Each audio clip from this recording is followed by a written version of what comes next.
I want you and that young man to tie that knot. I'm gonna pray for you. And I want you to hold on to God's unchanging hand, because he helped Joshua fight the battle of Jericho. Yes. It's the old He helped Daniel get out the lion's den. He helped Gilligan get off the island. Let me get straight to the business. Got them lions in the building. Why you lying to the children? Why you lying to the children? RIGHTEOUS. Man, you know I've been to bed. Man, they know no contest. Yahuwah, he do the bless. We will not see you tomorrow. Cause you cannot go to thought. All the sons and all the daughters. Standing hard with big manodas. But my son, he made me Taurus. On that line, I'm still a Taurus. Karate kicking Chuck Norris, 4-5 on my waist. If he started, will not hesitate to get retarded. Oh lordy, he ain't got a PowerPoint, he farted. He's running to the hills like a Philistine. G-Hawk hitting hamites with the guillotine. Situation turned up with the ratchet team. JJ 7000 to the bait lead. Yeah, I know them haters gon' hate me, but he won't debate me. Pistol off safety. He respond, come wake me. If I don't get up, nigga shake me. If he don't show up, then he fake G. I touch down and make these nigga nuts hate me. Dear brother.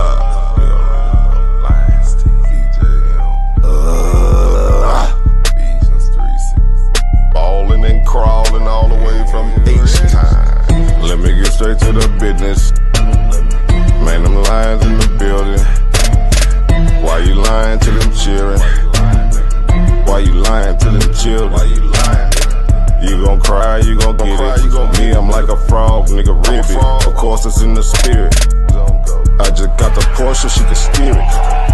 Mito got the Rorschach and Willie. Lamborghini doors, you better not spill it. Mama's high, say I'm more than just a villain.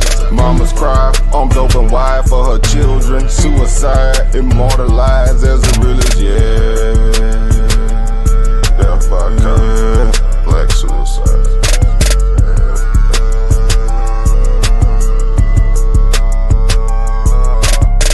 Let me get straight to the business. Got them lions in the building. Why you lying to them children? Why you lying to them children? RIGHTEOUS. Man, you know I be in bed. Man, they know they no contest. Yahuwah, he get Wow, what's that? Why didn't take it over? Number one debate league, you heard? Up and stuck.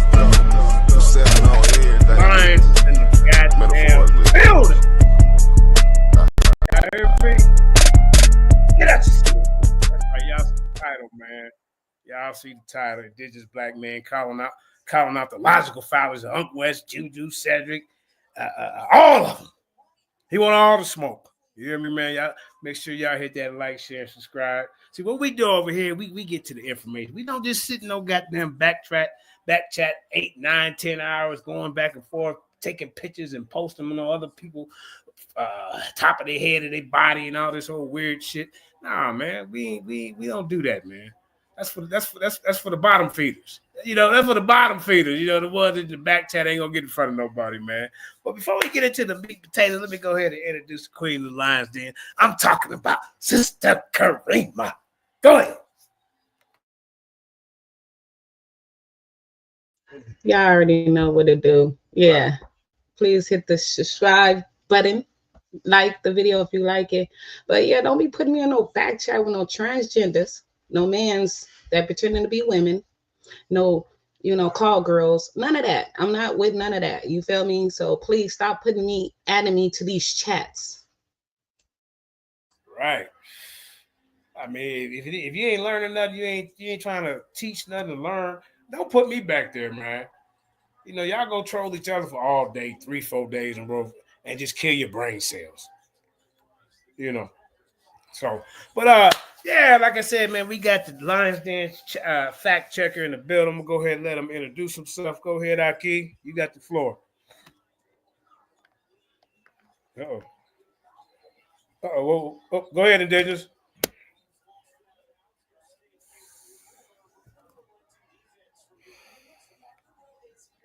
Hello? Hold on, let me call him back, man. Let me call him back. Yeah, he got a lot of information that he want to bring to the table, man. I'm gonna go ahead and let him do his thing. Peace to Plus Beach in the building. You know. Hold up. Indigenous.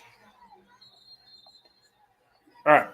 Let's see if he answers the phone. Maybe Ankh West. 5, 4, Now, 3. now he running from Ankh West, y'all. Is that you, Indigenous? Yeah. We thought you was running, bro. Go ahead and introduce yourself.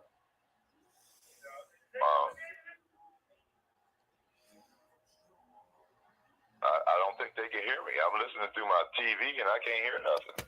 What? Kareem, can you hear Indigenous? I can hear him. Yeah, we can hear you, brother. Well, I can't hear nothing on the television right now.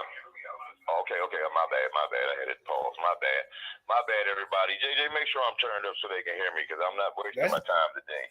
This is as loud as it goes. And I don't want nobody up here until I'm ready because, like I said, you got a whole bunch of flunkies that want to come in and interrupt shows and don't know half the stuff that I'm talking about. Right. So, like I said, I'm here to teach today. This is the teaching moment for all of y'all. Right. Because, like I said, most of the people in this community don't even know the history, but they sit up here and run their mouth. And I'm getting tired of them lying to us about this scientific racism, and they're going to learn today. Today is going to be the day. So we're going to start off with, Cedric running his mouth. Oh, not Cedric. God damn. And them stealing my talking point, because Juju, she said it, word for word, and y'all about to hear, because and this is from a year ago when I beat Cedric up on this. He's over here talking in absolutes, acting like he knows. And science don't even speak in absolutes. Scientists try their hardest not to speak in absolutes because they know a new find tomorrow could change everything like naphtha playa. And then now I hear all these people out here, you can't speak in absolutes, because a new find, they have been regurgitating my stuff for years. They don't have no thought. They be lying on they can't even quote the people that they talking about like Darwin. And we're going to get into all that today. I'm about to shut all this BS down. And I'm trying to keep it clean because I want to be able to play this on other channels so that way it can get spread around and show who's actually on top of this scientific racism and who can tell you how it started and who can show you these players behind it and how they were racist. So y'all about to learn today. All right, let me dig into the archives. This is video number 1, sir. All right, let me say this first. Oh yeah, go ahead. I'm getting it set it up. Yeah, do your thing. The Chronicles of the Discovery and Conquest of Guinea, 1453 book. I'm gonna read the title again. The Chronicle of the Discovery and Conquest of Guinea. It's a 1453 book by Gomez D. Zazora. Okay? Now, he is one of the main contributors of the invention of race as a concept/theory. Created the term African race. That's in 1453. All right? Now, we hear about the skull BS, right? Well, they don't even know who created that. Unk's giving credit to Samuel Morton. You want to hear it? But he don't know his I'm about to go up. He don't know his head from the ass. Phrenology, measuring the skull, okay? Developed by Franz Joseph Gall, Gall, in 1796, okay? So Uncle tell you it's Samuel Morton. That ain't to the 1800s. Uncle don't know what he's talking about. And they don't know how this stuff started, So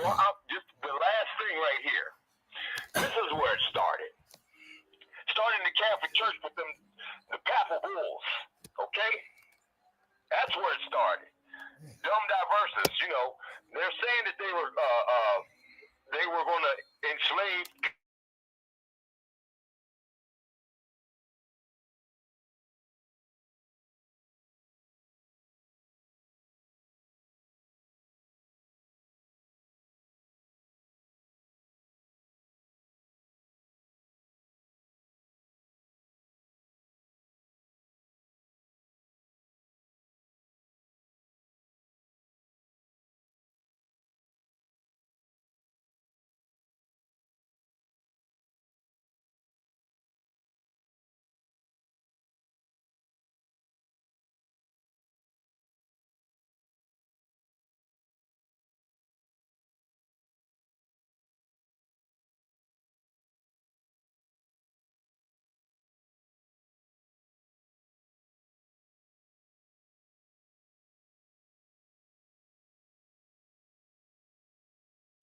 You muted your mic.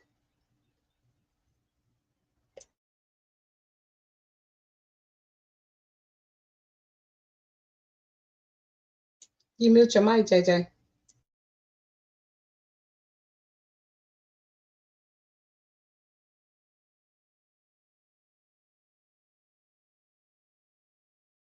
About 2 minutes, brother. How long have you been muted, Karima? About 30 seconds? After he stopped talking, I don't know if he was talking after you shared, but we couldn't hear after he. Oh, when I shared? Okay. Mm-hmm. I was trying to share his video. All right, go back about 30 seconds. I'm sorry. Karima, did I get phrenology out? Did I get to talk about Francis Joseph Gall was the one who created that? The measuring of the skull? Yeah. Okay. I got that part out? Okay. Well, we're going to get back. The papal bulls is what started this. Okay, now, they're taken from Greek philosophy, you know, and stuff. You know, like the Greeks said, a baby's not alive until it takes its first breath. Which we know that's a lie, because without the seed fertilizing the egg, you have no baby. Without the mother having the baby and bringing the baby up in her womb and the baby growing from that seed and egg mixture to an infant, you have no child. So a child is a child as soon as it's conceived in the womb. Okay? But you know, you got a whole bunch of anyway. Now we will go to the papal bulls again. Dum diversus. Okay? That's June 18th, 1452, Pope Nicholas, okay? The 5th, it says. And then Pope Nicholas V, Roman Pontifex, January 8th, 1455. So there's two papal bulls, okay? And that's the ones that, you know, started the transatlantic slave trade. When they made it legal for, you know, or justification from the Catholic Church to enslave the Africans because they were non-believers in their religion. They didn't believe what they believed in the fake Christianity that they made up, okay? And then the next one is 1493, Inter Cartera, Pope Nicholas VI, okay? And that's the one that allowed them to enslave the Native Americans. All right? So if you want to know, you know, where I believe it started at, that's where it started at right there. Now, that's not scientific racism, but this is the beginning. This is the beginning of it. This is the justification of it. Teaching them that that's all you need is a higher up, like the whack pope, to say it's okay and justify it to make it seem like it's the right thing to do. Oh, the pope said it was okay, so it's got to be okay. Something's got to be wrong with them for them to be enslaved if the Pope said it was okay. Yeah, right. All right? I'm going to read one more thing. Count Constantine Devone, okay? In 1787, after seeing the Sphinx in Egypt, this is his quote. Just think that this race of black men today, our slave and object of our scorn is the very race to which we owe our art, science, and even the use of speech. They knew. But then you flip-flop it and turn it around. You take control of the narrative, and then all of a sudden, because you won the war, but see, you won the war. So to the victor goes the spoils and the narrative. So they change the narrative around, whiteboard stuff, repaint pictures of people, and make them look like they want them to, because they control the narrative. These people have been lying to you. Ankh and Cedric and them have been lying to you. Atheism is a strong belief that God does not exist, okay? That's like a religion itself. All right? So they're retarded. And they talk, they don't know what they're talking about, and we about to go into that and show it right now. So go ahead and run that beautiful bean footage so we can hear these fools make fools out of themselves, JJ. I need the timestamp for your first video. You got the timestamp. Okay, yeah. All right. Tell me the timestamp. I'm going to go on mute. Tell me the timestamp. It's on the video. Brother. I sent you all the videos with timestamps and everything. All right, bro. Let me look at my phone. You really working me, Indigenous? Hold up. I mean, I just had to do a lot of work to put these things up myself. Okay. And I'm about to teach y'all some shit that y'all don't know about. That's why I said y'all don't appreciate shit. I'm out here trying to help people and trying to bring y'all to the light. And everybody wants to complain about what I don't got. Well, what I do got is the information, which y'all don't have. So we need to work together on this because I am a dinosaur. You know what I'm saying? I am. You goddamn right you are. All right, hold on a minute. Okay, 58-minute mark, 20 seconds. Just hold up, old man. 58-minute mark. Thank you, brother. I love oh, that's nigga. Hold up. I love all of y'all. All right, hold up. Well, I said, okay. Yeah, Kareem, can you see this? Yeah. All right, here we go.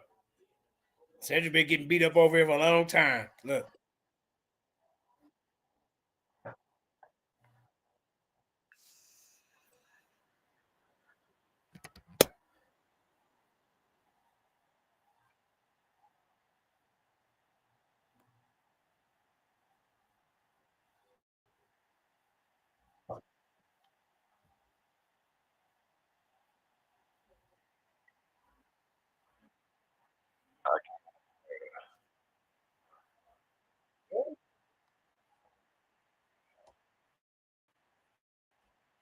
I can't hear nothing. Can y'all hear?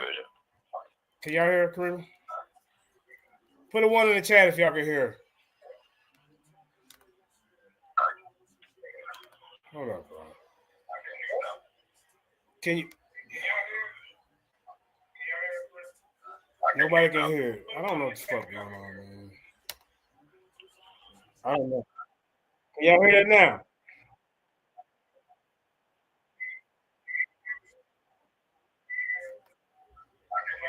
Can y'all hear it? Huh?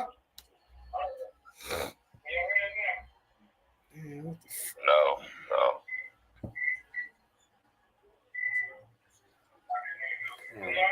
I don't know, man. Let me stop sharing and try again. All right, hold up, y'all. Keep talking in Disney.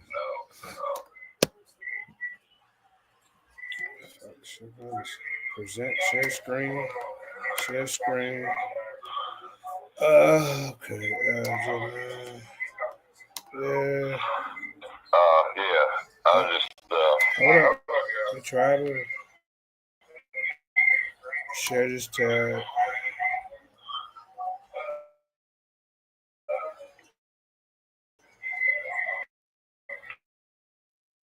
All right, we'll try it again.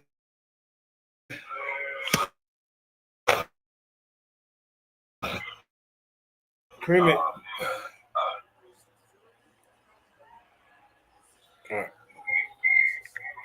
like I said, y'all, You know, we gotta get this right. And you know, like I said, we're gonna show you right now how they lie, what they lie about, what they have no idea of what they're talking about. So, like I said, this is where we're going right now. We're going to show Cedric and how they regurgitate my information. And this was from a year ago. So if you look at the video, this is from a year ago. They wasn't talking about talking in absolutes before that. And then all of a sudden, because I'm the one been saying this for years, but I said it to Cedric a year ago. This is on the Lions Den a year ago. And then all of a sudden you hear Ankh and Juju and everybody else want to regurgitate what I'm saying, trying to use my talking points when they the ones that did wrong. Okay, then let me try. Go ahead, JJ. Let me see if it'll play now. Can y'all hear that?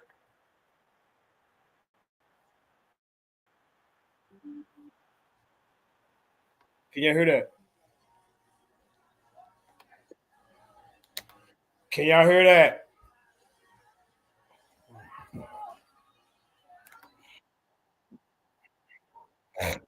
Can y'all hear it? Yes or no? Oh, man, come on. You got to tell me something. Indigenous, can you hear it, brother? No, I can't hear. Can you hear me? Yeah, I hear you. Maybe you should try to share it. No, I can't hear it. It's on mute right there at the bottom. Look at your video. The video's on? Yeah, on your share screen. Yeah. No. Yeah, just reshare it and make sure you unmute it from your share screen one. I'm on mute. I don't know. Kareem, you might have to do it, man. I mean, I don't know. Let me try it again. Okay, present, share screen.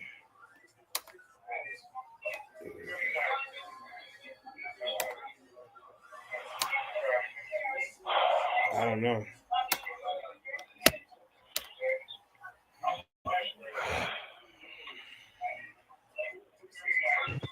Yeah, turn the TV down in the background.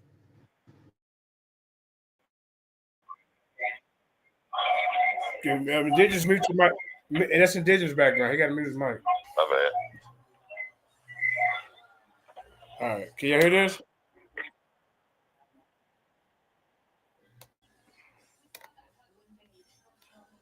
Atom and talking about visible. Hydrogen atom is invisible. Hydrogen atom is invisible. So you say yeah, Karima? Yeah. You say yeah, right? Yeah, they can hear it. You Okay. can hear it now. All right, let's go. Let's get it. Here we go. So then the hydrogen atom is by definition supernatural then, because it's not visible. It's very, very small. Yeah. Well, that's supernatural. When we understand that supernatural is everything above nature. Quantum physics is natural. It is the underlying factors that create or produce the natural world. It's a subatomical natural world. So you're not getting around or getting away from the fact that from the time you start to talk about quantum physics, you're entering the realm of methodological naturalism, and that is science, and science deals with nature, reality, nothing outside of it. So now, if you're going to make a claim about the supernatural, you're making a claim about things that exist outside of reality, because in reality, it doesn't exist. Okay, this nigga up here looking like fucking Squidward, right? Trying to tell somebody to shut up. So now you're going to tell somebody, now you're talking about how somebody look.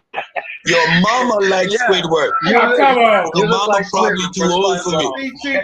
So now you're talking This is what we got to stop. We got to stop this, man. God damn. about now you're talking about how a man look. So whenever you guys get beat up, what you go to is your effeminate nature to now question a man. Look, I got 7 kids with 5 baby mamas. Squidward getting his work in. Shit, y'all all do the same gay shit.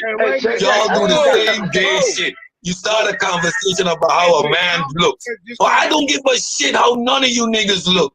You could be Queen of Sheba or be a complete transvestite. I don't care. It's about the information. But you see, you immature little girls always resort to the same thing as if I would be interested in your opinion about my looks. Grow up.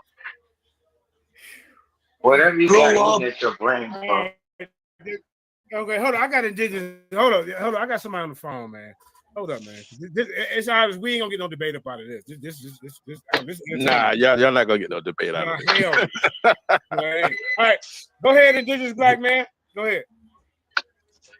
Oh, let me turn you up. Hold up. Yeah, that is loud.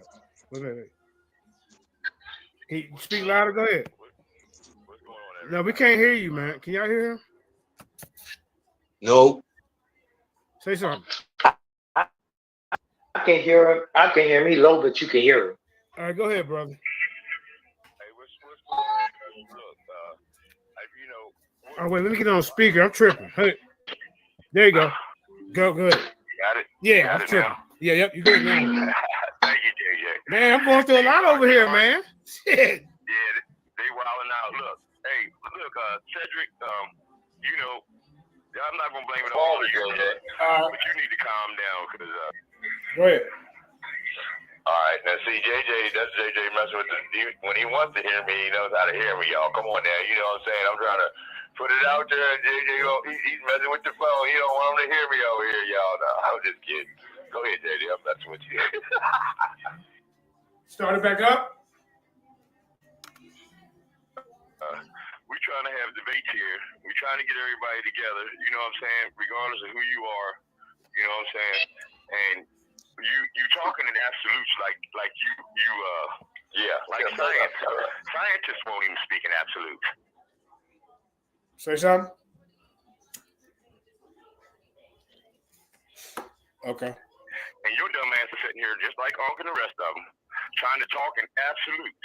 When we know that a new find today, just like naphtha plier, just like the Dogon, when in 1976, the scientists didn't even know about the goddamn Dogon starch on 1976, and they've been telling about it the whole time. You act like science knows everything. No, scientists works off of theories, and you know some of those theories can become fact, but we know that there's no absolutes because a new find can change everything today. So stop trying to be so scientific, like you got the whole goddamn book and you telling everybody else, because it's not true. What you're saying is not true. You know, I mean, some of the stuff, not all of it. And we're trying to come together, man. Stop. Why are we arguing and cussing each other out? We're trying to have debates and build brotherly love and shit, you know, trying to come back together, man. You know, and just like I said, I don't know if it's the atheist, because I think Q, you know, he's disrespectful. You come in with the, you know, a little disrespect, so he can I ain't. But at the same time, we just calm down. We grown ass men talking about subjects. You know, and y'all take it to heart, just like the monkey shit, all that. That's retarded, and I know y'all don't want that debate because I'm gonna bust your head to the white meat. Well, bring it out there, Indigenous. What you talking about, family? Well, they don't talk about Johann Friedrich Blumenbach and how he created the race theory. How Johann Friedrich Blumenbach created craniometry. Oh. They don't talk about none of that. You talking about hold on? You said the craniometry. Scientific racism in the time of the age of enlightenment. Asian Niggas don't know nothing about. They have no idea, and all these fucking theories was being made up and racist as hell. And right after before Blumenbach, there was Carl Linnaeus. And he split us up into 4 groups. And then after him from his mouth is talking about population control. Then after him comes Darwin with his bullshit. And Darwin says out of his own damn mouth, however well behaved a man is but a monkey shaves. Then right after Darwin comes his cousin, Galton. We know Galton was eugenics. I don't know if you niggas know about it because I tried to get on the debate. This nigga's scared too. So I know you ain't ready. Because if your master won't even come out to give a nigga a debate, I know you ain't ready. Cedric.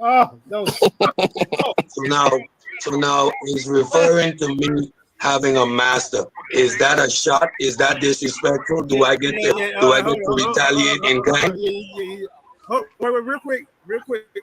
Hold up. So I'm just asking. So now, so when you sneak this in, like, I would like to say something too. Do I get to respond in kind? Number one. Number two, absolutes. Science doesn't deal in absolutes. Where did I state anything absolute? I said, we're talking about definitions, right? We didn't get past the definition. And I stated firmly that anything you engage in, quantum physics, this is all part of the natural world. So now where was I in error? Where did I speak in terms of absolute? But first, before you go there, saying or claiming I have a master, is that disrespectful? Is coming to tell fuck this and fuck that? Is that disrespectful? Because in You heard Cedric say while he was talking, he said that's a fact that you can't get around. You heard him say that, right? Yeah. In his speech. Okay, I was just making sure. I wanted y'all, I wanted y'all to understand why I'm playing this, because like I said, I already showed where he said my absolute speech. Oh. They say it now. All right, and this was a year ago, like I said. All right. So just like I said, y'all need to quit regurgitating my information and try to pretend like you even on my level. Go ahead, JJ.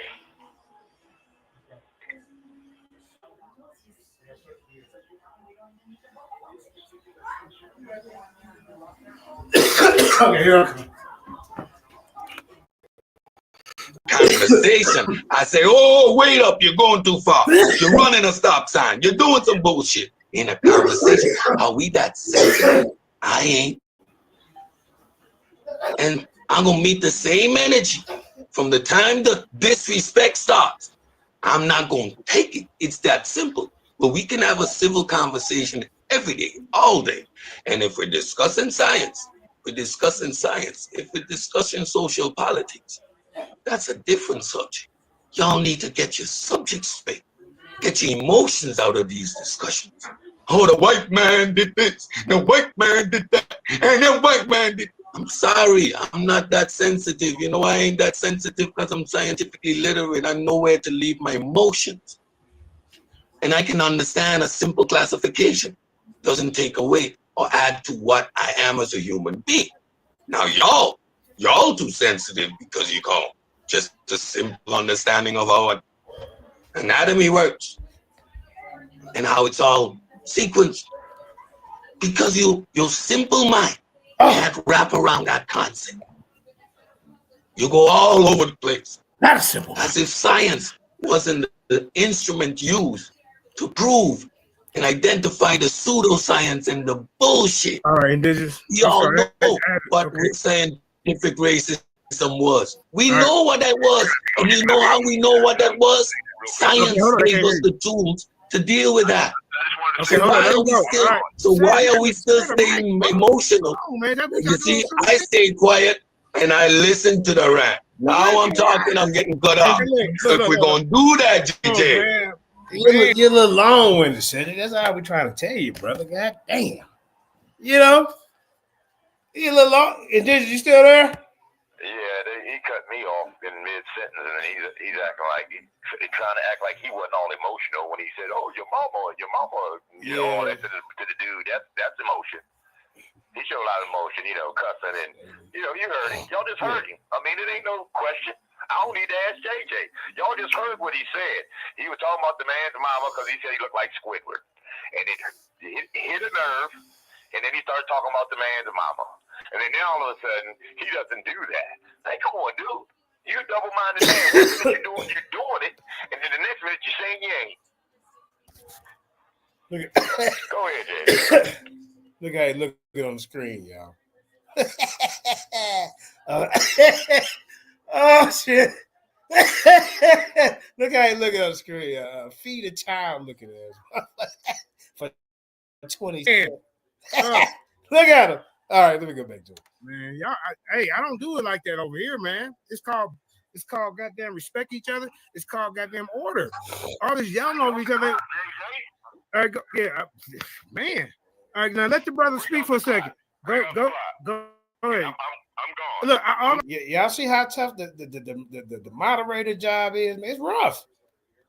Hey, the Caribbean. Yeah, I don't know the life of a moderator. I want to step away and get me a burger or something. I can't even get me a goddamn burger. You niggas can't be civil. Look at this, y'all. The burger upstairs, man. Hey, DOA. Hey, fool with y'all. I couldn't even get my burger, man. Hey, I stayed hungry for 30 minutes fooling with these dudes, man. You goddamn right I'm complaining. Hey, can you handle this? I'm hungry, man. All right. Let the man on the phone speak. Go ahead. So I don't get to finish what I was saying in response to the man. After he speaks, you can come back. Because I don't know how long you've been talking. I went upstairs. Okay, go ahead. Go ahead, Cedric. No, he got it here somewhere though. Hold up, I guess he didn't get to finish. Just be patient with it. He should let the guy on the phone talk. He was talking about me. But then Cedric said he didn't get to finish, so let him finish his thought. Just go ahead. Right. I want to be fair to the guests. Go ahead. All right, let Cedric finish. Go ahead. Got 1 minute. I'll go ahead. It's all good.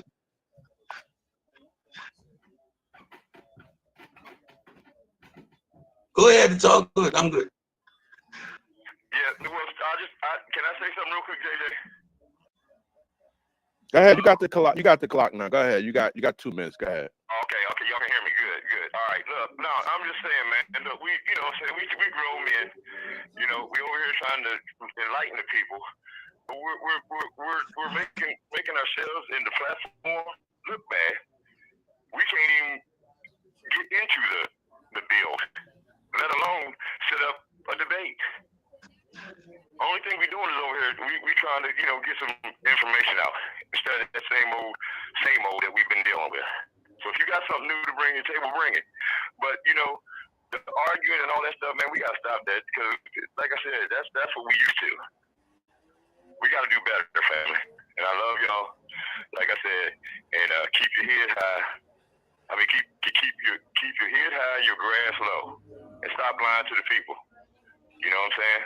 We need to humble ourselves because none of us know everything. So I'll see y'all later. Like I said, love y'all, and y'all have a good evening, and continue to build. But let's continue to build like men, like we're trying to inform the public, help the public out. All right, peace. Peace, my brother. Yeah. So you got the mic. So I guess it's on me now, JJ, right? All right. Go ahead, Bobby. Done. No. And did you want to play more of that? No, that was it. All right. Speak on. Like I said, I just wanted to prove to where, like I said, and you hear a whole bunch of people in the community now. Oh, we can't speak in absolutes. And they don't even know they don't know where they're getting it from. Well, and I tell them, y'all regurgitate my information. You lying. Ain't nobody regurgitating you. You don't know nothing. You gonna learn today. Like I said, I'm gonna teach y'all stuff that y'all don't even know about. All right, let's go. Let's go to your next video.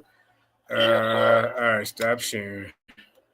Keep talking. Now we're gonna listen to the monkey-minded nincompoop. Who was that? Ankh. Oh, not Ankh. The monkey-minded nincompoop who's leading people astray and tell a whole bunch of lies. So, we about to hear this, and then we're gonna get into how, because I just told you about. Okay. Hold on. I just told you about Francis Joseph Gall, Gall. All right, measuring the skulls. Okay, developed in 1796. All right, y'all. Remember that. I don't tell you stuff just to be talking. Pay attention and put it together, because I don't have time to slow it down for you. Go ahead, JJ. All right, shout out to Water Blue, Ezekiel in the building, Jalen West, Popio Ish Oxeg, what he said, Professor Linus in the building, Professor X. Hey, Professor X, I need you to go and get in the ring. I got a couple little women run around trolling, acting like they want to be debaters. You might have to go, get on off the porch and go and do what you got to do. You know what I mean? I had to jump off the porch, back in, years ago. That's all I'm saying. You said you ready. Just, hey, it's time for you to go and put that work in. We got, shout out to FOPE in the building. Marquise, I see FOP, Marquise in the building. Professor X. Obi Hameen Dread, welcome. First time on seeing you. I don't mean to be rude, but I can picture a set of pink circles around surgery.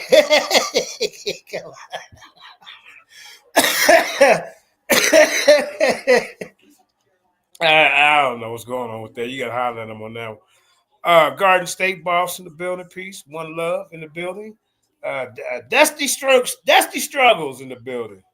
I ain't never seen Dusty Struggle, but peace and wealth, peace and blessings. Plus Beats. Keon peeking around, Cedric mad as hell, he said.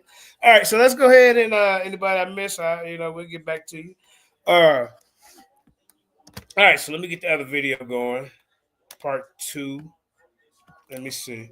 Keep talking in digits for a second while I get that. I don't be liking dead air. Yeah, this video is going to be showing, like I said, the monkey mind and nincompoop messing up. Who created the craniometry stuff? You know what I mean? Because see, phrenology is the measuring of the skull. That's PHRENOLOGY. Now, when you add logy, okay, to a word, that means the word. Okay, that's what LOGY means in Greek, and you got to understand, how it gets passed down, because it goes from phrenology to craniometry, different forms of dealing with the skull. And Samuel Morton, who Unc tried to say is the founder of all of this, comes way after, Gall, Francis Gall, Gall. Yeah. He comes way after Linnaeus, and he comes after Johann Friedrich Blumenbach. So, like I said, but he's just running his mouth and saying all the skulls were found in Africa, ladies and gentlemen. all the skulls that he had, they dug up in Africa. Okay. This nigga's retarded. But right, like I said, we're gonna catch him in a lie, but we want to hear him lie first, so he can't say that he didn't say it. All right. Go ahead, JJ. Yeah, I'm still trying to work it out. Okay. Yeah. Damn, man.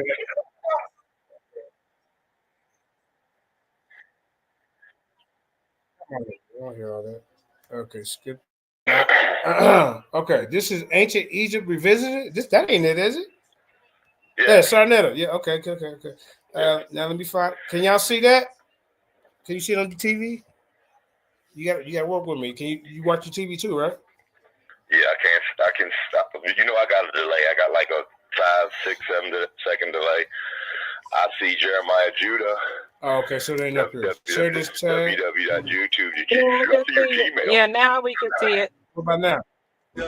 Okay, now you can see it? Okay. Now what? Okay, now I gotta look in here for your timestamp. Remember, you said you just was gonna play the audio. Oh, so you didn't get no trouble, right? What? Yeah, I forgot about that part. Now how I do that? God damn it! You working me over here, man. Let's see. Hold up. Now I just gotta play the audio. If you talk through it, can they flag you like every 30 seconds? That rule still apply, Kareem? Well, I mean, I've seen you play videos on your thing, but I don't know how it works. I don't know. I mean, I don't know, but it's only a couple minutes. Play it. I'll put a cover over it. Go ahead, play it. Okay, Kareem gonna put a cover on it. All right, hold on. Let me find. Thank you, Kareem. Thank you. I appreciate you. All right, hold up, Digits. Let me look at the time. All right, give me 1 second, JJ. Go ahead and say a few things. Just give me 1 second, all right? Yeah, I got to find a timestamp where you want me to start. Let me look on my phone, man. Oh, okay. Because I got my computer off, because I got all my papers in front of me that I wanted to talk off of. Oh, yeah? Okay. Yeah. Let's see. I'm sorry. Let's see where you at. Video 4. Man, okay. 58-minute mark. Okay, I think it's the 119 minute. Hour 19 minutes. Let's see. Hour 19 minutes. Ankh West talking. Did you call in on him, or is this just something he's saying? All right. Okay. Okay. Wait a minute. All right. There was not a Negro within the Nile Valley. Can y'all see that or hear that? Can y'all at least hear that? Before the year of 1450 BC. But we all know that was an erroneous statement. So the consensus. Okay. All right. Can y'all?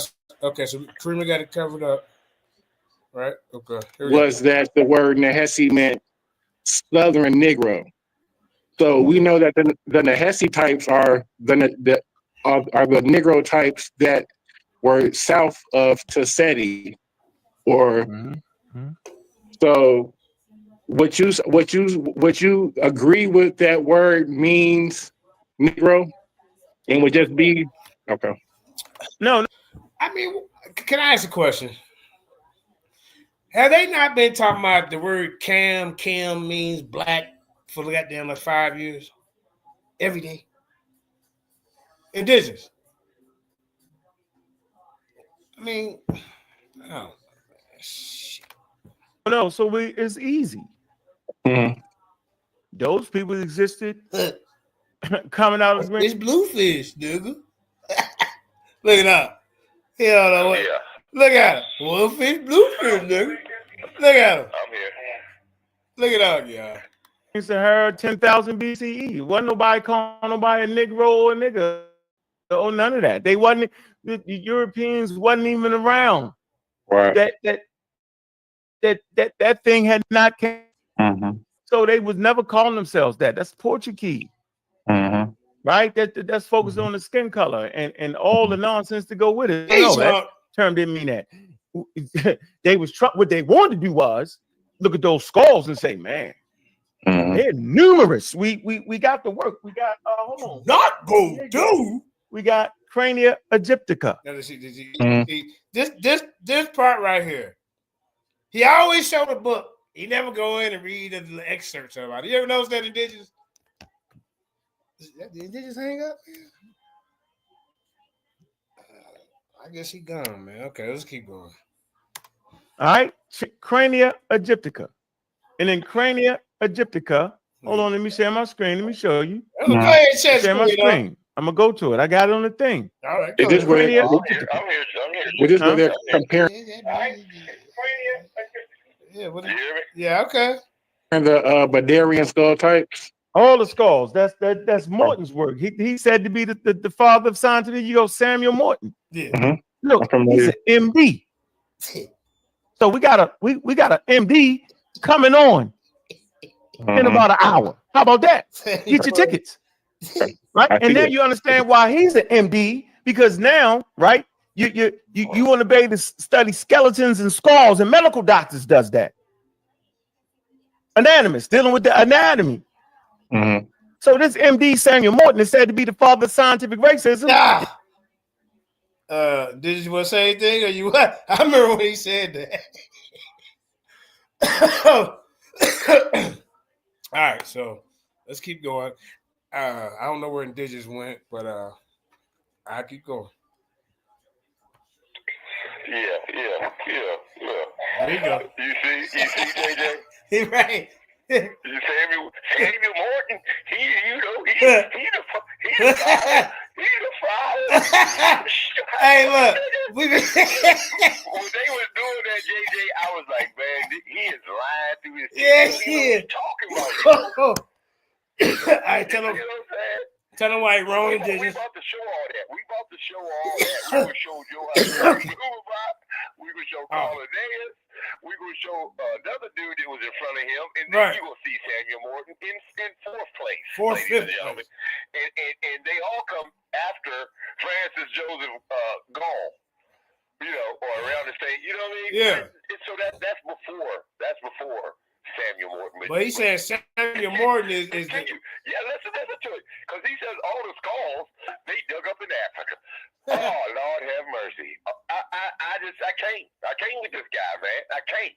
Go ahead, JJ. All right. God damn, he don't even know what you're talking about. And he's one of the first people, okay, that actually get the skull. Where's he getting the skulls from?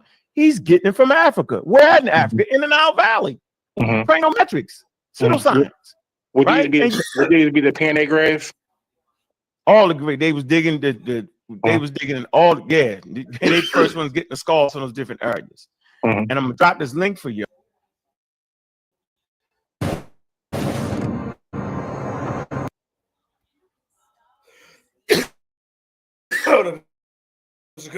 Commercial.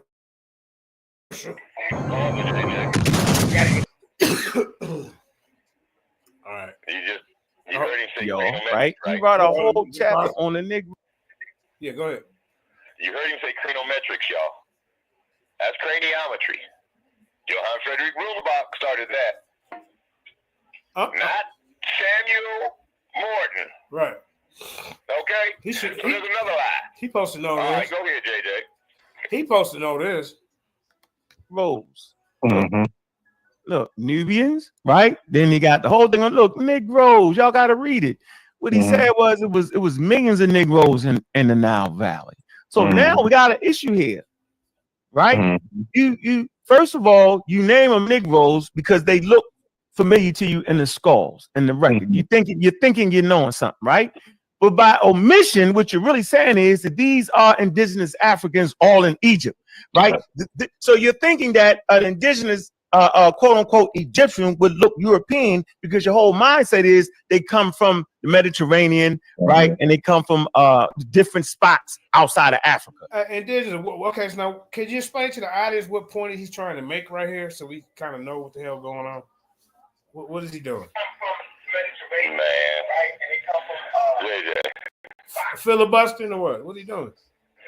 Listen, Moor means black, Guinea means black, what else? Negro means black, Negro comes from Niger, which is the Niger, and if you pull up Strong's G3526, they'll tell you that the Niger, which they called Barnabas and Simeon, means black and Christian. So like I said, all these words mean black, like you said, Kemet, whatever you said they were saying, Kim means black, all that. So these words mean black, yeah. And they're talking about black people.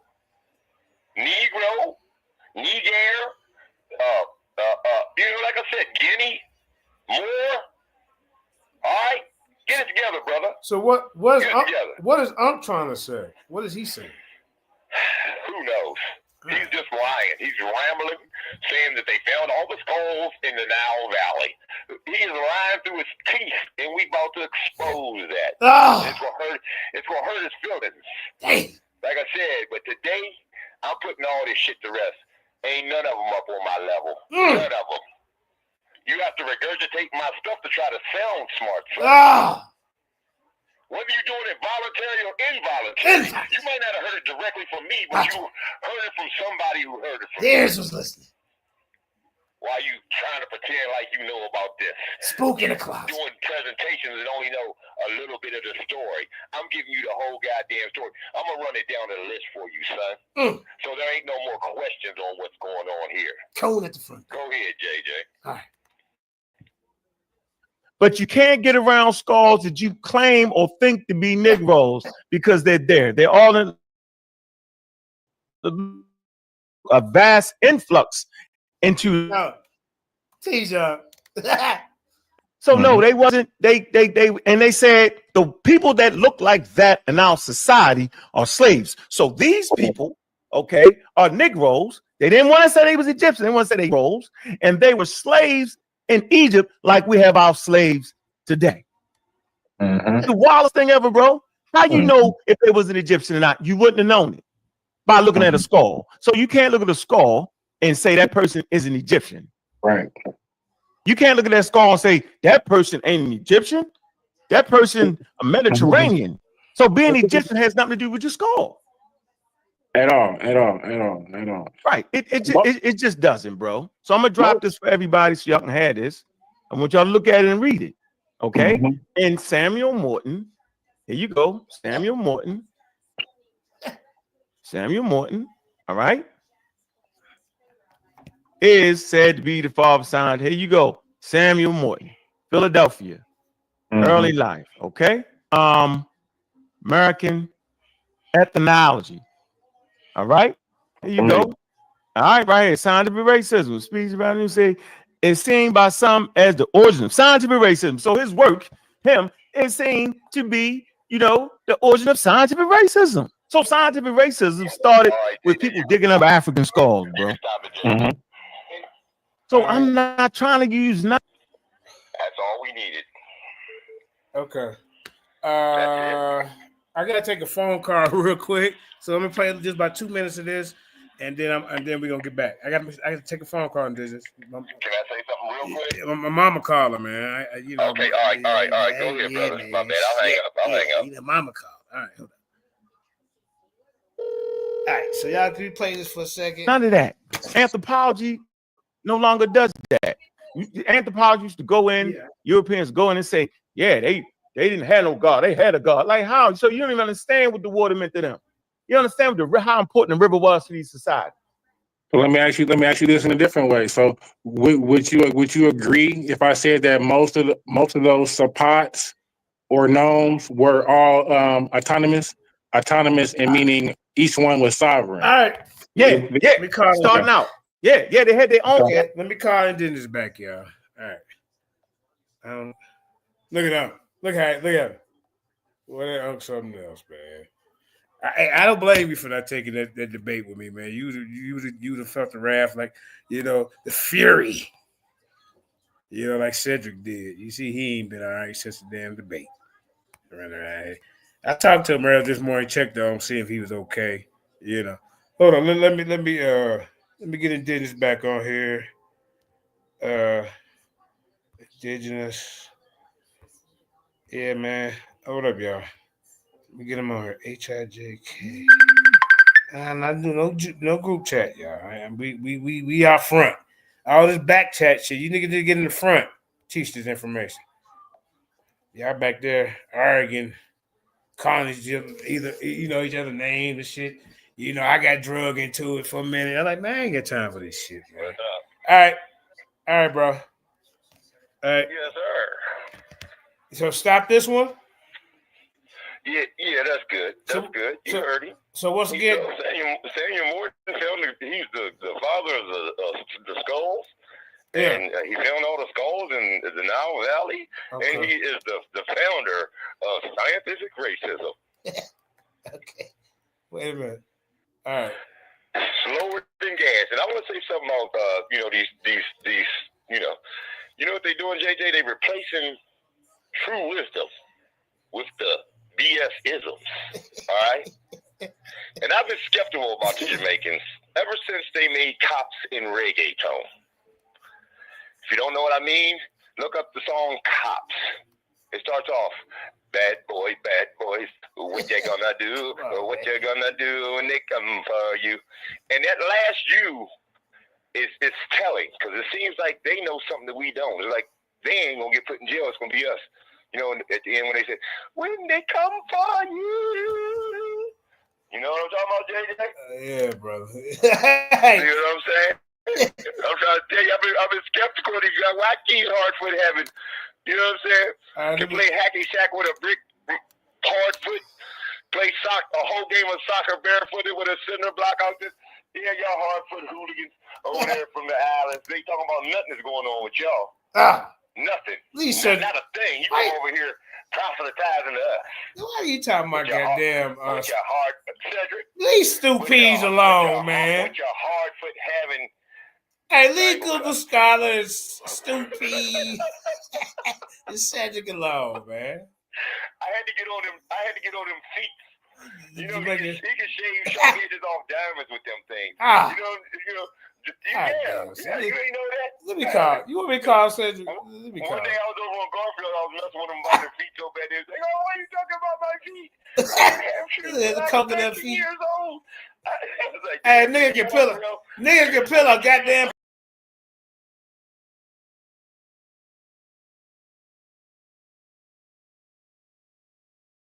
Hard outside of a pineapple is. Goddamn nigga can shave a goddamn pineapple with them goddamn feet, man. If they kick a pineapple tree, it gotta with them feet. You know what I'm saying? I mean, come on, man. Pineapple tree don't stand a chance. Man, damn. But right, man. But I had to go in on you, make fun of you a little bit there. Yeah. You know what I'm saying? I had to get it off. You and Garfield and Stoopies and Google Scholar all form a circle and play hacky sack with a brick. Cause you.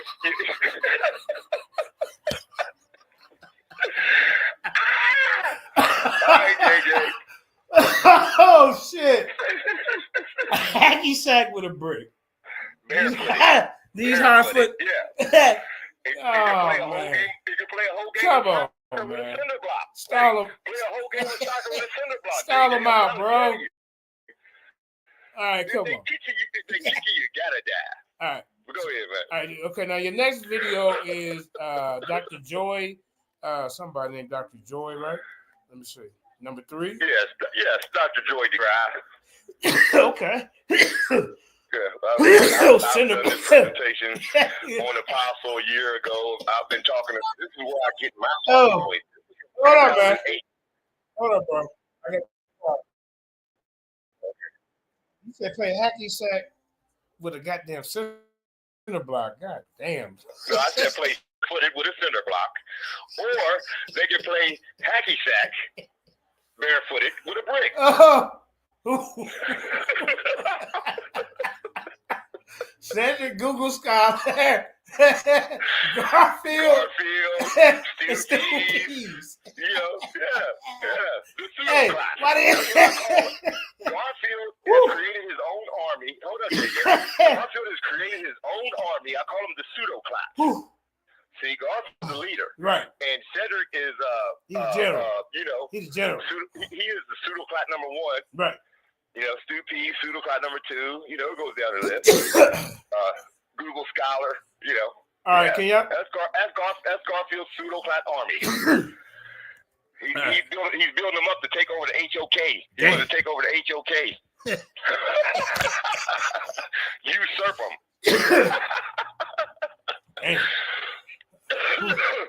All right, let me find a timestamp, man. Keep talking. Damn, yeah, man. I'm messing with my brother. I love y'all, man. You know what I'm saying? Y'all just Y'all hit hit that. that Right.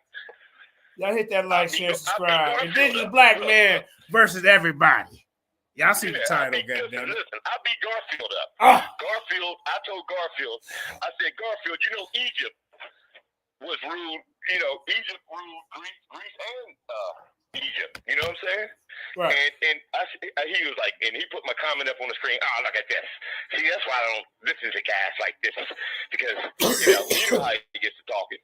And then he said, whenever has Egypt ruled Greece? I said, Egypt ruled Greece, Garfield. You're on the chat, and he puts my comment up on the thing. He says, when has Egypt ever ruled Greece? I said, during the Ptolemaic era. Yeah. He was Greece. Alexander was Greek. He was running Greece. Come down and usurped Africans and took over. Alexander, 336 BC. And then after him, he died like 4 years later. And the Ptolemies took over. All right, they were Greek. So they were ruling Egypt and Greek at the same time. And you know what Garfield said after he... Keep talking. I'm finding the timestamp. This is why I don't talk to these... Listen. Yeah. He said, remember he said, this is why I don't talk to guys like this. You know what he said after I got done? What is it? He said, oh, look at that. He said, but he is right, though. He said he's right, though. All right. Yeah. So, he said... This is video number. Hold up. He said, but that was a stupid comment. I said, no, that was a stupid question. Embarrassed him in his own chat. But anyway, 18-minute mark. They don't want to smoke. All right, here we go. All right, it is 18-minute mark. This woman, right? 18. You said 1842. So we'll start right here. 18. We'll start at 18-minute mark. 18. Okay. All right. We can get to. Damn, man. Hold up. 18. Start there. All right, can y'all see it? Generations. But why? What is this selling? Y'all see it? That I see in contemporary Black folks. I'm not going back to slavery. I'm talking about today. Who? Okay. The reflection in the mirror. That's what I wanted to know. Yeah, yeah. So that's what led me on my We see it. journey, Okay. if you will. Again, not an unusual journey. In our, of course, I'm going to kind of pop back and forth through British history and American history. James Madison was a very important figure in American history, president of the United States, 1751, 1836. He said blacks are inhabitants, but as debased by servitude below the equal level. This is called the 3/5 compromise. And what they were trying to figure out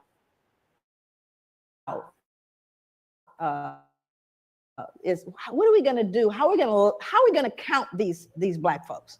How many people you have residing in a particular state, the more representatives you can send to the House of Representatives, and thus the more power that particular state can wield. So the question was, how do you count the slaves? Well, Southerners, who of course enjoyed slavery, they wanted to count them. They said, yeah, count them. That gives us more power. Where the Northerners saw it as an opportunity to abolish slavery, said, well, you can't count them because you don't consider them human. How can you count people who have absolutely no freedom that you do not count or treat as human beings? So the agreed upon solution is to count 3/5 of a state's total slave population. And so as a result, they became 3/5 of a man, divested of that. But it's almost as though you're not talking about a human being anymore. And that was scary about this. And I always start my talks by saying that when you see folks dressed up like this, and I know you all see a lot of them, you should get worried. I always get concerned when I see them dressed up like that, like this guy here. This next guy was someone that I struggled with. You all know him, Richard Oswald. He's the son of a Presbyterian minister, international trader of enslaved Africans. What's so deep about this gentleman is how wealthy he became as a result. He would be worth, based on the 1700s, right now, he would be worth 68 million. Based on the number of slaves, the slave trade and colonies, ships, all the stuff that he basically utilized. But again, these folks are held in high regard. When I read about him in your history, you would never know. Google him. You'd never know the ugly trade that he was engaged in because we've sanitized it, you see. It all got kind of sanitized. But what's important is to understand the wealth amassed. And see, this is where people get afraid, particularly Europeans. This is where the whole, oh my God, dare I say the big ugly word, most folks are afraid of, because we don't really care too much about the healing. That healing stuff, go on and get better, you people. But don't try to touch the resources. That would be reparations. We don't want to have that conversation. We're okay if you all go heal, however you're going to do that. But let's not talk about the reparations story. But when you start looking at the wealth amassed, then you got to look at the Church of England. It gets real ugly, because then you start realizing what is a foundation for the Church of England. Folks that blessed the slave ships. And then, of course, and this is interesting about John Newton, because we all know about, the first thing you hear, John Newton, what's the next thing you hear? Amazing Grace. John Newton, Amazing Grace. Well, let's figure out what happened before he got Amazing Grace. He said slaves are lesser creatures without Christian souls and thus are not destined for the next world. Damn. Now, what becomes important about this kind, and you'll see it both in American history as well, there is this kind of dehumanization of African people. Right. Because you got to ask yourself this question: how do people who deem themselves superior, who see themselves as the civilizers, who see, these is Ankh and them master teachers and heroes, you know, these guys like this is before Samuel Morton, right? But the Pope also over there was saying that the African had no soul when he was of the devil. Back during the Papal Bull time, okay, which lasted from like 1300 to 1800. All right, the Inquisition type, stuff. That's what I'm talking about. And they were saying it then. So the only thing he's doing is regurgitating these demons that came before him. But now they're adding it to science. Right. Okay. But this is before that. This is the 1700s, early 1800s. Before Samuel Morton. All right. Before Samuel Morton, you see where the scientific racism start? It didn't have to be scientists doing it. The ideas came from before. And then they just put a terminology on it.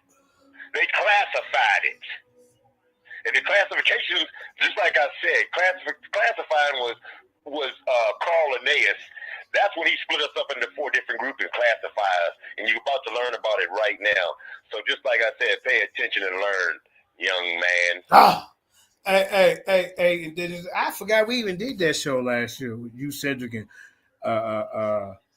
what was his name? Kareem Babylon Dunn. Yeah, we do so many shows, man. That'd be like a blur. All right, let's keep going. Recognize themselves as what we call manifest destiny, the white man's burden of civilizing all the rest of the races. Right. How do you reconcile being the superior being and engaging in barbaric behavior? Geez. What that produces is something called cognitive dissonance. How many people are familiar with that? Cognitive dissonance is really thinking discord. It's when you begin to feel conflict between what you believe. Hey, JJ, who's that? Who's that, JJ? What? Cognitive dissonance? Cognitive dissonance. Yeah, you've been saying it for Said it in my first presentation in 2020. Oh, yeah. Because of this beautiful lady here who did her presentation in France in 2008. Right. See, this is where I get some of my, where I got to jump off is like, back then, I'm like, man, she's really putting down some information. I got to go in behind what she's saying and, do some more research. But, yeah, this is right here. And then, see, that's another thing they regurgitating that I brought into the community. They won't admit to it. Yeah. But like I said, regurgitators. Yeah, now, if we have time, I'll show you the video and recap where I tell on the panel where y'all regurgitating my stuff. This was 4 years ago when I said it to him. In the video, it was either 3 or 4 years ago, or 2 or 3 years ago. But it's almost 3 years ago, basically, what I'm saying. All right, when I said this. All right, so I'm sure, and this is 2008 when she did this presentation. So this is where I'm getting my information from. And I give credit to the people who I get my information from. I'll tell you where I got it from. Yeah. Instead of regurgitating and trying to pretend like you know something about it and can't even really brush over the surface of the topic. Right. Hold on, Indigenous. Found out about it yesterday. Yeah. Hey, y'all know goddamn well Indigenous came out there and told you about cognitive dissonance. I just started saying it 2 years ago. Yeah, it sounds good. You know what I mean? I mean, you ain't understanding. You know what's going on, but you're just blocked by something in the little frontal lobe of your brain that just won't accept the information. And this is who you have to thank for it right here, this beautiful sister right here. Mm-hmm. Go ahead, JJ. Let's get it. Faced with behaviors, either in yourself or others, that conflict with your fundamental belief. It produces cognitive dissonance. Human beings don't function well with cognitive dissonance. You must remove the cognitive dissonance in order to function. So in order for people to perpetuate slavery and to perpetuate that whole system that lasts for centuries, you had to remove all dissonance associated with it. Can't be anything wrong with me. Certainly isn't us. We're the civilizers. We're the superior. So it must be them. Oh, yes. Well, you see, they don't even have souls. Now I can go to sleep because I'm not really dealing with the human being. You following me? That's that reverse. Okay, let's see what else he said. That reverse psychology. You know what I mean? You gonna make yourself believe this damn propaganda that's really it ain't true. But it's just to make you sleep better. He said, when the women and girls are taken on board a ship naked, trembling, terrified, they are often exposed to the wanton rudeness of white savages. The prey is divided upon the spot Look at the choice of words, the prey. Resistance or refusal would be utterly. You there? Yeah, you got like a 4-second delay. No different than the papal bulls written to justify enslaving people. Right. The indigenous people of the world. The Africans. Huh? There's some people question. Same narrative. Hold up. Same narrative. Same narrative going from 1400s to the 1700s. 300 years later, still using the same BS. Go ahead, JJ. All right. In vain. And then he says, I sinned with a high hand. Yeah, and then he wrote Amazing Grace. Okay. So it's really important to understand that this guy wrote Amazing Grace? He wrote Amazing Grace? I didn't know that. Yeah. In hand with the behavior was a mindset that is so damaging. She just told you at the beginning. She told you he wrote Amazing Grace at the beginning. Right. I call it the secret. We paused it. Yeah, I heard when she said it. I just want to reiterate. Not the secret that everybody's been talking about. That secret. The secret is the kind that makes you sick. How many people here are in mental health, have done direct mental health treatment with folks? If you've done any, you know that the secrets make us sick, yes? Isn't it the secrets that cause people the pathology? Right? How long have white people had to hold this secret? How long and how many generations had to stop and pretend grandpa didn't do what he did? That the wealth we enjoy was not on the backs of some of these little girls. Think about how long one had to keep that secret. And the only thing you can do is either pathologize the other. It's all their fault because it certainly wasn't great granddad. Look how well he dresses. Do you understand what I'm saying? So when I say that this pathology goes hand in hand, I kid you not. Then you have science. And whenever we are in a process of trying to legitimize things, it's so amazing. You know, people always say this to me, even Black people, when they hear about post-traumatic. Because you know it's not correct unless you can count it and measure it, right? Science is the final. It is the number one.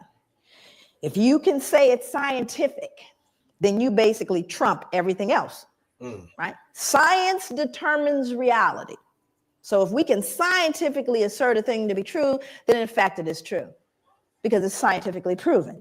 It's a scientific fact. Matter of fact, that's what people will tell you when you try to say to them, I don't know if I agree with you. You know, it's scientific.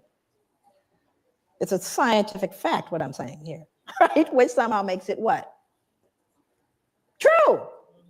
And it's also in a book. Now let's do the math. It's in a book and it's scientifically proven. Did anybody here realize that recently we lost a planet? Anybody know what planet we lost? How you lose a planet?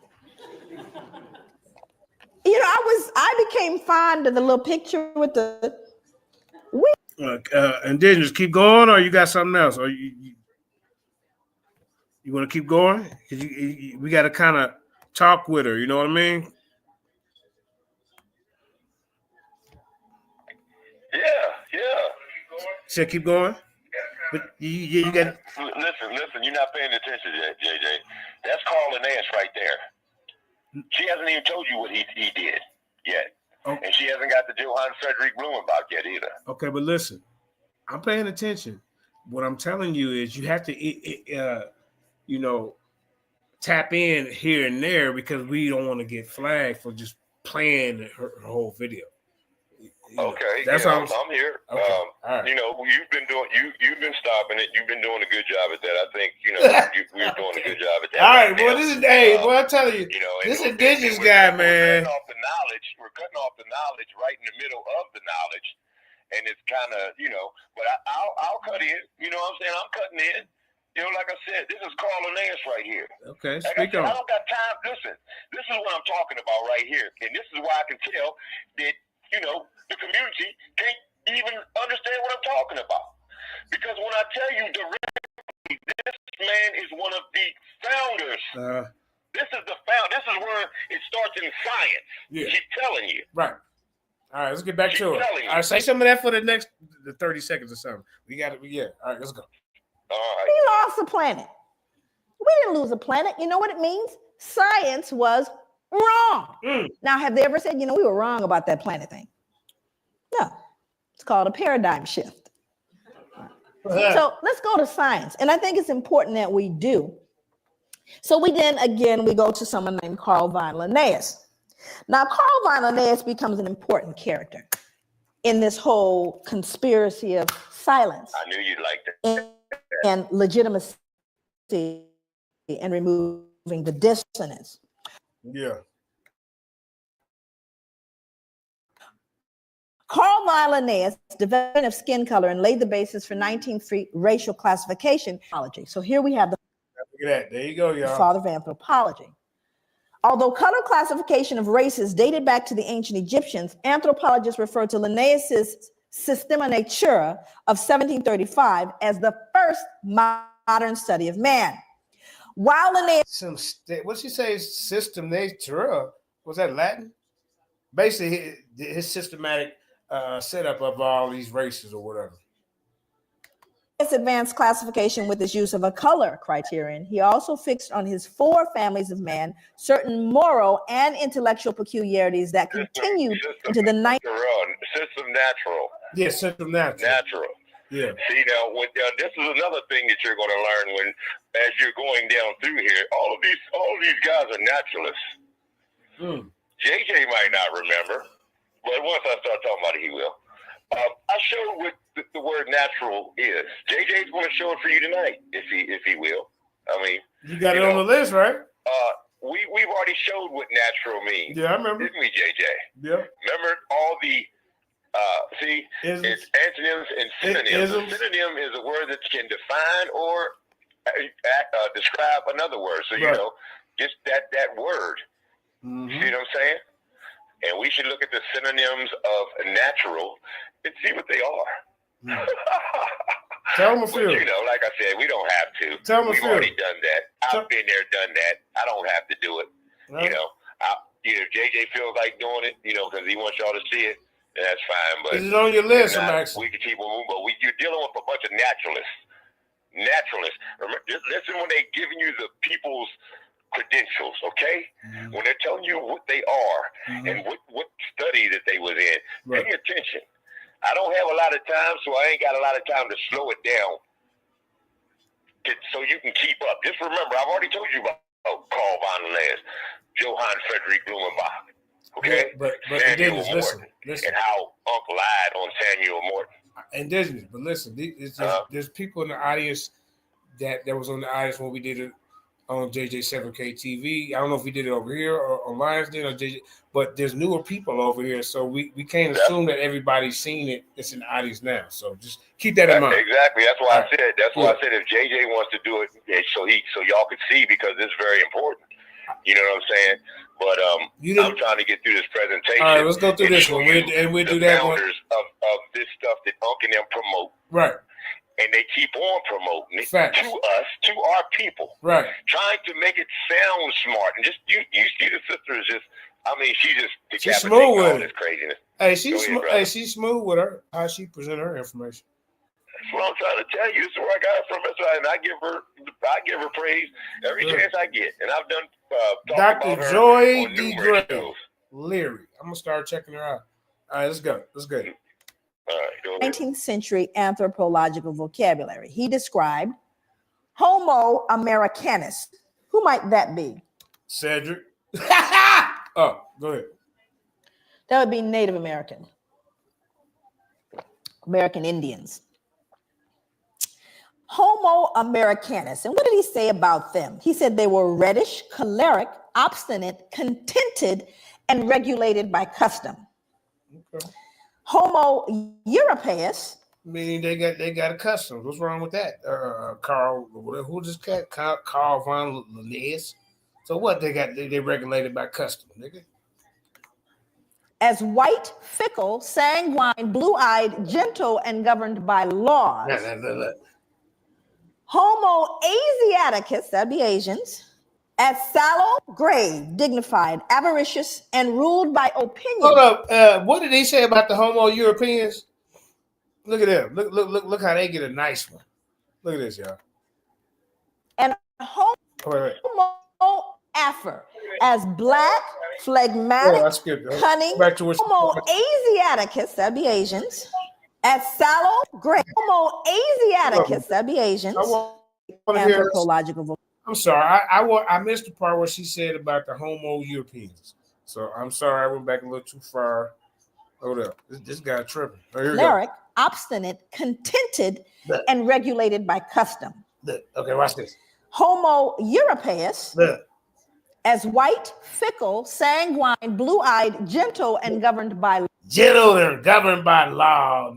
Like these niggas ain't gentle, they're tearing up the world. Laws. I mean, back then, I'm talking about back. They were really doing some shit. Yeah. And JJ, guess what? Guess who made up these classifications? These are classifications. Right. Guess who made them up, JJ? Was it Linnaeus? Or the first Blumenbach? Which one of them guys? It's Linnaeus, brother. Okay, yeah, it's right there on the screen. He's before Blumenbach. Okay. So he's the one that's, telling you what you are. Yeah, this guy. Hey, okay? This guy with the wig on. Whoa. That ain't no different than Charles Darwin. His book changed titles a couple different times, and you're going to see right here on this, you're going to see another change of a title, right, or a change in words, and it's going to run right to you. Just like I said, just like Charles Darwin changing it was Origin of Species. That's all they know. Mm-hmm. Origin of Species. But the whole title was On the Origins of Species by Means of Natural Selection. Or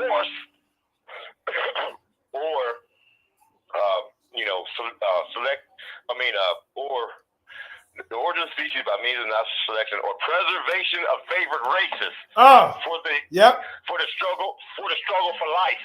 Okay, that was a long title. Yep.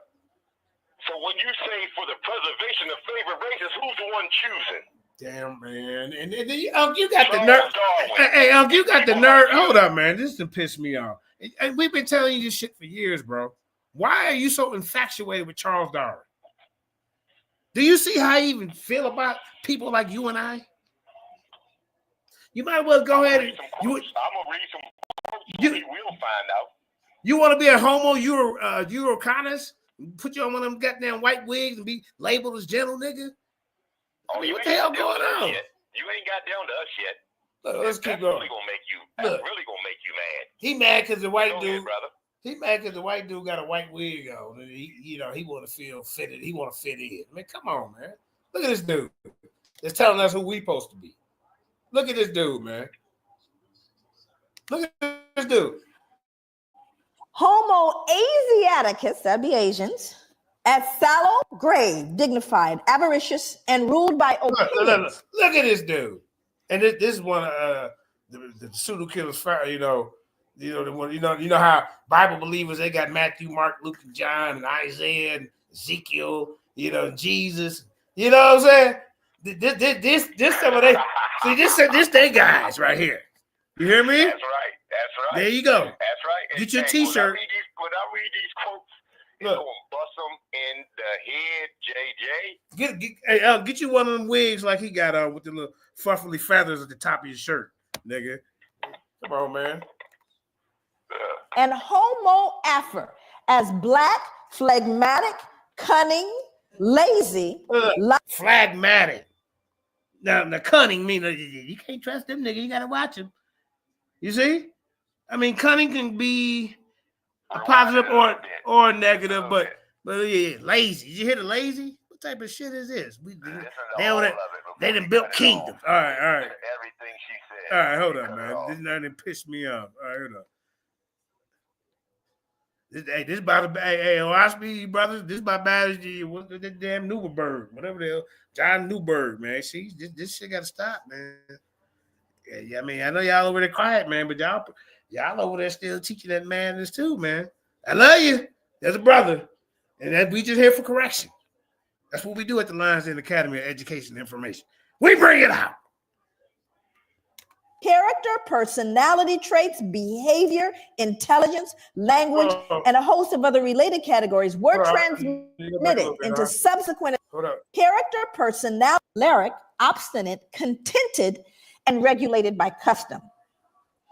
Homo europaeus as white, fickle, sanguine, blue-eyed, gentle, and governed by laws. Homo I said that, but you got a poster that lays right in your damn bedroom, nigga. Asiaticus, that'd be Asians, as sallow, grave, dignified, avaricious, and ruled by opinions. And Homo afer as black, phlegmatic, cunning, lazy, lustful, careless, and governed by caprice. Wow. Lustful, lazy, and governed by caprice. What you think about that? Yeah. See, and do you not hear the same? She's getting ready to say it. See, just like I said, this is where I get, some of my good talk. So what's wrong with being spiritual? Well, why we can't have priests? You goddamn dumb. I mean, and this is what we talking about. They bring these powder puffs in front of the community, using their information, and they thinking they sounding intelligent. Yep, and this is way before Samuel Morton, ladies and gentlemen, the one he gave the scientific racism founder to. Yeah. We always the one about the skulls, he don't even know the names. It's phrenology, craniology, you know what I'm saying? It's just, but they don't, you know what I mean? You know what I'm saying? And he can't put them together like this. But you know what's crazy? From the beginning, son. I'm giving you from the beginning of this. The Samuel Morton study. The founders of this stuff, Watch this. The Samuel Morton study, it didn't do nothing but blow back in his goddamn face because he was over there in Egypt trying to goddamn prove some goddamn shit that the Egyptians was white. All these goddamn Negro skulls that was found over there. And then they said the same skulls matched the Negroes was in slavery in the goddamn America, bro. That's real talk. Yeah. Nigga, I know about Samuel Morton too. Like I said, these been passed down from the Egyptians, the Greeks. Some of these talking points have been passed down. But when you're talking about scientific racism of the day, here is where it starts, right here with Carl Linnaeus. Now he's splitting up humanity and giving them, classifying them. You understand, like a plant or an animal. Right. Classifying us. Right. Yeah. And we're cutting and lazy and hey, you already know he inferior. Look, that part. Why did they add that part? Because why? Come on, man. Because bro, y'all intimidated. So they had to paint the narrative, bro. They was trying to justify taking advantage of them women, taking advantage of their slaves, as they're making laws that you can't marry, in another race. And then at one point in time, there was 600,000 mixed children from slave masters in America. Right. But you making laws saying that you can't marry and you ain't supposed to have sex. And what was their story? Why they beat up Tulsa, Oklahoma? Bro, to be honest, man, look, we didn't even, our next Diamond Dick Rowland. They was calling him Diamond Dick Rowland. Oh, he's going after our white women. Right. That's their story. We was going after their white women, but they was really going after the black women. Yeah. There's 600,000 children of slave and master mix. But y'all talk like y'all just so smart. You know the story, son. Y'all retarded. That's what your problem is. Like I said, no smoke. Go ahead, JJ. All right. Yeah. But yeah, man, we gonna get back to doing what we've been doing, bro. We ain't got time to be distracted by back chat wars. Back chat wars don't mean nothing if it's not recorded or it's not even edifying you. If it's just getting us to turn against each other and make memes about each other, what's the point?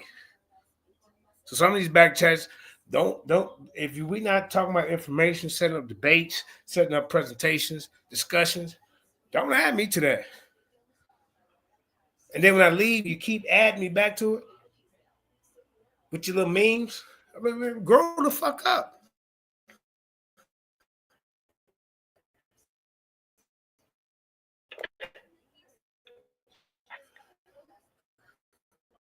These insights into what Linnaeus defined as racial transmitted into subsequent attempts at a science of classification and became more fixed than the races themselves. Not a shred of science here. But it is in a book. Not a shred of goddamn science, Ankh West, Cedric, Kyle, Mudawa, Sean P. Any of you goddamn Eurocentrics. That's what we calling y'all. Y'all, we have what they call it, excommunicated y'all to the side. You are no longer, we don't consider y'all part of excuse me, black conscious community. Our people. Because you're not fighting for us. Anytime you are they still calling us, and are they still calling us cunning, lazy, and lustful today? Yep. Yep. This was 1700, 1800. How many years ago was that? Yep. Like I said, 19, 20. They just keep on bringing it down through history. They might change the name of it, but it's the same BS. And y'all keep on acting like this is the law, the way it's supposed to be in the world. You let them classify you because they say that you need them, and they'll do for you better than you would or could for yourself. That's what they all say. They say you will revert back to your animalistic tendencies if not for a great help from them. Yeah, man. And this is why tap dancing for the oppressor. Keep on tap dancing for the oppressor while I bust you in the head to the white meat. Go ahead, JJ. Yeah, let me add on to it, man. And this is why we come at y'all the way we do. You sit up here talking about some goddamn damn fairy tale, Christopher Columbus. That's another goddamn European colonizer myth to perpetuate colonialism and pseudoscientific ideas. Like this, what she's presenting right here. All this shit, all this is connected. And we got these goddamn, I'm going against Afrocentrics. I'm tearing down Ivan Van Sertima. I'm tearing down Renuka Rashidi, Clyde Winters, and Walter Wade. What the hell's wrong with you, bro? I'm tearing down David and Hotep. What the fuck's wrong with you, bro?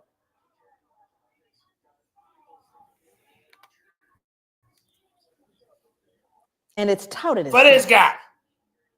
You gonna throw our people under the bus to challenging their information for this guy because you want to wear a goddamn wig with a little puffed up feather collars and shit. And what's more important, my students, I teach graduate students in social work. And they'll say, but Dr. Leary, my God, we're looking at 1707 to 1778. We are, right? After all. But do you not hear these same attributions today? Right. Those blacks, they're lazy, all of the exact same, am I telling the truth? In your newspapers, in your accounts of them? Look, blue-eyed, sanguine, gentle, governed by laws. The fuck? Do you not hear these very same things? So does it matter that it started in 1707 and 1778 and has no scientific merit? Cedric, you need to get on here and address this, bro. You, Juju, Fazy and all y'all, Stu Peas, and I mean, just the whole goddamn clan of these goddamn idiots. Yep. That's multi-generational, is it not? It's being passed along. Part of the swallowing into the social gullet.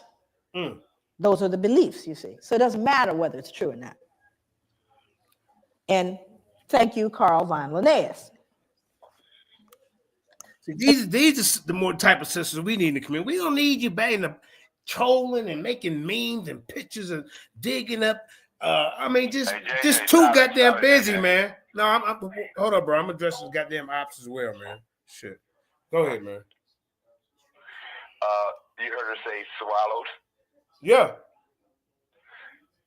Hey, and pseudo killers. Have you swallowed? Have you ever been swallowed? Have you ever swallowed? Swallowing? Have you ever been swallowed? What movie was that? Are you crazy? You better. TD cornflakes. Hey, TD cornflakes. Have you ever been swallowed? Come on, man. Come on, man. Brother, this is a family show. Come on, man. Leave him alone. Again, he's removing the cognitive what? Don't they deserve to be treated the way we treat them? Have we not just justified what we've done? Yeah. After all, I just told you this is who they are. We're not wrong. We're just trying to keep the domestic tranquility. Domestic tranquility. Makes sense. Word of the day, domestic tranquility. Did you hear it? Everybody write it down. They trying to keep the peace.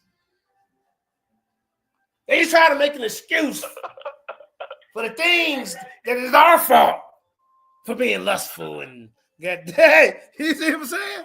This is all colonizers. These are all theories. This all the theories. By definition. You dumbass niggas. He's making this shit up. Making it up.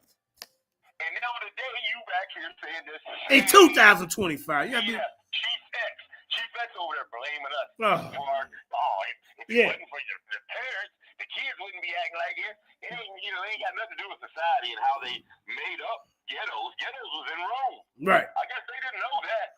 Ghettos was in Italy. I guess they didn't know that. Dumbass niggas. Good ghettos. I think the Jews had ghettos. All right, come on, man. In Germany. And then we got ghettos. You know what I'm saying? But see, let them tell it. You know what I'm saying? All right. It's the parents' fault. If it wasn't for the parents, ain't nothing. And that's why the kids ain't nothing. Right. That's why I beat him up on the school to prison pipeline. Right. Hey, actually, remember? Hold up, little rock face troll. Then I beat him up. I said it.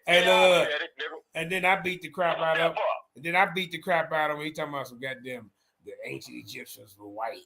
Same dumbass shit just you trying to defend, man. Come on, bro. Y'all need we need to get these type of. I mean, we need to get these guys up out of the community, man. I don't even see why anybody would even sit around and listen to this nonsense. They not for us.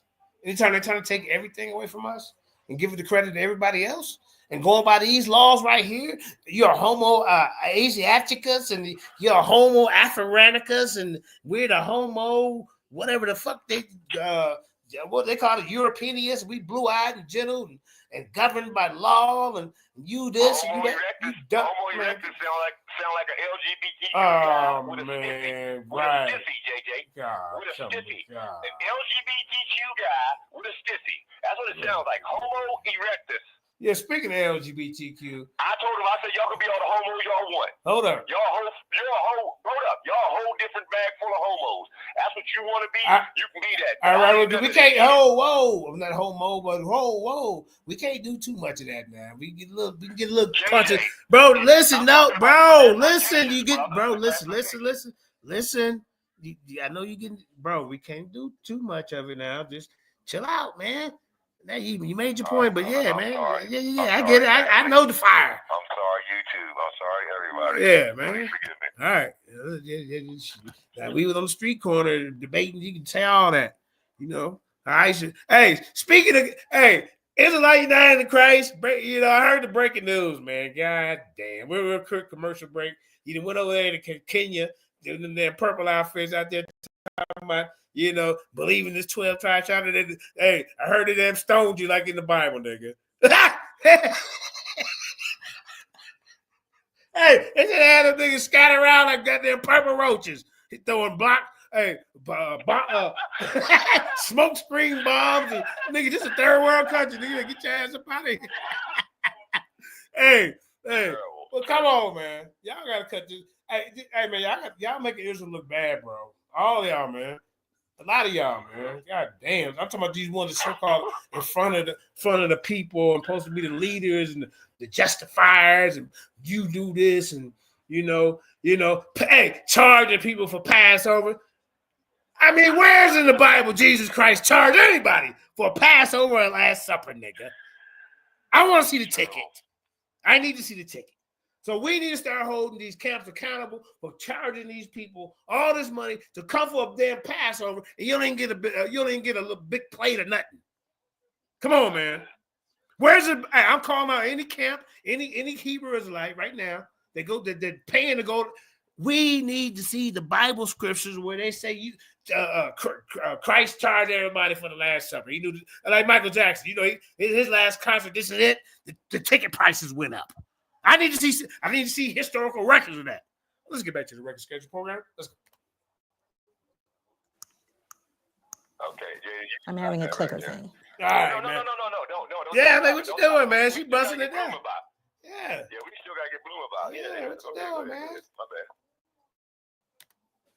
There we go. Yeah, go on, teach. Johann Friedrich Blumenbach. Hey, we gotta see these our scholars over here, y'all. You hear me? Garfield them ain't gonna never show her.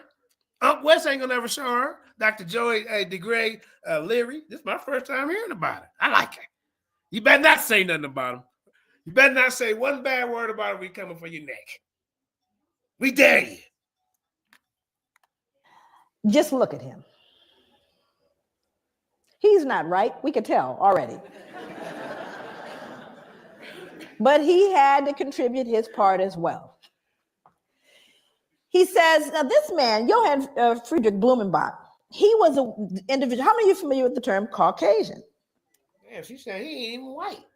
Now you're trying to just slip in. What the hell going on, Blumenbach? Oh, yes. Then you know Johann. He designated 5 races or varieties of man in the session. He came up with an idea with 5 different races. Edition of his work on the natural variety of mankind. His hey, there go that key that Indigenous said natural. Division into Caucasian, Mongolian, American. I got you. Yeah, he created the term Caucasian. Now look at that. He created the term Caucasian. He took the word from the Caucasus Mountains. He took Cauk, right, and added Asian. Oh shit! That's how we figure these guys out. We call these Caucasus Mountain classifications that we still use today. Caucasus Mountain Asians. He's a Caucasoid. Race. They thought race. Chief X dumbass still using this shit. Hey, he's a different race. Who created race theory? You about to learn right now. Just pay attention. Yeah. Go ahead, Jay. All right. Let's get it. Ethiopian and Malayan races, with the added Carl von Linnaeus descriptive peculiarities, became the subsequent basis of most 19th century anthropomedical studies. While Carl von Linnaeus founded his system principally upon skin color, Blumenbach considered a combination of color, hair, skull, and facial characteristics as fundamental. Color, hair, skull, and facial characteristics. See now this guy done upped it up. He 2.0 Linnaeus. Well, which one first? Linnaeus or Blumenbach? Linnaeus, right? So Linnaeus is first. So then here come Blumenbach, and he done up the ante. Now we're gonna classify you with different stuff. They were working around the same time. Okay. Yeah. But I think Blumenbach was a little bit early. I mean, Linnaeus was a little bit earlier, brother. But you heard him say they were mixing. She said he mixed the Linnaeus theory with his theory. Yeah. To come up with this. Right. So see how, like I said, they're passing it. It's not even scientific. That's what I'm saying. I'm trying to show y'all they passing this BS on down the line from the Pope in 1400 saying that black people didn't have souls and they was of the devil. Damn. And then you heard somebody else just say it. The guy who created Amazing Grace. Right. Okay? So like I said, it's going down the line from 1400, and that was 1700. That's 300 years. Yeah. And they still saying this shit today, brother. Mm-hmm. All right? Yep. Go ahead. Let's go. Means for classifying the 5 varieties of man. Central to his study was the Caucasian, a term which he originated. He took the name Caucasian, listen for the science, from Mount Caucasus because its southern slope had cradled what he felt to be the most beautiful race of men. Wow. The Georgian. Yeah. The Caucasian. This is Cedric and them want to look like. You see? This they heroes. Did you hear that? Yeah. The most beautiful race of men. What type of shit is it? He said in all the listen, I've been saying that for years. all the physiological reasons add up to that. You know what physiological reasons are, JJ? Oh shit. Go ahead, brother. You know what physiological reasons is, JJ? Now, what is it? Knees, toes, elbows, and buttholes. That's what it is. He said the most beautiful race. Hey, yeah, what he said. That's what I'm talking about. He said, man, they got the finest little pale skin, milk of magnesia women I ever seen in my life. They didn't say that, did he? Wait till he tell you that we all everybody came from white people.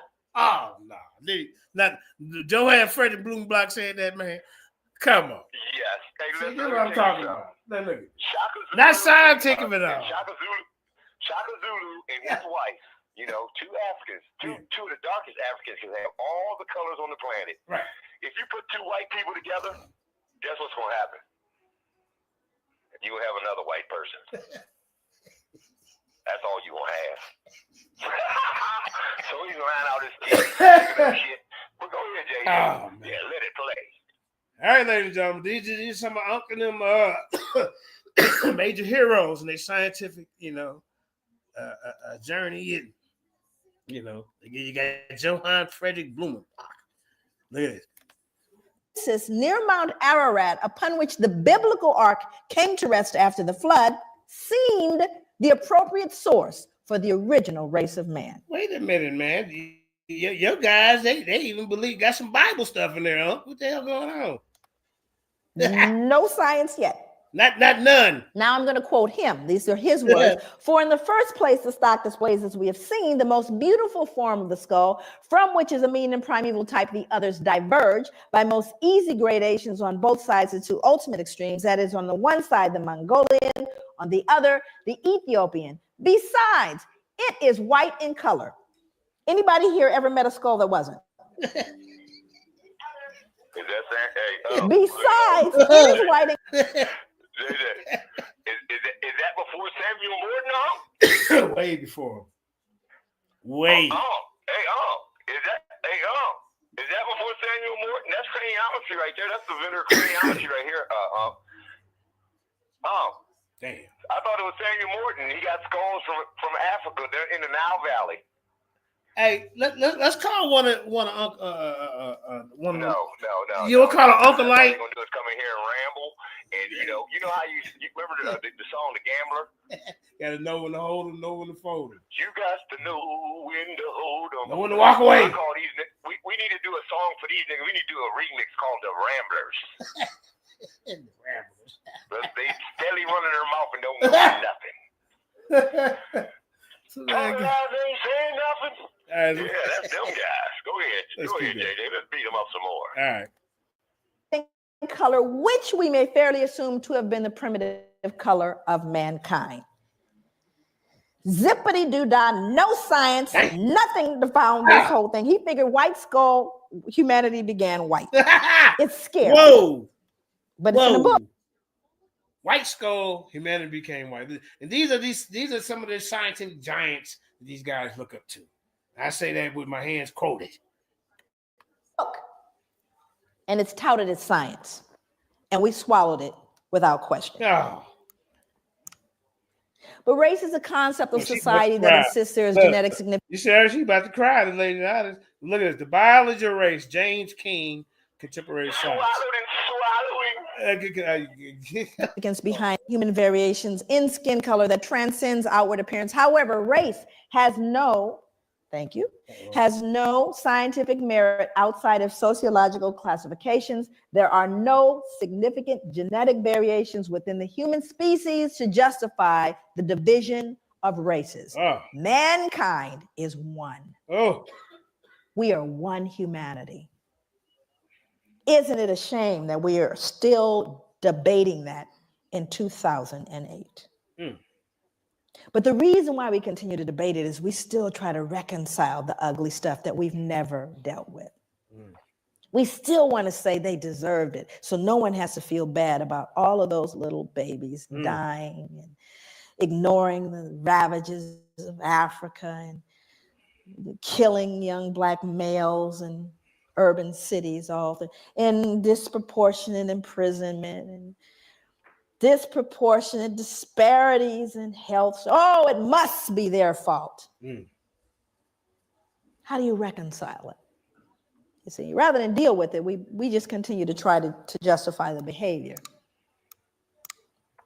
Thomas Jefferson, you all know him?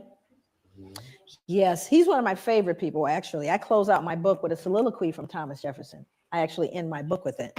Because Thomas Jefferson... He's one of Chris Harris' heroes. Chris Harris said, give up your spirituality, your Bible, your African spirit, just become an American patriot. Now everybody run this goddamn soup coolers talking about he an atheist now. Like 2 weeks ago, his mommy and his daddy was his God. I mean, this dude confused. Then he my aunt. Then he existentialism.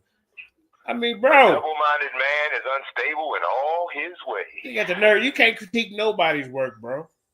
So dumbass now, man.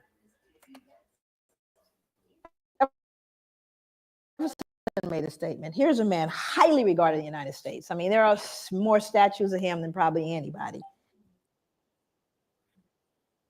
Indeed, I tremble for my country when I consider that God is just and that his justice cannot sleep forever.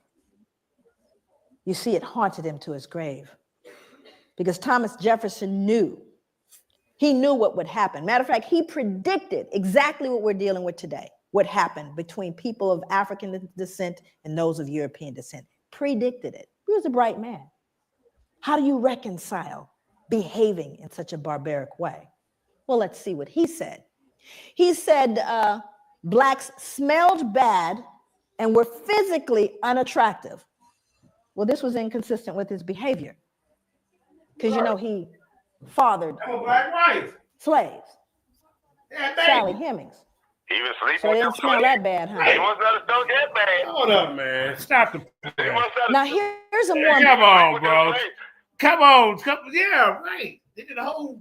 Come on, man. And listen, JJ. Now I'm showing you your presidents. I'm showing you science. Yep. I'm showing you the government, how they all pushing the same narrative. Yep. Huh? Yeah, you breaking it down. All pushing the same narrative. Yep. And that's why we saying, man, we don't understand why y'all be pushing this, you know, their books and their ideologies, man. I can't believe you came to the debate. I'm against Afrocentrics. So then you must be for Eurocentrics and Thomas Jefferson and Frederick Blumenbach and goddamn Carl Linnaeus and Darwin and Lemaitre, Big Bang Theory guy. I mean, all this old man. Come on, bro. What are we doing? I'm about to go down the line on all of them, JJ, so don't worry about it. I'm not giving you all of them. I'm giving you the major players. I know the major players. I mean, but you don't know. I know some I don't know, but yeah, I'm just saying these are ones you got to throw in you your ain't on my level. face. You ain't on my level with this, JJ. Don't pretend. You know, like I said, ain't nobody in this community want this smoke when it comes to this stuff because I'm not playing with them today. Okay. Well, everybody's gonna get it. Brother, everybody's gonna learn. I know y'all. I know, man, but you can't talk shit to the. Hey, listen, you can't. You gonna hear some more, and then just bro, chill out. Some of us know some of this too, bro. But you got some advanced knowledge on it. But don't talk shit to the person that's cooking your food. Remember, I got you on the car. All right, let's keep going there, man. All right, yeah. My first presentation in 2020 was on this. All right, let's keep going. I was talking about some other stuff. Wasn't nobody really talking about it like that then, and I'm just regurgitating the shit that I've been saying for years, and I'm getting tired of saying it. But the teacher got to keep. Do you know? Do you know when Unc came on my channel back when I had my stick in front of it? I was talking about this scientific shit too, bro. So I'm just saying, you got something, but don't come over here and treat people like, nigga, you don't know nothing. Let's just keep it, you know, humble yourself and your teachers. It's good. I like the order you're going. I'm tired of being played with. Like I said, they gonna learn today who really knows about this shit. All right, let's go. So like I said, ain't nobody standing in my way on this. Nobody. I love you. But like I said, I'm going hard on them today, and I'm not playing with nobody because I'm tired of everybody playing with me. Well, you better go and do what you got to do. Let's keep it going. Important one. He said we required less sleep. Now that one's more interesting to me. Why would he need to? What dissonance was he feeling that he would need to believe that blacks required less sleep? Why? What did he do? Put about in the field. You know, he owned slaves. Right. So what do you think? How hard do you think he worked them? To death. What was a work day for a slave? Sunrise to sunset. But do you have any empirical evidence, Joy? Can you prove that? Because you know, if you can't write, count it and measure it, it didn't happen in European culture. Is that correct? You got to count and measure it. How many of you have measurable objectives? Measurable outcomes. You better measure it. I don't care if you tell them. Can you tell your boss really, truly, at the end of the year, we're doing better now? I've been to work every single day I've watched, and I can guarantee you we're doing better. Is that going to fly? Nope. That would be no. That means you have to count it and measure it. And if you didn't count and measure, it didn't happen. So when you start looking at the notion of requiring less sleep, that's an interesting thing because I have to believe if I work you that hard. And boy, I got humbled when I found out how hard folks worked in the sugar plantations. Ooh-wee, I got humbled by how hard folks in the Caribbean were worked. But what I decided to do is I looked at the Library of Congress. Most of my work over the 9 years that it took to write the book, 6 years of that was research. The other part of it had to do with doing interviews of elders and reading slave narratives. And there are thousands of them. This is just one taken from the Library of Congress. Sarah Gudger from North Carolina wrote, "Never know nothing but work, never knew rest, felt like my back was going to break. This the gospel truth." Damn. Then I looked at what happened in the sugar plantations. And this was amazing.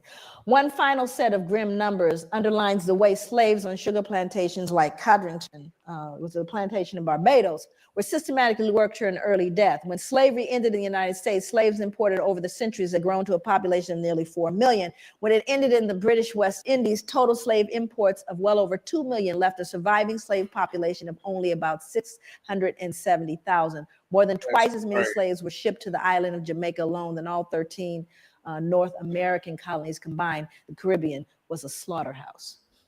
In fact, the reason why there was more Caribbean was a slaughterhouse. I don't even understand like these Stupees types, the Google Scholars, the Cedrics, and that other one. And they telling you how they did y'all over there. It was a slaughterhouse, bro. And they don't say nothing about it. You don't hear nothing about it. They telling us what we need to do. Right. What the hell going on, man? She said it was a slaughterhouse over there. Because I guess they continue to do slavery, I guess. Is that what she said? They were working them so hard. Some of them, they were saying they didn't last for 5 years. And they say the young girls that couldn't even reach puberty, they was getting worked so hard.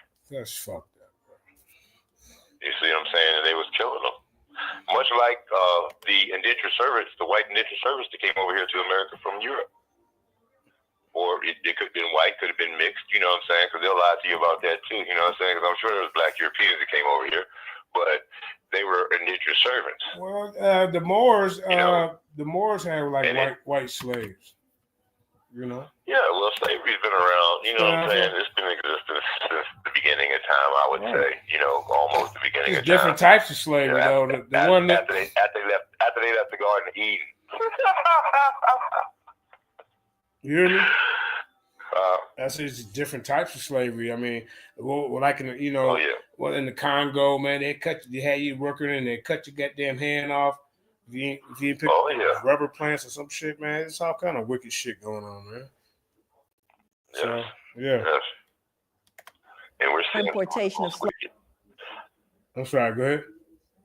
I said we're seeing some of the most wicked here with the transatlantic slave trade. You know, we had a Holocaust too. I mean, it might be others. You can't say nothing about certain people because it's they have a scientific term for it. They have a term that it's anti. Right. But what about our Holocaust? they tell us, oh, well, don't say nothing about that. You know, that was so long ago. You know when they say that to me, you know what I tell them, JJ? You want to hear what I tell them, JJ? Yeah. I said, so you're admitting that you know about it, right? So what is worse, the violence or the silence, MFer? Yeah. The violence that was done to the slaves or the silence that you keep in your mouth knowing about it and not saying nothing or doing nothing and trying to downplay it? What's worse, violence or the silence? We can go on to the next one if you want, JJ. The next video? Yeah, man. I'm gonna start checking her out. She got, y'all can check. Go ahead, bro. Go ahead. No, I was saying I thank Dr. Joyce DeGrasse for her wonderful words, and this is one of my people that I look as a teacher because I went in behind what she was saying to get to the point to where I'm at today. You know, because like I said, this video was done in 2008 in France. I think if we play more of her and it's coming from a woman, I think maybe people will listen more. You know, because well, she's not going to tell you about these other people. See, I'm going down the list of the people who created this scientific racism, how we are still under the same thumbs and the same classifications and the same nonsense of race. I just showed you the man who created the race theory. Put the whites on top, put the blacks on the bottom, everything else in the middle. Okay? That's who created race. So when you're talking about race, see, race in the Bible, they're talking about, you know, an athletic event or, you know, running, except for in, I think it's Romans 9:3. And when they use the term race there, they're saying, you know, their kinfolk or their blood. Okay? It doesn't mean a color. These people took it from the Bible, weaponized the term like they do all, just like, you know, they're weaponizing these terms, making them fit their narrative. So you weaponize the term and turn it on another group of people. That's racism right there. See, that's white superiority, which is racism by definition. Because only in racism you can alter another group's life. You know what I'm saying? You could be a bigot. You know, everybody got a little bit of that. You know what I'm saying? You could be prejudiced. Everybody got a little bit of that. But you can't be a racist because you don't have the power to affect them, but they have the power to affect your life. And I'm not talking about the white man. I'm talking about these Zionist bankers who control the money and control the world. But let's not get off course. But I could if I wanted to and keep on going with that in the money system. But I'm not going to get into that because that ain't what this show is about. So let's go ahead, JJ, and go to the next one, please, brother. Hold up.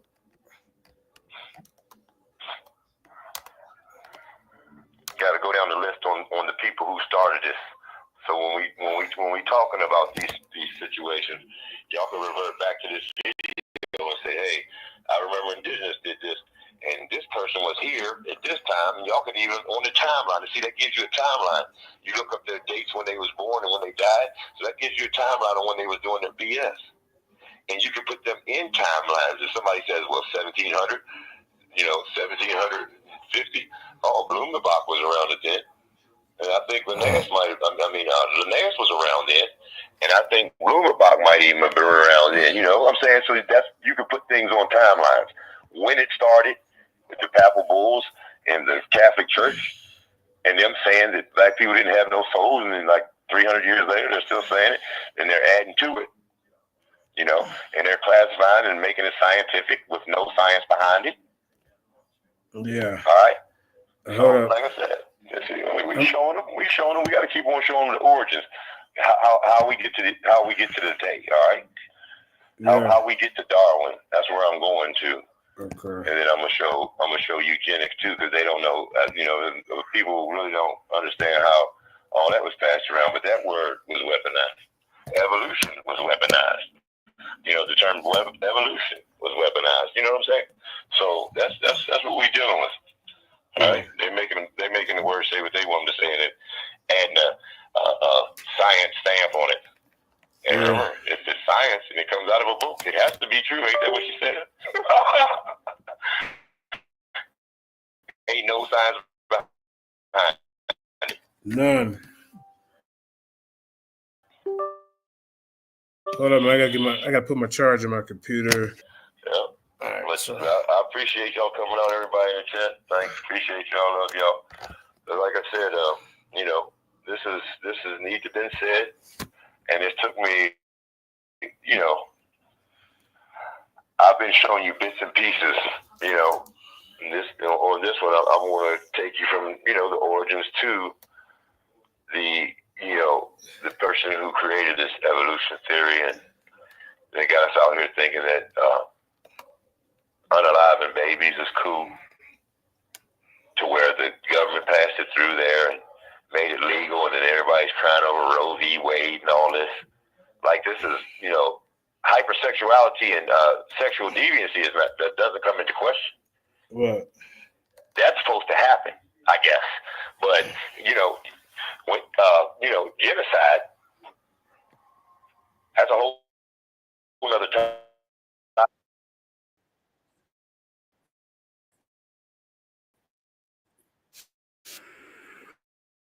All right. I gotta get past this commercial. And Luis asked what the hell Luis lying about. You hear me, y'all? The hell Luis lying about? We already heard. Hold on. Huh? We doing number 4. What are you doing? You finna do number 4. Oh. Yeah, we doing The Roots of Race, Carl Linnaeus, John Frederick Blumenberg, Luis Agassiz. Yeah, see, I ain't heard of this Luis guy. Is he the little dude in the corner at the bottom with the little short hair? Yeah, that's probably him. I mean, you know, he's just another player. Like, now they got all their pictures up here, bro. They got all their little. They go Carl. Yeah, you know, I said he's just another player in the game. That's all. You know what I'm saying? Like I said, you know, he's just another player. But you go, okay, and you notice who's at the bottom. Right. Who is at the bottom? Number 4. Number 4 is Samuel Morton. Okay, Samuel. That's look at Sam. Look, Samuel George Morton. Hey, you need to get you one of them little hairdos like them to flip out to the side, nigga. That you wouldn't be like so much. You know what I'm saying? I think the people in Africa be wearing them wigs. The people in Africa. Yeah, I told Cedric they still over in Jamaica wearing them damn Parliament wigs and shit. You see your goddamn George Washington. Look like they got a nappy sheep's butt on top of their head. God damn. You see, this is what I'm talking about, y'all. Man, these guys got to cut this out. All right, let's go, man. Come on. A nappy white sheep's butt. Right. Okay, make sure you get that right. Black is night with the damn white wig on, nigga. Lips crusty and everything, nigga. Conversation today in the age of enlightenment. Hold up, let me see. Let me know. I'm for the play it. Hold up. The age of enlightenment. All right, now, there was a timestamp though. Do you just want me to run it, or you want me to run it? Yeah, run it. Run it. All right, go ahead. So those who have chronicled human history on this planet, historians and academics and scholars and scribes by human history into different periods. We know that. Different ages, if you will. And so we have what is called the Bronze Age and the Iron Age, the Stone Age and the Dark Age and the Middle Ages.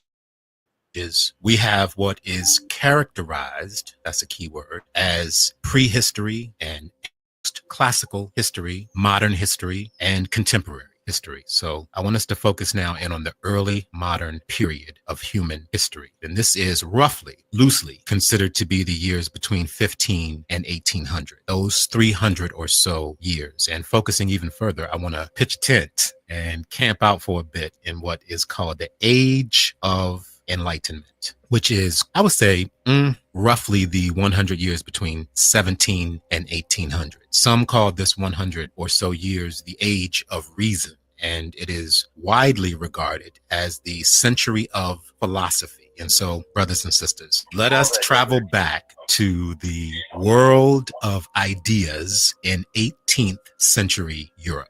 Specifically in France, this period was characterized by the phrase dare to know. And many of the leading thinkers and philosophers and researchers and writers and my favorites, the Freemasons of that time, often circulated their ideas and their thoughts through meetings at sort of scientific academies and at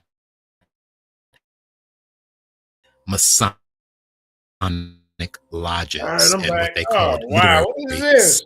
Okay, man, I stepped off for a minute. These are all the heroes, y'all.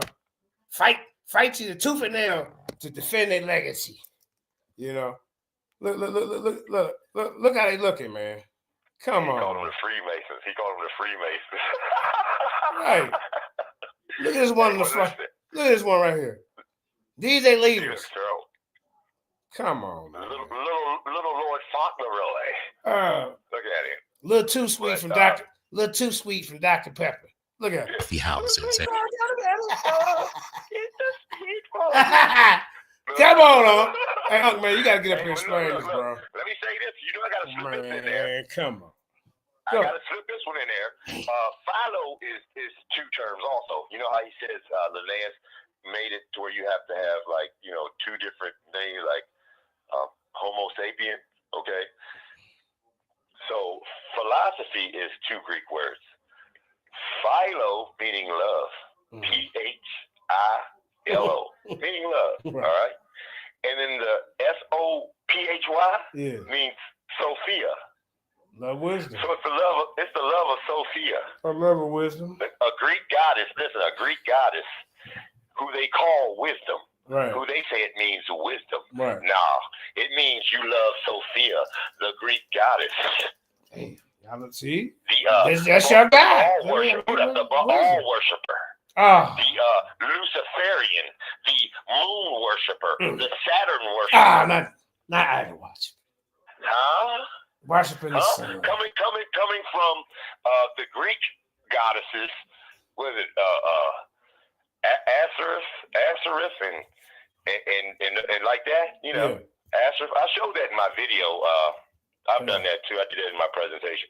But yeah, that's where it's coming from. Love of Sophia, the Greek goddess. Yeah. All right. That's what philosophy means.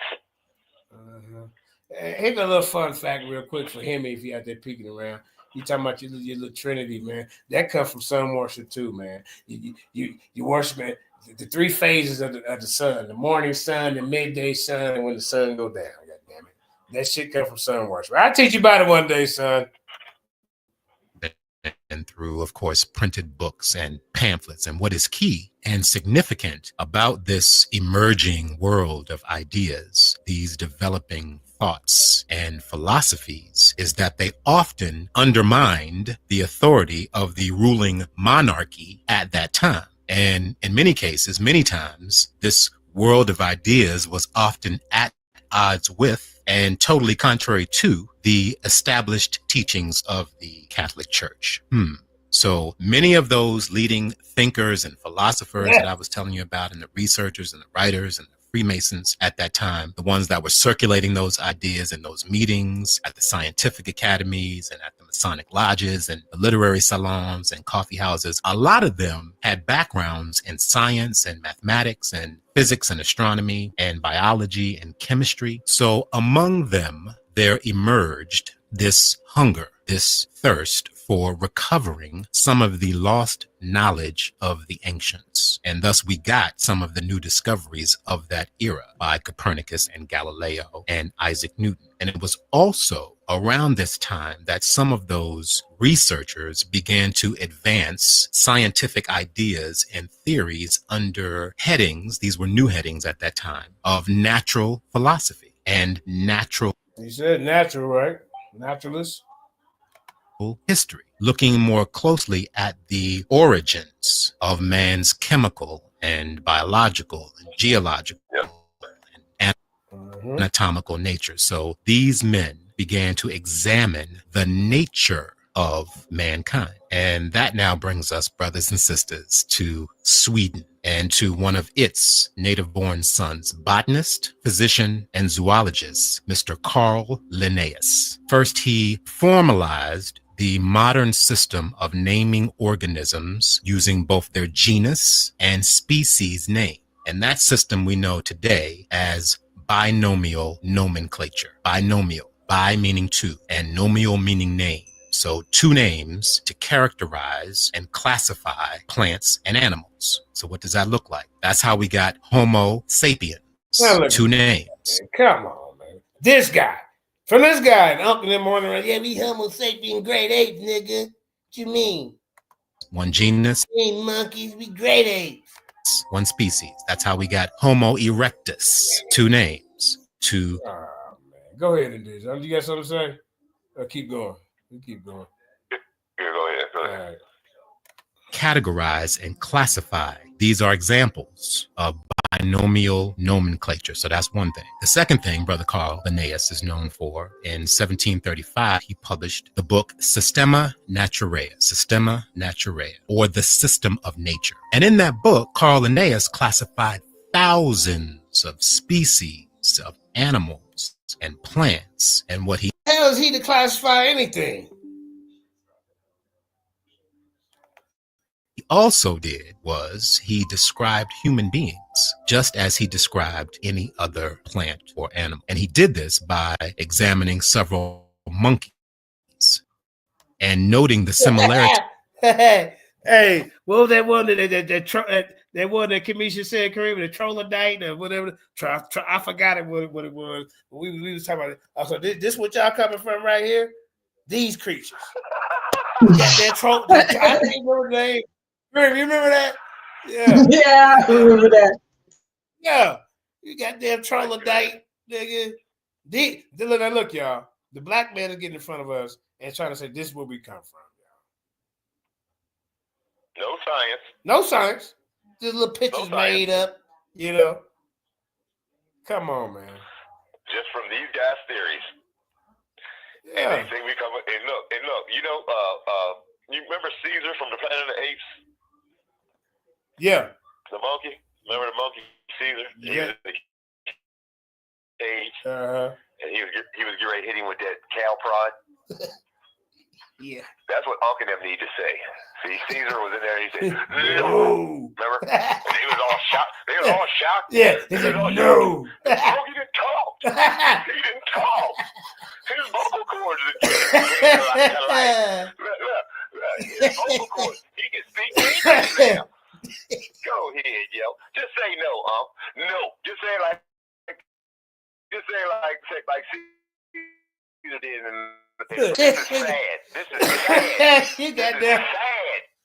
You got damn troglodyte. That's what I can't pronounce it right. Trophrodite. I remember Commission. Monkey-minded nincompoop. Oh man, look, y'all. This ain't no sign. The white meat, JJ. Must have been in here to the white meat. Let's keep going. And so he thinks Darwin was the first one to say this. He thought that Linnaeus, look, way back. Linnaeus was starting this monkey-minded nincompoop stuff. Darwin. You know what I'm saying? Darwin taught us that we was Africans. Yeah, that's what Darwin. You know, Darwin is the father. This is your granddaddy. Hey, look, nigga, you ain't going back far. You ain't going back far enough, son. Who? You ain't going back far enough. You don't even know the history. You don't even know how this stuff started. You sit there running your mouth. You sit there running your mouth like you just the end all be all. You know, no shit. Nigga, one fish, blue fish, up west is what you call that nigga. Between the monkeys and man. And Carl Linnaeus pointed out that both species basically have the same anatomy, except for speech. He found no other differences between monkeys and man. So in his book, Systema Naturae, he placed man and monkeys under the same category. And he called this category anthropomorpha. Anthropomorpha, meaning man-like, man-like.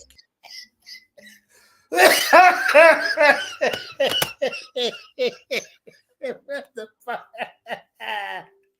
Anthropomorpha. Man. Not the man monkey. Not the man monkey. Oh. I can't come here. Hold on. Oh, man. Just making up stuff. And they regurgitate these dead oppressors BS form. They've been dead hundreds of years, and they out here tap dancing, and lying for these wicked demons. Leave them alone, Indigenous. Wicked demons. Leave them alone. People sitting here trying to lie to my people like this.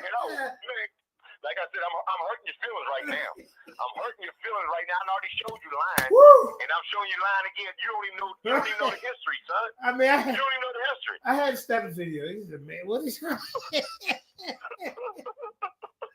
these niggas swear they be doing it. They made all this up. Come on, let's keep going. That's right. Look at this guy. Look. I'm gonna get you one of these Charles and Les t-shirts on. That's what I'm gonna do for you. And eventually, in later editions of Systema Naturae, we, mankind, were classified as primates instead of anthropomorphs and humans. And now we first was anthropomorphs, y'all. Man, monkey man-like. Now they just switched it up. See, they don't even know they still a made up name for some made up mess. Okay. Yeah. So they tell well, what great apes, nigga? Look. What great apes, nigga? Oh, ain't no damn monkey. Nigga got his lips all longer than a goddamn roll of nickels. I mean, come on, dick poked out. I mean, come on, man. What great apes? I said, come on, bro. Why ain't the why ain't... Look, I'm gonna give you a quote from Darwin. I'm gonna give you a surprise early before I get to Darwin. Darwin said, "Whilst, however, well behaved, man is but a monkey shaved." That is Charles Darwin's quote. So they can't even quote Darwin right.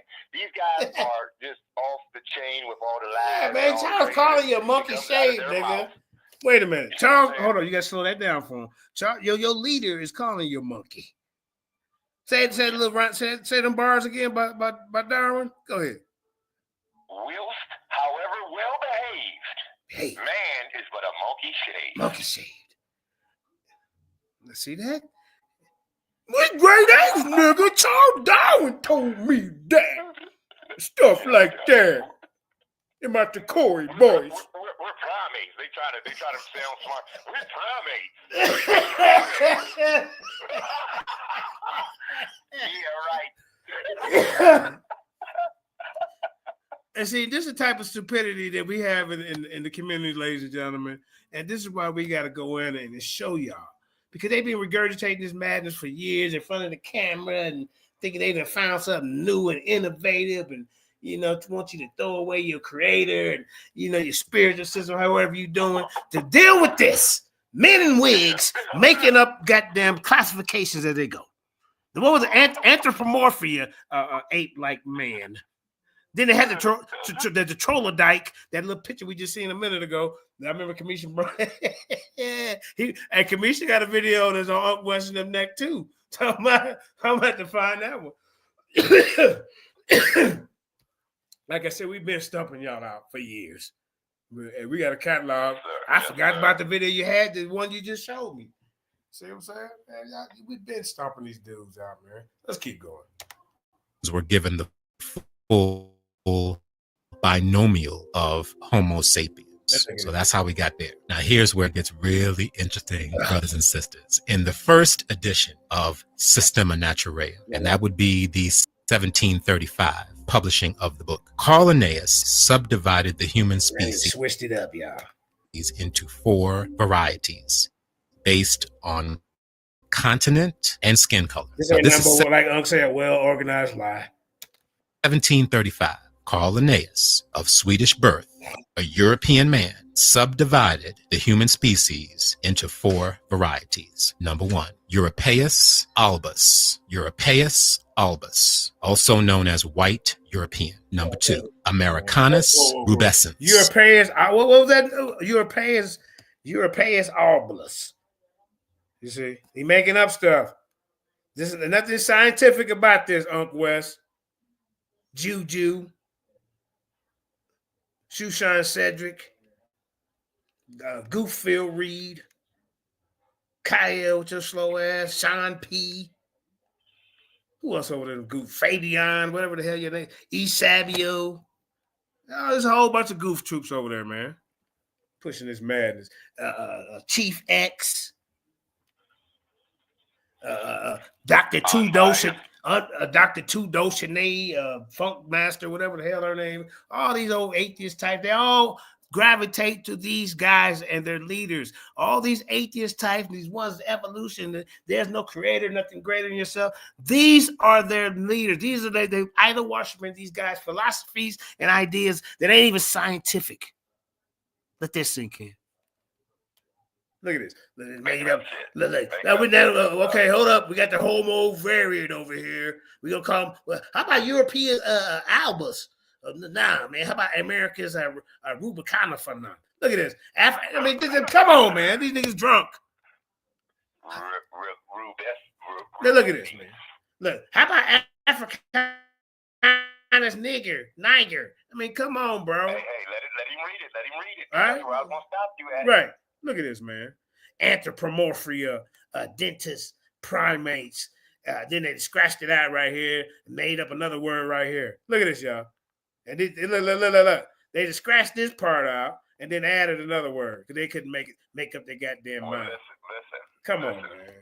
I told you earlier that you were gonna see Blumenbach's, Darwin's book on the origin of species went through many title changes, okay? Right. And this is just another title change of Linnaeus's book.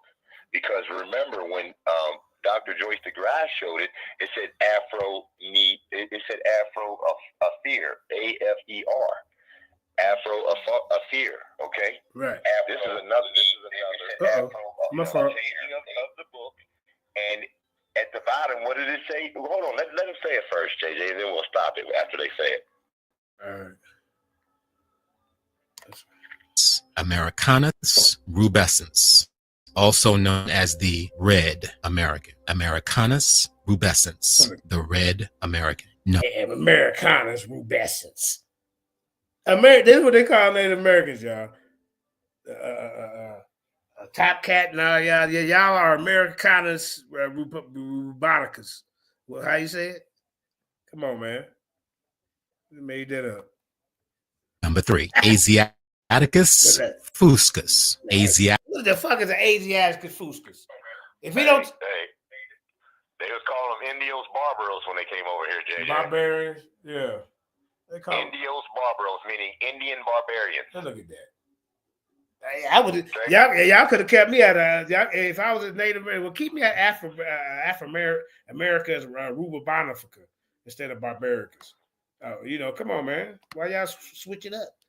I mean, I don't want none of the names. Look, Europeans. What is a European albus? Get on here and explain this right now.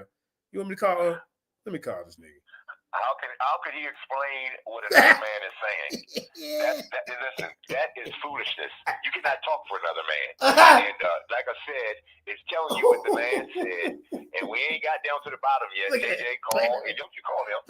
Like I said, let me call him. They want to come in here, they can come in here. No, but they got some explaining to do. To run their mouth and talk no slick stuff, because I've already bust them in the head to the white meat, and I ain't done yet. Hold on, you split half the head open already, bro. Half the head. Let's get down to the last classification. All right, come on, man. They got some explain. What the hell is an African Fufius, y'all? Afriticus Fufius, right here. The second one, y'all. Look right here. Look, what is that? What is a European's albus? If I bet you don't even know. If we would have told you peeking in right now, but if I'd have caught you on the, caught you out there in the field somewhere, goddamn it, you wouldn't even know. Let's keep going, man. I don't even know what it is. It's made up. Atticus fuscus, also known as the Atticus fuscus. Brown Asian, which was subsequently changed in the 10th edition of the book, which was no science behind this, y'all. Published in 1758. Asiaticus fuscus was changed to Asiaticus viridis, also known as the Yellow Asian. So that's how we got there. And number 4, Africanus niger. Africanus niger, also Africanus niger. That sounds a little Frenchy, known as the Black African, Africanus Niger. Now, we know today that Niger is a country in West Africa. Some people... They can't even say it right. You see that? Now we got there, right, JJ? We there. So like I said, they were using that Niger too. Yeah. And Niger is in the Bible. Yeah. When they call it Barnabas the Simeon that. Yeah. And it means black and Christian. Ah. Bible telling the colors. Strong's. Bible telling the colors, y'all. Strong's. Look up Strong's G3526 if you don't believe me. Strong's G3526. That's all you gotta Google. G3526. And then it'll pop up there for you if you don't believe what I'm telling you. But like I said, they were busting heads and all them niggas back in the day. They were calling Jesus and them niggers back in the day. And Negro came from Niger. See, it's both in Latin. Those are Latin terms. So Niger is Latin, and from Niger,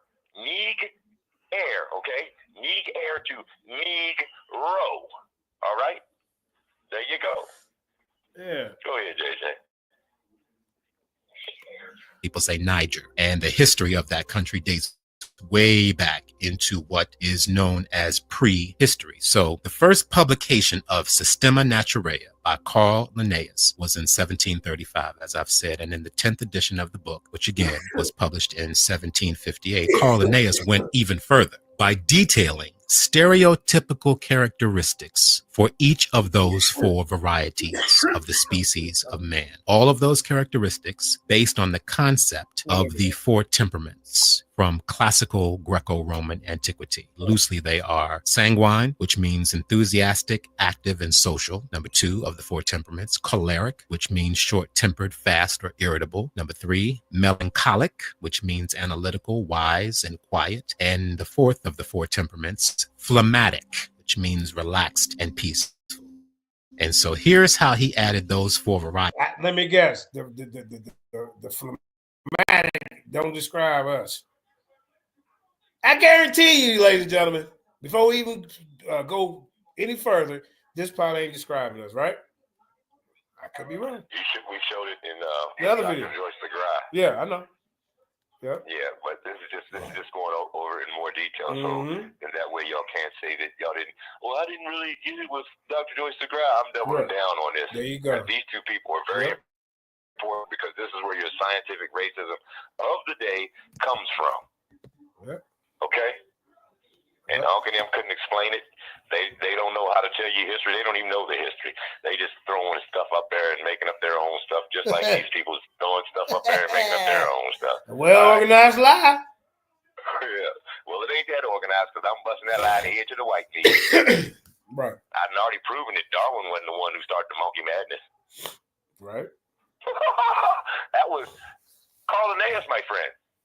He said Darwin 100 years before. He said 100 and some years before. Yeah. He said Darwin told us we was Africans, y'all. We know nothing about being from Africa. Didn't know nothing about it.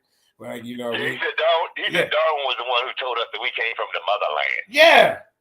Darwin said in his book in 1879 or whatever year it came out, 1870, what is it, 79? Yeah. He put a passage in the book to say, yeah, and by the way, y'all from you Negroes, y'all from the motherland. Yeah, come on, bro. Like they didn't know that they were from the motherland until they read his book, y'all, in 1871. You see? Come on, man. You making stuff up, bro. If it wasn't for Darwin, we would have never known that we came from the motherland. We got that on tape. He said that, man. I was dying. We killed him that day. Killed him. That's why Cedric got so mad. I just be saying anything. That's why Cedric got so mad. How dare you do my papa like that, JJ? Papa. Varieties of the species of man. This is the descriptions that he added next to those four categorizations that he had done earlier in a previous edition of the book. Next to the Americanus, he wrote red, choleric, righteous, black, straight, thick hair, stubborn, zealous, free, painting himself with red lines and regulated by customs. That's what he wrote next to Americanus. Next to natives. To Europeanus, he wrote white, sanguine, with abundant long hair, blue eyes, gentle, acute, inventive, covered with close vestments, and regulated by customs. And next to the Asiaticus, he wrote yellow, melancholic, stiff, black hair, dark eyes, severe, haughty, greedy, covered with loose clothing, and regulated by opinions. And next to the Africanus, he wrote black, phlegmatic, relaxed, black frizzled hair, silky skin, flat nose, tumid lips, that means swollen, females without shame, mammary glands give milk abundantly, crafty, sly, careless, anoints himself with grease, and regulated by will. Now, these are the characteristics of the black man and black woman as listed in the year 1758 by Carl Linnaeus in his book, Systema Naturae. And this, brothers and sisters, is one of the deep. What you He say? said we anoint ourselves with grease. You hear me? Well, go ahead, man. I kind of. He said the blacks anoint themselves. The Africans anoint themselves with grease. Mm-hmm. I said, well, you know, Kevin Nazariak's black because he's out here trying to grease us up all one person at a time with his body butters. Buddy butters. His buddy butters. He had a whack 100 fragrance at one time. That was just straight chasing clout, man. Roots of race and racism as we know it today. Let me tell you a story. Let's begin today in the year Look. These are leaders, y'all. Look, you got Linnaeus over here looking like Ben Franklin. You got John Blumenbach looking like Thomas Jefferson. You got this one over here looking like stir crazy to do. I mean, come on, man. Look at this one right here. Looking like what's that? What's his name? Woody Helser. Now, what's that one name? Goddamn, married this goddamn the Chinese stepdaughter when she got older. He adopted her. What's that dude? What's his name? I remember who you talking about. I can't remember his name. Yeah, man. They all reincarnated, man. Look at this guy. That's him, though. Look, hold up. They got on 12 layers of clothes. Musty as a mug. You know what I'm saying? And ain't washing right. Probably got lice in it. They say the lice is the pearls of God and all this stuff. Remember, the Moors had to go up there and teach them how to wash their butts. Right. Yeah, they musty, and that's why you had the Black Plague and all that over there because they wasn't washing their butt. Right. You know what I'm saying? They walk sewer around system was wearing them musty ass clothes and ain't washing. And then you wondering why you get all them diseases. Go watch that one movie. Hold up. When they did come over here and they ran into the Indians, one of them would fart and a whole tribe would die because these people was full of disease. Ah, damn. Hey, what's that movie when Martin went back in time? Oh yeah, I remember Black that Knight. Go watch that. That's how they a lot of shit. That's how they live, bro. Dog at the table, lice falling all in the bowl of soup. Man, like you say, the Moors had to come over there, teach them how to They saying bathe. the gout was for the rich, those Yeah, the gout was for the rich. like that, yeah. Look, rotten teeth was for the rich. They was overindulging in everything. Yeah. They was rich and had all the money, so they, those type of diseases was rich diseases. How about that? The rotten teeth was for the rich because they could afford sugar. That was like cool. Hey, one of their queens said that she took a bath when she was born and when she got married. They were scared to take baths. I mean, what the hell is this, man? Shit. It's true. 1775 in the country of Germany at the University of Göttingen or Göttingen, Gottingen, University of Göttingen. A young man studying medicine there in 1775 publishes his thesis called On the Natural Variety of Mankind. On the Natural Variety of Mankind. And in his thesis, this young man explored the classification of human races based upon craniological research. Craniological being, just what you think, being the study of the hard casing enclosing the human brain, that being the human skull. So in his 1775 medical doctoral thesis, this young man began to look at the size and shape of the human skull, and he began to draw some conclusions. And I want to underscore here right off the break that this gentleman was not studying the brain itself. He was studying the hard material encasing and closing the brain. He was studying the size and shape of the human skull. That is an important fact and distinction to keep in your mind and in your consciousness as we delve deeper into this conversation. So again, that was in 1775. And in 1779, some 4 years later, this same young man, based upon his continued cranial research, he divided the human species into 5 races based upon his examination of skulls. 5 human races. And he broke down those races as follows. Number 1, the Caucasian or white race. Number 2, the Mongolian or yellow race, including all East Asians and some Central Asians. Number 3, the Malayan or brown race, including Southeast Asian and Pacific Islander. Number 4, the Ethiopian or black race, including sub-Saharan Africans. Number 5, the American or red race, including American Indians. And again, all of this was based upon this young man's craniological research, all right? His study of the human skull. And his name was Johann Friedrich Blumenbach, a German national, a man of European descent, a physician, physiologist, and anthropologist. In 1779, Blumenbach divided the human species into 5 races, all based upon his research and observations. Now, at that point in the development of thought, in the world of ideas in European society, in that period that is called, as we discussed last time, the Age of Enlightenment or the Age of Reason, there had emerged at that time 2 predominant philosophies as to the origins of humankind. First, there were those who took the biblical view. No surprise there. Those that believe that human beings are one species and that race represents variations in and variations of that one human species. That's the Bible view. And that belief was known as monogenism or monogeny.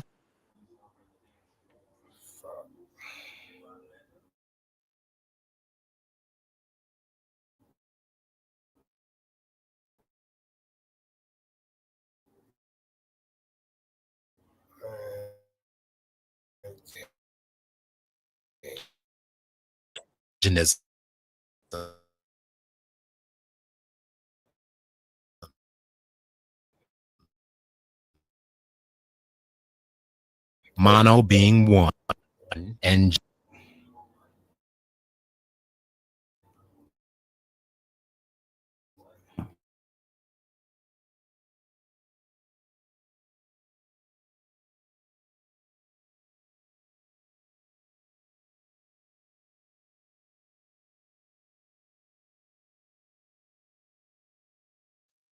It's messing up.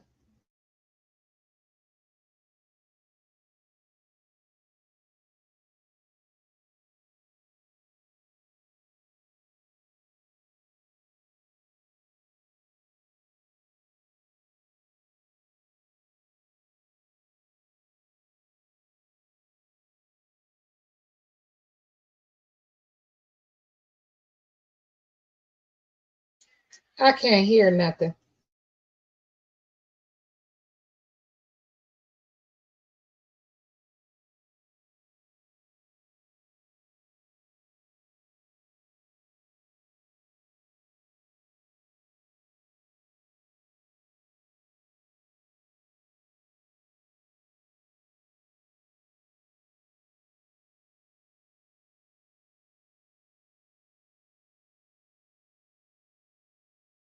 Hey, everybody.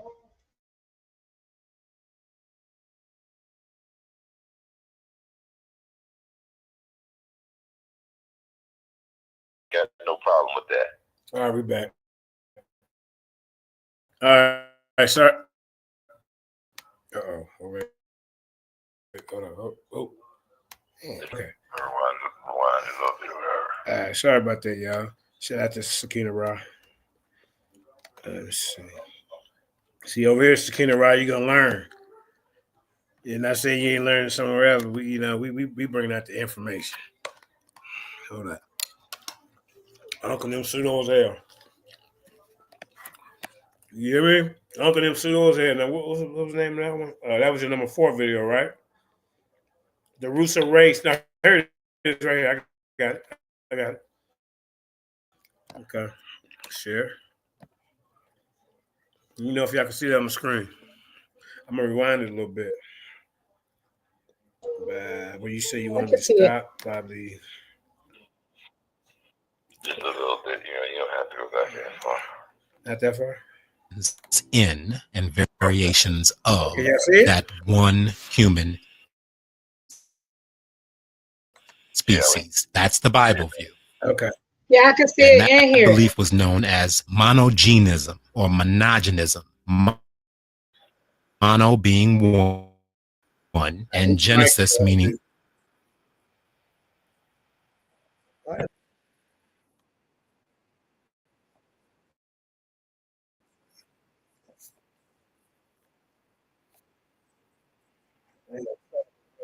as polygenism. Poly being many and Genesis being origin. So many origins. And these folks were known as polygynous or polygynous, meaning they believed that human beings evolved from multiple species. And this group would later be known as, maybe you've heard this term, pluralists. Now, Johann Friedrich. Okay. All right. I'm leaving it alone.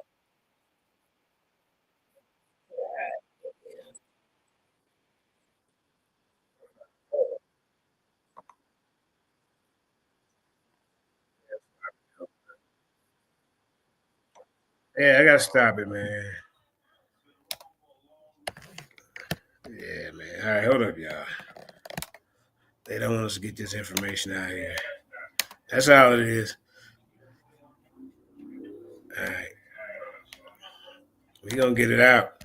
Uncle them sending their little jujus over here. You know. Remember Uncle used to do voodoo, y'all. Y'all remember that? He was called Black African Power.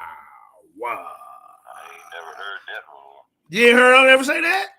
Damn. Mm-hmm. We say all the time back in the day. Then you start doing this atheist shit. I don't know what the hell wrong. All right, here we go.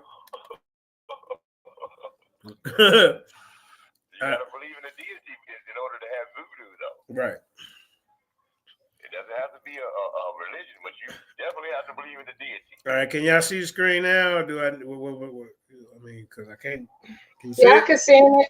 Yeah. I've seen it before. Yeah. All right. All right. Let's try it again.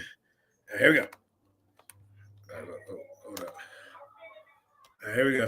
Skin color and cranial profile depended on geography and diet and mannerism. So Johann Friedrich Blumenbach, he held to what is called the degenerative hypothesis of racial origins. Well, what is the degenerative hypothesis? Blumenbach believed that Adam and Eve were Caucasians dwelling in Asia and that other races. See, you little scientists believe in the Bible stuff. Now look at that. You see that? You ain't talking about that part, did he, indigenous. They based their little scientific pseudoscience. No, but he's gonna learn a little bit about his favorite Charles Darwin here in a minute. He don't know a lot about what they were talking about with religion. He gonna learn today, though. He gonna learn today. He the God killer. Hold up. Let me see if I can turn your mic up a little bit more. All right, say something now. Yeah, what's up? What's Okay, up? What's up? All right. Yeah, you ain't talking about that part.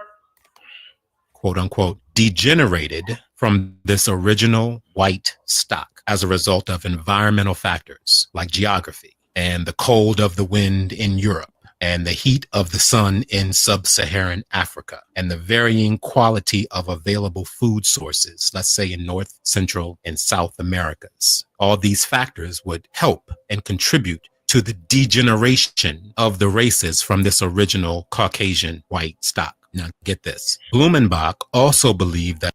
All right, real quick, they got a measles outbreak, second child measles outbreak in Texas. RFK Jr. travels to state, Emmett, worst outbreak in 30 years. What the hell going on there in Texas, man? Shit crazy. All right, we'll talk about that later. Let's go. That this whole, this makes me laugh, this whole degenerative process could be reversed. That in the right environment and under the right circumstances and with the proper diet, that all forms of man, all the quote unquote degenerated races like Negroes and Eskimos and Chinese and American Indians, they could all be reverted back to the original Caucasian race. And I will remind you here, brothers and sisters, at this point, that Johann Friedrich Blumenbach was a respected scientist of his day. So this work brought forward by Johann Friedrich Blumenbach is another deep root of racism. And that is not to say, I want to be very clear about this, that is not to say that Brother Blumenbach himself was racist or that his ideas were or are inherently racist. The point I want to make here is that the introduction of these ideas and philosophies into polite society during the time of the scientific revolution leading into the Age of Enlightenment in the early modern period of human history. These ideas, in the name of science, racist or not, allowed for those who were overtly racist, those ideas allowed racists to co-opt those scientific findings by Blumenbach and to use those ideas in the name of science to further an overtly racist political, social, and scientific agenda at that time, and to impose and inflict those racist ideas onto the larger society in which they lived. It is the co-opting of ideas in the name of science to perpetuate a racist political agenda. That's the larger point that I would like to make here. So for the past few conversations, we have been talking about the deep roots of racism, and the work of Johann Friedrich Blumenbach, brothers and sisters, is yet another deep root of racism in our contemporary society. The last time we were together, we pulled up another deep root of racism in discussing the work of Mr. Carl Linnaeus, who was the first of the Age of Enlightenment philosophers to describe human beings just as he described any other plant or animal. And as we discussed last time, he did that by examining several monkeys and noting the similarities between the monkeys and man. And Carl Linnaeus pointed out that both species basically have the same anatomy, except for speech. And he found no other differences between monkeys and man. And Carl Linnaeus went on to, as we discussed, subdivide the human species into 4 varieties. Now, he did his work based on continent, so where these people were located, and skin color.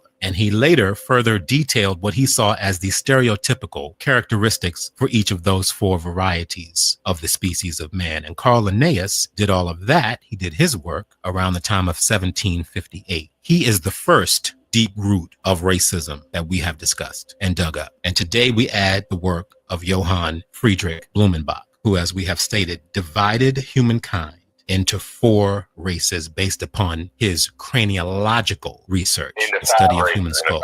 And Blumenbach did the bulk of his work around the time of 1779. So he is the second deep root of racism that I'm putting on the table for further research and reflection this morning. Carl Linnaeus and Johann Friedrich Blumenbach are 2 of the deep roots of racism, if you dig back far enough and deep enough. And their work is at the foundation of how we perceive race and experience racism in contemporary society. Let me tell you a story. Let us now turn to the antebellum American science scene and to a native son of the city of brotherly love. At age 17, this young man began attending lectures at the University. I hope y'all paying attention, man. That's some pretty good information. University of Pennsylvania Medical School. And he went on to earn his first medical degree from that school in 1820. And shortly thereafter, this young man became a member of the Academy of Natural Sciences of Philadelphia. And in 1824, he began his medical practice in Philadelphia. And it wasn't too long before he became a rising star in the local medical community, eventually joining the Pennsylvania Medical College in Philadelphia as a professor of anatomy. And in 1830, this young professor was preparing a lecture titled "The Different Forms of the Skull as Exhibited in the 5 Races of Men." The different forms of the skull as exhibited in the 5. Pause that, JJ. Yeah, not the brain. Hey, we already talked about who was messing with the skulls, right? Yeah. Blumenbach, right? Mm-hmm. Now in 1830, Blumenbach was messing around in the late 1700s. In 1830, here comes Samuel Morton. Hey, you got some explaining to do. He was on side there talking big time about Samuel Morton was the one who created all this madness. We were laughing at him in the audience when he said hold up, he's the father of racism. And he's the one who started messing with the skulls first. He's the father of that too. You lied. You don't even know the history. Here's your boy Samuel Morton right here. Samuel George Morton. Bro, you can't. But don't blame Juju. That's his ghostwriter, man. Damn. Man, Juju Ankh has been saying this. Juju has just started saying this stuff recently. Juju, you know, she's been saying this stuff recently. Oh, she got into the fray, but Ankh has been saying it for years. Oh, Juju wrote a script for his last. Oh man, okay. She be ghostwriting from. They be sending. Well, they both wrong. They both wrong, and neither one of them want to smoke. And every time I'm over in their chat and I say, y'all regurgitate my stuff, they'll act like they don't know what I'm talking about. Oh, ain't nobody regurgitating your stuff. You don't know nothing. All right, I'm showing you I don't know nothing. I'm showing you I know way more than all of y'all, and I can put this together and have put it together for you because I've been saying this out of my mouth for years. For years, okay? I'm just showing you videos because I'm tired of saying it. But the teacher can't get tired of teaching the same subject over again. Unbiased told me that, and Unbiased was right. I'll give Unbiased credit on that. But that's the only thing I can give him credit. Speaking of Unbiased, Indigenous, I told him he's still bigging up Margaret Singer. He's still bigging up Margaret Singer. Hey, he wants to have a discussion with you. Who? Unbiased. We're gonna bring him over here. Let y'all, talk about it. I don't want nothing to do with him now. He want nothing to do with me. I don't need him because he ain't gonna add nothing to the conversation. The only thing he's gonna do is muddy the water. That's it. Because he don't know none of this. Well, so why do I need to have a discussion when you don't even know the subject? You don't even know how are you going to debate something you don't know, son? You told me to set. I thought y'all you act like you can't debate nothing you don't know, JJ. Period. Well, I'm just saying. You told me to get the guy for you. You put it out there in the air that you said you wanted to deal with. Unbiased. I've been asking Unbiased for 4 years, 5 years now to debate me. Well, now he coming on your turn. In my first presentation on his show, I called him, and anybody else that wanted to smoke out. All right. That's in 2020. I've been doing it ever since then. So now all of a sudden, since like I said. They see me, and they see me getting some shine, and now they want to be a part of it. No, you ain't clout chasing off me. Damn. You a retard. No. Come on, man. Hey, bro, we gotta be politically correct, man. We can't say that. All right, but anyway, they don't know none of this. Yeah. They don't know none of it because they run their mouth. And it's like I said, Unbiased is sitting there saying Margaret Singer was a good woman. He's empathetically saying Margaret Singer was a good woman. All right. You hear me? And I'm gonna get into all that too. I'm not done yet. Let's go. All right. Empathetically correct. Emotionally correct. Politically correct. Let's try to, it's 2025. We gotta set a better example. We're not gonna be in the back chat arguing all day. We're gonna be talking about different stuff, like you say, different topics, man. I mean, even if it's not a debate, we still can just talk about different topics, man. Because, like as you can see, ladies, I was trying to set up the debate. It's like pulling teeth trying to set up a debate. I let people set up their own goddamn debates. Other than that, we just teach it. Let's go. 5 races of men. That was lecture topic, which was a throwback to the work of German anatomist Johann Friedrich Blum. You still on here? Okay, let's keep going. I was hit the wrong button. All excited. See, you didn't. All right, let's go. Blumenbach. Well, our young professor realized while prepping this lecture that he really didn't have enough illustrations of skulls to thoroughly exemplify each group he wanted to discuss, and thus began his lifelong quest to acquire as many human skulls from all across the planet as he possibly could. This man's name was Samuel George Morton. Unc said he just wait. Didn't Unc just say he just got him in Africa only? Indigenous? JJ, hold up. Samuel George.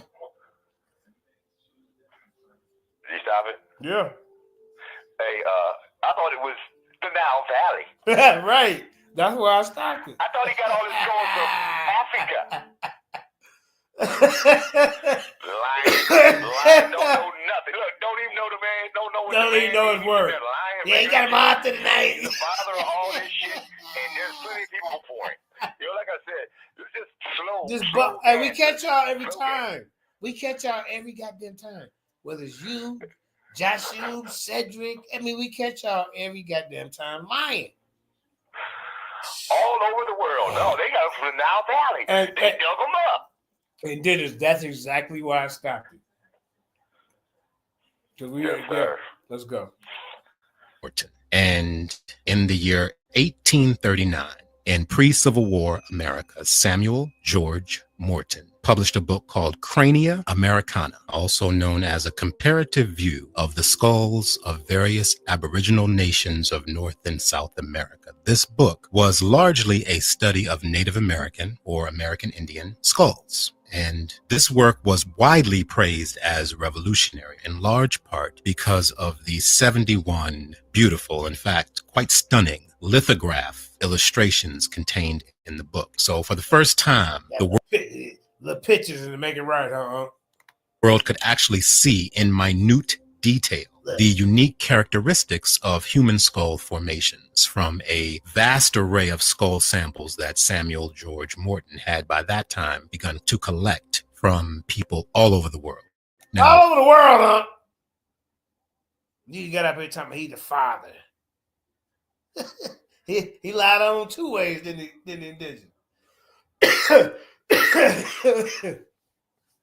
Yeah, he did. Crania Americana is also significant because Samuel George Morton continued the classification system begun by Johann Friedrich Blumenbach of ranking the human races by cranial capacity. And in Morton's work, in descending order of human skull volume, he prioritized Caucasians first, Mongolians second, Malaysians third, Native Americans fourth, and Negroes fifth. Now look at that. Now look at that. Uncle West and Kyle and Garfield, y'all will be ashamed of yourself, man. Sean P. and what the hell going on? There's some more of them classifications. Yeah. Now he done made up his own. And then look at the bottom, y'all. Oh no, he didn't make up his own. He changed the names around a little bit. Yeah. Because remember they said that Balboa come over and he was talking about the Ethiopians. They look like Ethiopians. Yeah, right. Remember that? Yeah. There you go, right there. What did Blumenbach call us? Ethiopians. All the Africans. He called us Ethiopians. Right. So you wonder why they floating around saying when Columbus did, they look like Ethiopians. Everything would look like Ethiopians over in Africa to them. They classified the whole group of Africans as Ethiopians. All right. Now he just changed the word around because I think Caucasian was there with yeah, he switched some stuff up. That's Blumenbach's word that he created. Remember, Caucasian. Right. Come on. All right. This is some bullshit. Go ahead, Jay. Okay, I'll be ashamed of yourself. Samuel George Morton noted the Caucasian race. These are his notes on the Caucasian race. Quote, distinguished by the facility with which it attains the highest intellectual endowments, end quote. Morton noted of Native Americans, quote, averse to cultivation and slow in acquiring knowledge, restless, revengeful, and fond of war, and wholly destitute of maritime adventure, end quote. Of the Ethiopians or Negroes, Morton wrote, quote, is indolent, meaning lazy, while the many nations which compose this race present a singular diversity of intellectual character, of which the far extreme is the lowest grade of humanity, end quote. So that was Samuel George Morton's first work on his craniological research, Crania Americana. Now, his second work, based upon his craniological research, was called Crania Egyptica. Crania Egyptica. That's the went over to Egypt, y'all. Archaic spelling of Egypt. And this book was also known as Observations on Egyptian. They're making up words, huh? You know the sad part about it? Your boy put all them books up when at the beginning of this video. Remember, I showed the video and he put all these books up like he was really doing something like right. He was talking about. Right, yeah. I forgot. I got cranial Ethiopia. Ethiopia. I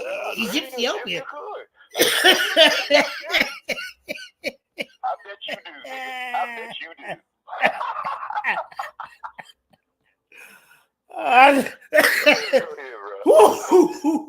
I forgot about that part. And they show flash that book. Here we go, y'all. Look, see? This Ankh West heroes, y'all. You see this? I mean, let me call up right now, man. He got some explaining to do.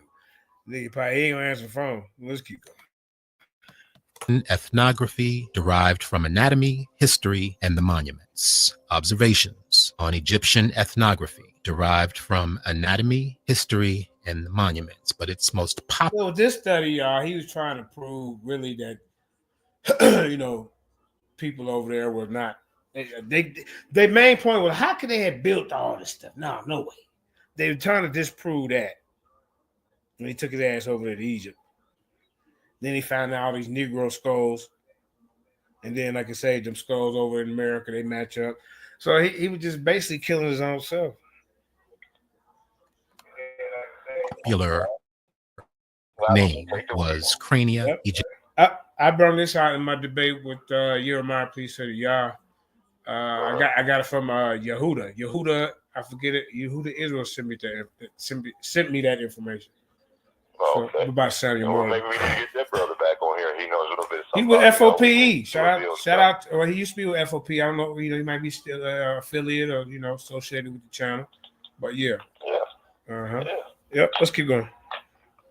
That's how I knew about him. That was 3-4 years ago. All right, let's go. Egyptica. And this second book was published in 1844. And in this study, Samuel George Morton sought to prove the distinct racial differences shown in modern Caucasoid, meaning European white folks, and Negroid, meaning African black folks, that their crania, their skulls, those differences were equally as present and as obvious in antiquity as well as they are in modern day society. So in other words, European white folks have always been superior to African black folks based upon the size, the overall volume of their human skull formations. And so Morton's conclusion in his book Crania Egyptica was that the ruling, now just sit down, brothers and sisters, and take a big, deep breath for this one. So Morton's conclusion in his book Crania Egyptica was that the ruling elite of ancient Egypt had been Caucasian, while the subservient class had been Negro. That was the whole reason taking his ass over there, man. As he did the Crania Americanas, he took his ass over to Egypt looking dumb.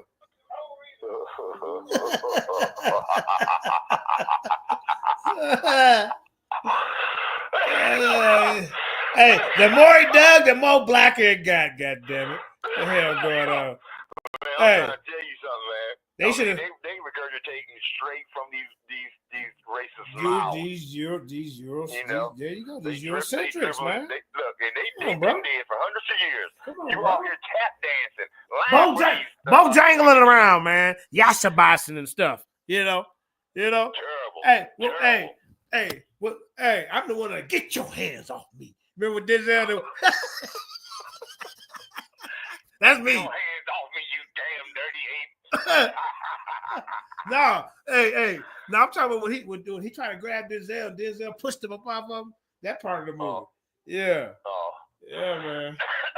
Well, I mean, he probably believes in Tarzan too. Oh yeah, man. Reggie dumbass trying to. I didn't even tell you. He'll say Cheetah was, he could speak. Cheetah could speak. From being around men so long, he has evolved. His vocal cords has snapped back. You know how they say women take that vinegar to get that snap back. That's what he took the vinegar and got some snap back in his vocal cords. Hey, think about this. They call it Tarzan, Lord of the Apes. So who they call him apes? Huh? They call him Lord over you? You call yourself a And granny. that's all he has to do is Right. All the black Africans Mudabai. beat up all the Right. crocodiles. Everybody coming. Cause this nigga. We should have a dude. We should have a drunk dude in that neighborhood. We used to call him Tires. He come in the middle. We used to love to see him do it. He come in the middle. I mean, he can belt it out too, boy. Hey, Tires, hit that. Monkey was racist. Cheetah was racist. He would beat up an African, but he would buck and shuck for Tarzan and Jane. He would buck and shuck for him. You talking about Cheetah? What are you talking about? Cheetah. I said, why you want to be a monkey? You want to be Cheetah? King Kong. King Kong. Look at King Kong. He would eat up them African women in a minute. But you look, he got that white woman over there. He know how to act. He's fighting tarantulas and snakes and tyrannosaurus. Godzilla, everybody. They are some coons. Right.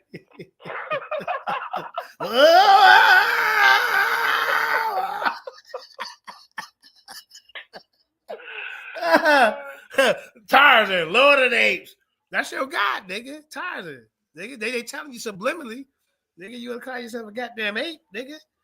Let's go. Let's let that sink in. And I will say here, just to take it off script for a minute, I will say this. That's true, depending upon what time in history you look. When the Greeks came in 325 BC or so and took over Egypt, it was at its decline. It was in the 25th, 28th dynasty by that point. So you would have white folks from Greece at 325. And after that, you would have Italians on the thrones and running Egypt closer toward Christ. So that is true if you go to 325 BC. Now, when you start creeping back into 1000 BC and 2000 BC and 3000 BC, just remember this, brothers and sisters. Just remember this when you study human history. The farther back you go, the blacker it gets. Okay? The farther back you go, the blacker it gets. These scientific claims coming from Samuel George Morton, this was all that his contemporary American and European colleagues, this is all they needed to continue justifying and defending the horrific practice of American chattel slavery that was ever present at that time in our history in this country. So Morton's belief, and it is important here to underscore that by this time, he had become a prominent physician and a very well-respected natural scientist. Samuel George Morton's belief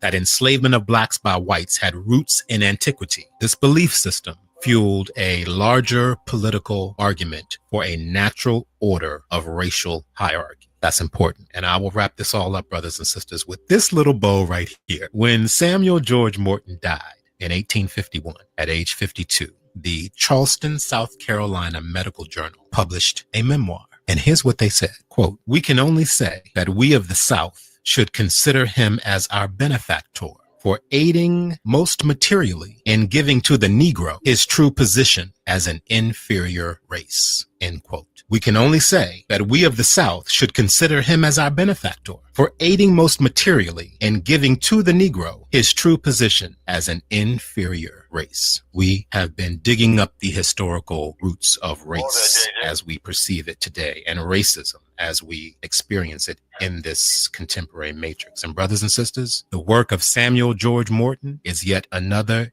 deep historical root of racism. By virtue of the huge collection of human skulls in his possession, which far exceeded the number that Johann Friedrich Blumenbach had studied. And Hey, did you say hold on? Yeah. Okay, I'm trying to take care of my wife. You know, she under the weather a little bit. Shout out to my wife. Hey, get well soon. Even though you're right in the face, I'm still giving you a shout out. I love you. All right, go ahead. That's right. That's right. Thank you for allowing JJ to do this. Allowing JJ to take the time to do this, and I appreciate you. And yeah, but like I said, JJ, they're saying that Samuel Morton, the Americans, they didn't even know. You see what I'm saying? They're giving Samuel Morton credit. They're saying, oh, he's the one that, just like Ankh did. But Blumenbach did it first. He's the one that put the whites on the top and the blacks on the bottom, bro. He's the one that created the race theory. So if I hear race come out of y'all's mouth one more time, and you're not talking about an athletic event, I'm going to joke you. Because race is a joke. It's a made-up social construct Okay? By Johann Friedrich Blumenbach. Simple as that. It's time to put an end to the lies and stop allowing these guys to sit up here and lie and keep on running their mouth, sounding funny, sounding great. Oh, they sound, you know, like JJ likes to say, a well-organized lie beats a dis. That's what Ankh says. That's his favorite term. A well-organized lie beats a disorganized truth. Okay? And that's all they're doing, is trying to give you well-organized lies. They're using big words out of the thesaurus. Half of them they can't even pronounce. But, no, I'm just kidding. They can pronounce them well. And that's why they get people in their little trap, in their little group, in their little cult, which is a religion, atheism, a strong belief that God doesn't exist. That's what atheism is. They say, we don't have no belief. Yeah, you have a strong belief that God doesn't exist. Okay? So now, JJ, yep.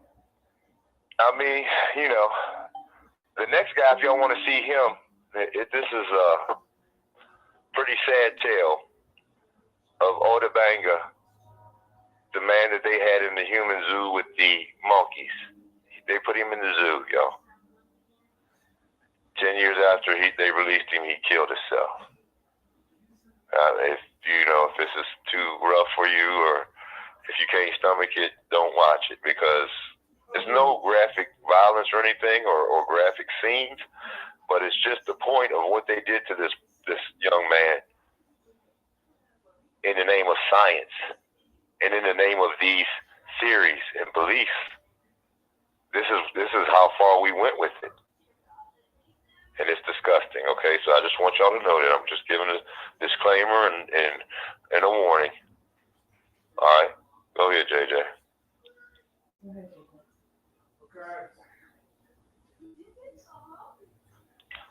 He might be still doing something, but yeah, like I said, I'm not, and like Sakina says she's seen some of this. I've seen people, and that's the point. We have seen this. We have heard about different aspects of it, but have we put it together to the point to where now we can understand that this is nonsense?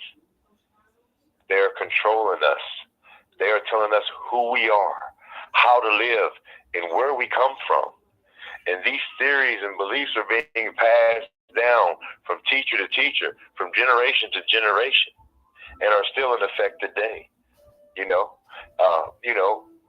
We would, after slavery, we became the criminals. All right, I'm back.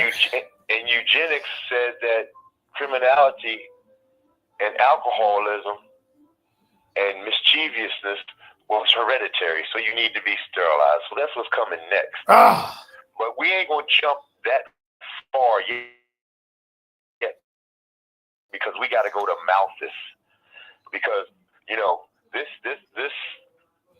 way of thinking also influenced Darwin. That's okay. That's Unc Master Teacher that Charles Darwin got, ain't it? Yeah, that's why I'm gonna hit him in the head. His nephew and his first cousin. Hey, eugenics. Hold up. Who created eugenics? And Hitler took his methods from here in America and implanted them on the people over there in 1939. Because there was eugenics over here. Margaret Sanger was running around in the early 1900s. She created her first clinic, but Francis Galton was the one who created eugenics, and that was before that. So it goes back into the late 1800s. You know what I'm talking about? Okay. All right. You see what I'm saying? Yeah. All right, let's keep going. Because Morton was able to so beautifully illustrate his skulls using the, at that time, newly developed technique of lithography, Samuel George Morton was able to take the breadth and scope of Blumenbach's cranial research to a whole other level. And what is also significant about Samuel George Morton is that he was not European born. He was not. He was an American from Philadelphia. And to this very day, Samuel George Morton is often thought of as the originator of American school ethnography. Ethnography being that school of thought in antebellum, meaning pre-Civil War, American science that claimed the difference between humans was one of species, polygenism. And to this very day, Samuel George Morton is seen by some as one of the American originators, if not the American originator of scientific racism. Scientific racism. Now, the last time we were together, we pulled up. So, is that what Unc said? That he started scientific racism? This guy here, Morton? Maybe that's where he got it from. But you show the trail.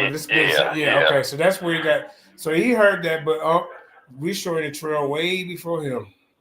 That's what I'm trying to tell you. All right, let's go. I mean, up another deep one. They're just like I said, they're passing down these classifications. Yeah. They're saying the same things, you know. And America, like this, like I said, that's why they consider him to be the main guy, because they don't know about the other guys, or they don't want you to know about the other guys. How about that? Because that's another thing that I say too. They've been doing this. They've been selling this, craziness for too long for them not to know. You know what I'm saying? But I can't say that they know. So, but when I just showed you who was the ones who created this stuff, who created race?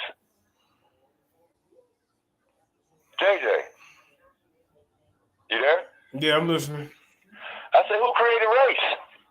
One of these guys, man. Blumenbach. Okay, then. So how could you be the author of scientific racism? How could you be the founder when you didn't create race? Yeah. Got it? Blumenbach came in. Scientific racism, it's the same fucking thing. That's just like saying scientific theory is not a theory.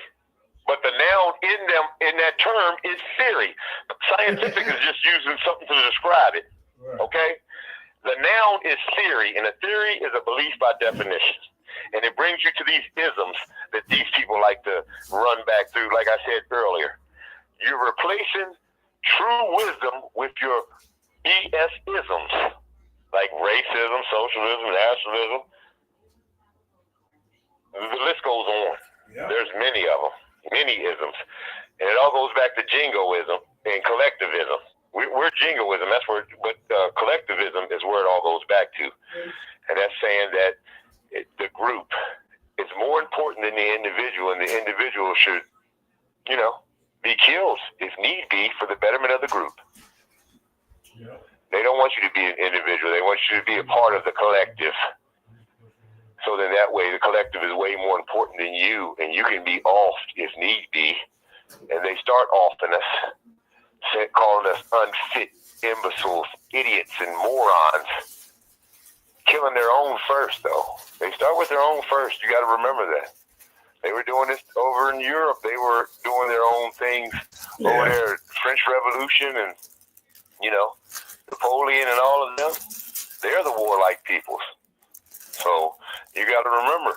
So, and then they come over here, and they got it down packed. You see? Even the banking system. The first Federal Reserve was the Bank of England. The Rothschilds. Okay? You got to know these things. You got to know how all this fits together and how all this is in the same timeline. You understand? So then that way you can put it in a 100, 200 year timeline and say, well, this all was going on at this time.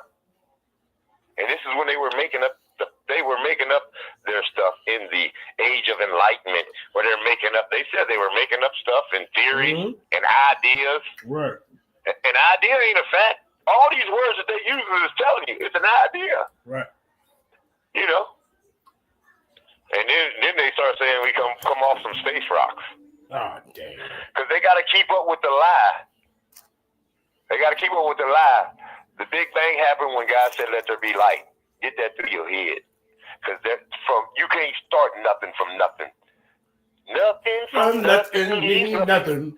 You gotta have something to start a universe. Come on, man.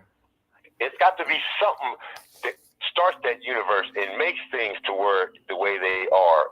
And there has to be an intelligent mind behind that. And we got a video saying that. The top scientists are saying it, but we ain't there yet. Go ahead, JJ. Okay.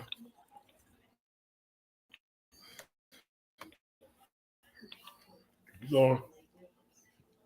Of racism and discussing the work of Johann Friedrich was, as I've laid out here, a bit of a mentor to, and certainly had an influence on Mr. Samuel George Morton. And before that, we discussed the work of Mr. Carl Linnaeus, who was the first of the Age of Enlightenment philosophers to describe human beings just as he described any other plant or animal. And Carl Linnaeus went on to subdivide the human species into 4 varieties based on continent and skin color. And as we talked about later, detailed what he saw as the stereotypical characteristics for each of those 4 varieties of the human species of man. So to recap, brothers and sisters, we have so far traced our deep historical roots of racism to 2 Europeans, Carl Linnaeus and Johann Friedrich Blumenbach. And today we add 1 American, Samuel George Morton. Let me tell you a story. All right, so go with me here to the year 1846. In the autumn of 1846, a 39-year-old European man, a biologist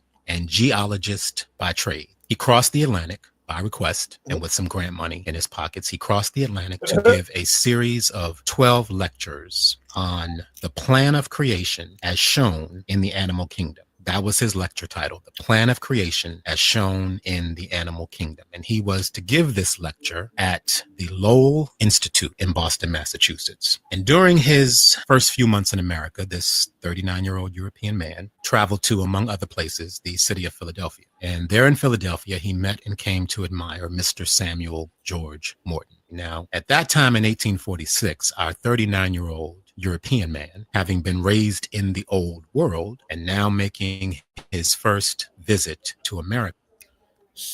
Separate and independent evolution of races. He was a monogenist. He believed at that time that all human beings share a It's got to be Charles Darwin right here, y'all. Origin, and over time evolved into different varieties of the same one human species. So our guy in America, this Ankh master teacher, y'all. America, more specifically now he's in the city of Philadelphia. For the first time in his life, he experiences Black people, Negroes, as we were called at that time. And in a letter to his mother, who was still back in old world Europe, he wrote about his initial encounter with Black people. And here's what he wrote. It was in Philadelphia that I first found myself in prolonged contact with Negroes. All the domestics in my hotel were men of color. I can scarcely express to you the painful impression that I received, especially since the sentiment that they inspired in me is contrary to all our ideas about the confraternity of the human type and the unique origin of our species. But truth before all. Nevertheless, I experienced pity at the sight of this degraded and degenerate race, and their lot inspired compassion in me in thinking that they are really men. Nonetheless, it is impossible for me to repress the feeling that they are not of the same blood as us. In seeing their Black faces with their thick lips and grimacing teeth, the wool on their head, their bent knees, their elongated hands, their large curved nails, and especially the livid color of the palms of their hands, I could not take my eyes off their faces in order to tell them to stay far away. And when they advanced that hideous hand towards my plate in order to serve me, I wished I were able to depart in order to eat a piece of bread elsewhere, rather than to dine with such service. What unhappiness for the white race to have tied their existence so closely with that of Negroes in certain countries. God preserve us from such a contact. That's what he wrote to his mother in 1846. So this 39-year-old European man who was so viscerally repulsed by his first sight and experience of Negroes in a Philadelphia hotel in 1846. This man's name was Louis Agassiz, A-G-A-S-S-I-Z. That ain't Darwin. Hold on. Okay, go ahead, man. Hold up. Yeah. That's he before Darwin, huh? This Louis Agassiz or around the same time? I think he's after Darwin. But listen, this dude he wrote that letter to his mother, JJ. Right. They said he wrote that letter to his mother. Damn. First time seeing that Negroes, huh? What the hell? The fuck? Yeah, and I couldn't take my eyes off of them to tell them to get away from me. And the white races, we should have never tied ourselves to these monkeys. That's crazy. All right, let's see what. Okay, I'm step off for a second. You want to keep talking, or you want me to start back up? Yeah, I'm gonna keep talking because right, see, that's what I'm trying to say. We're talking about the man who created the race theory. They showed you. They tell you who created this. Who put the whites on top and the blacks on the bottom. These classifications in terms that are still being used today.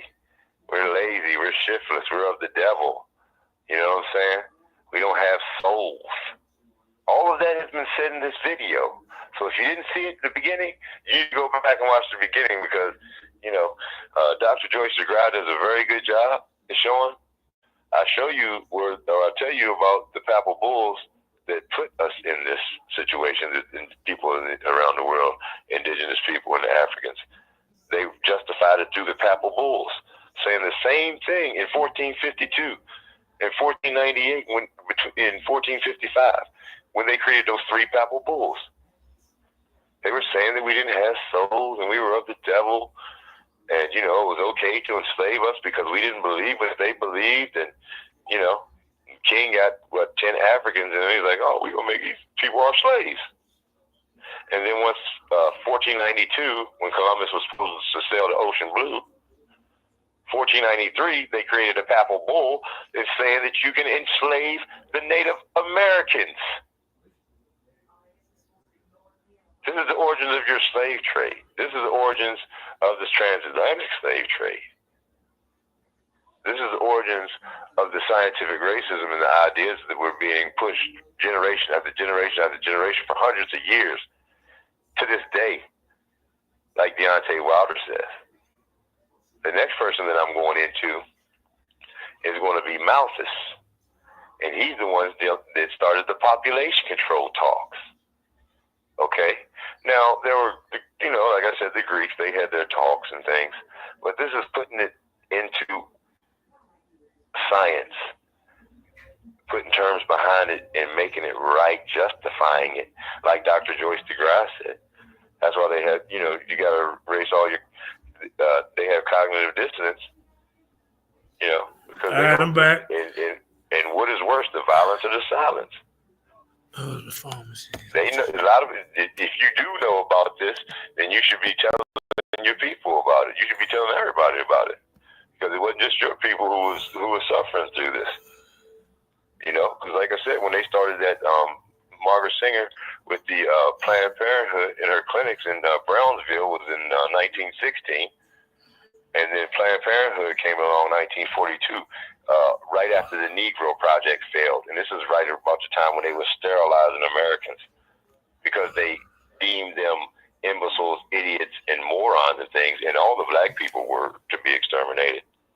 So we fit into all of those categories, and they made it by science, and they started sterilizing Americans in America. They say 80,000 people got sterilized at that time. That's 3 years when the Negro Project, that's how long the Negro Project lasted. And right after the Negro Project died off in 1942, guess what they named it? Planned Parenthood. Well, like I said, you have to know the history in order to be able to bring it down through the ages like this. Hey, you know what? The name don't even make sense. Planned Parenthood. But you're going to have to kill the baby. Yeah. How did that make sense? Because she flowers it up with pretty words. She doesn't say she does say that she wants to destroy the Negro. Yeah. She does. Well, I'm not gonna get it hit myself. I'm giving stuff away that I ain't got to yet. No, we already did a show on that a couple of times. I just do a plug video. But yeah, let's keep going. Yeah. Let's keep going. Well, I mean, like you said, there's people who might not have seen me present and do this before, so I'm just doing it again for the 100th time. So, okay, so this Luis Aguisius, who is he to the scientific community? Let's find out. I never heard. I really wasn't worried about him. I wanted to go to Morton just to bust Hunk in the head to the white meat about who really started all this stuff. You know what I'm saying? And show that he was wrong. and he's talking about they got the skulls from the Nile Valley, and they dug them up. Yeah, he got busted. All that, you know what I'm saying? So that's done. So we can go to the next one. We're gonna go ahead and go to Malthus. But I need to know who this guy is, bro. The first monograph. I mean, what? You could. This is a new one. I ain't. He really explicit with his racism. Here we go. What did he do? On to establish and became the head of the Lawrence Scientific School at Harvard. See that? He became. That's at Harvard. Come on, man. Who is this guy? Hold up. Who is this guy? One more time. Look at this. Scientific School at Harvard University in Look at that. Everybody wants to go to Harvard, don't they? You made it big when you go to Harvard, but their scientific program is based off scientific racism, made up names and ideas and theories. Well, you got to remember when I showed how my video I did on your show where I showed how eugenics erased Black history. Yeah, with the philanthropists and the and how eugenics was changed to genetics. Right. Yeah, you showed that. You showed that. And then I showed you that Charles Darwin is the start of the origins of genetics. And then they take Mendel's work, who was only dealing with pea plants. And the colored pea plant was dominant and the white pea plant was recessive. All right?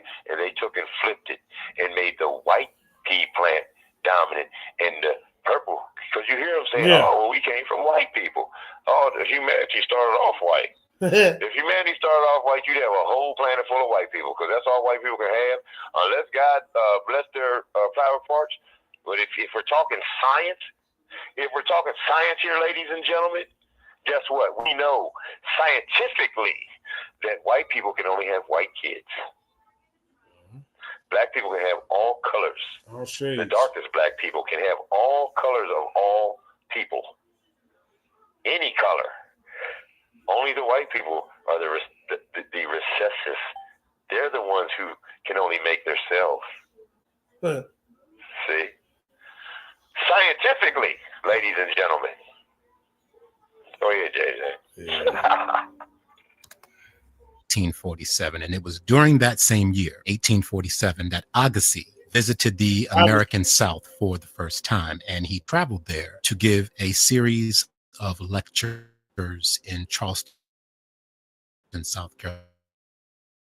And it was there in Charleston that Louis Agassiz, for the first time, got to observe Negroes, Africans, Black folks working in the cotton fields and in the cities of that region. And it was also around this time that the craniological research of Samuel George Morton began to more heavily influence Louis Agassiz's thinking about the racial differences in human beings. And this shift in thinking led him to conclude that Negroes and whites were a physiologically and anatomically distinct species. So Louis Agassiz had effectively been converted from a monogenist into a polygenist. And Agassiz began to write extensively on the classification of the races on the basis of specific climatic zones, or what was referred to as zoological provinces, where each race was endowed with attributes unique to their survival in that particular zone. So in his reasoning,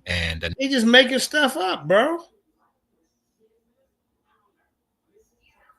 I'm gonna take his idea and add to this, and then I'm gonna change the names. And now it's 10 classifications. Then 5 years later, somebody else come up. Well, now it's 2, 3 classifications. And then now they all came from us, but then they've more de-evolved into this. I mean, this shit, man, just made up. Then you got trilodites up there next to apes. I mean, what the hell going on?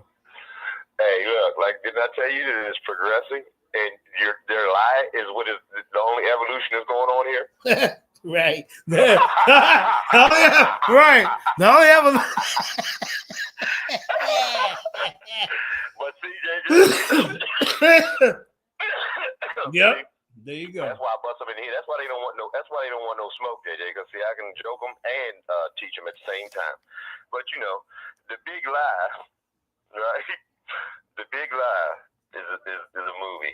It was a movie, but it also has a definition in the dictionary. If you look it up, it's a deliberate distortion of the truth, used especially as a propaganda tactic. Right. And Hitler himself, Yeah. he said, make the lie big, make the lie big, make it simple, keep saying it, and eventually they will believe it. Yep. Propaganda at its finest. That's what's going on. See what I'm saying? But that's what's going on, and then they got us out here regurgitating their BS for them. Yeah. That's crazy. No science behind it, just like our sister said earlier. No science behind it. They just adding to lies that was already told. Stories evolving as they go. Right. The evolution of the lie that the racist told you. That should be the name of the video right here. That would be perfect. The evolution of the lie that the racist told you. That's all this evolving. It's a lie. And I'm carrying on. Unc and Jashub and Cedric and the rest of them goddamn clowns over there carrying on this Eurocentric bullshit. Let's keep going.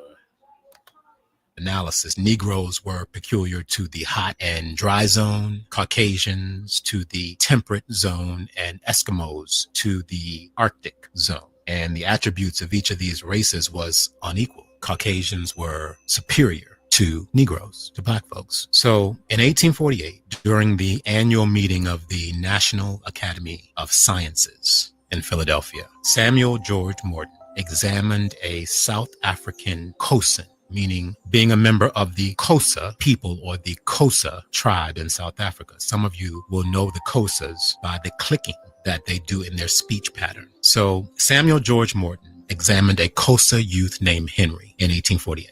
And he later commissioned a photo of Henry to be shot in profile for the sole purpose of comparing his African skull formation to that of Europeans. Now, that photo of that South African boy named Henry from the Xhosa tribe is the first known phrenological photograph, meaning the study of the shape and size of the cranium. That is the first phrenological photo known to be in existence. And Samuel George Morton later gave that photo of Henry's portrait to Louis Agassiz as a gift. And a few years later, in 1850, Louis Agassiz was once again in Charleston, South Carolina. He would go there every winter to lecture. So in 1850, he was there lecturing. And while there, he received an invitation from one of the great slave-holding families in that region, a man named Robert W. Gibbs. And Mr. Gibbs invited Louis Agassiz to visit some of the prominent plantations in the area as an opportunity for Louis Agassiz to observe and document what he called pure races from Africa. And on those tours, Louis Agassiz began examining the bodies of African slaves who worked those plantations. And he selected slaves from the Igbo, the Fula, the Gullah, the Guinea, the Coromantee,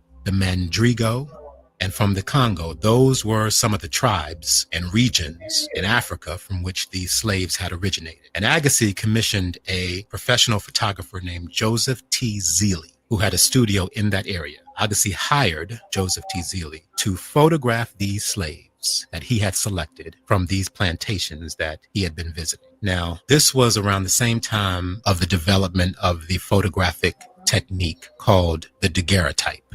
The daguerreotype. And the daguerreotype was a process employing an iodine-sensitized silver plate and mercury vapor to produce a photographic image. And the daguerreotype process was introduced in 1839 by a Frenchman named Louis-Jacques Monde Daguerre. So in 1850, when Louis Agassiz commissioned the photographs of the slaves on those Charleston, South Carolina plantations, the images coming out of those photo shoots were 15 daguerreotypes. Now, for me, these photographs are hard to look at, especially when you consider that Louis Agassiz portrayed all of his slave subjects, most certainly against their own free will, either completely nude, as semi-nude torsos, in full body, or in fixed poses, either front, back, or side profiles. That's how he shot them. And the names of those beloved brothers and sisters of ours, those slave ancestors of ours, their names were, and I speak these names with great respect and reverence. Their slave names were Alfred, Jem, Jem, Jack, and Jack's daughter, Drana, Drana, Fasina, Fassena, and Renty, Renty, and Renty's daughter, Delia, Delia. And I say they're hard to look at for me because they are degrading and humiliating, especially when I reflect on the fact that the women were made to let down their blouses, to expose their breasts, to be photographed. Kind of like the NFL combine. You know how they look at it? Then they look at their teeth and, God damn it, have them jump so high. And got them half dressed, in tight outfits. Yeah, the tradition's still going on, bro. This shit, they still doing the same thing. That's how the NFL combine is set up. How they measure them and all that. Yeah. Yep. Stand completely naked, front and back, to be photographed, all for the purpose of slave auction or something. Comparing their physical features to those of Caucasians, to prove to the world through photographs that Negroes were an inferior people as compared to their European standard of beauty and intelligence. And those we go get some old. Hey, we go get some old dusty ass goddamn dude, white dude that's in the streets and put his pictures up there too. I'm not saying that there's nothing wrong with there, but they didn't. Go ahead, man. This shit pissed me off. I know it does. That's what I'm saying. They said they had the men stand there fully nude. Yeah. The women took their blouses down. The men were standing there fully nude. And then you wonder where this freak of the week stuff that's going on out here now comes from. They brought that over on the boat with them. They was dressed like two sweets sliding down the banister when they come over here. Now tell me they wasn't. Right. They with the fake mode, with the beauty mark, with the fake mode. Yeah. And they had lace on. They had lace coming out of their jackets and all frivolly 12 layers of clothes, mustard in a mob. You know what I mean? Mustard in a mob. You know. JJ, Prince boots and shit. You need to stop talking about your forefathers like that, JJ. Your people. Let's go. 1850 slave daguerreotypes, commissioned by Louis Agassiz, became a legacy piece for him, as Louis Agassiz became one of the first scientists, if not the first scientist, to commission the use of the camera for the sole purpose of documenting. There you go. So they took this scientific racism to a new level by introducing the camera. You see?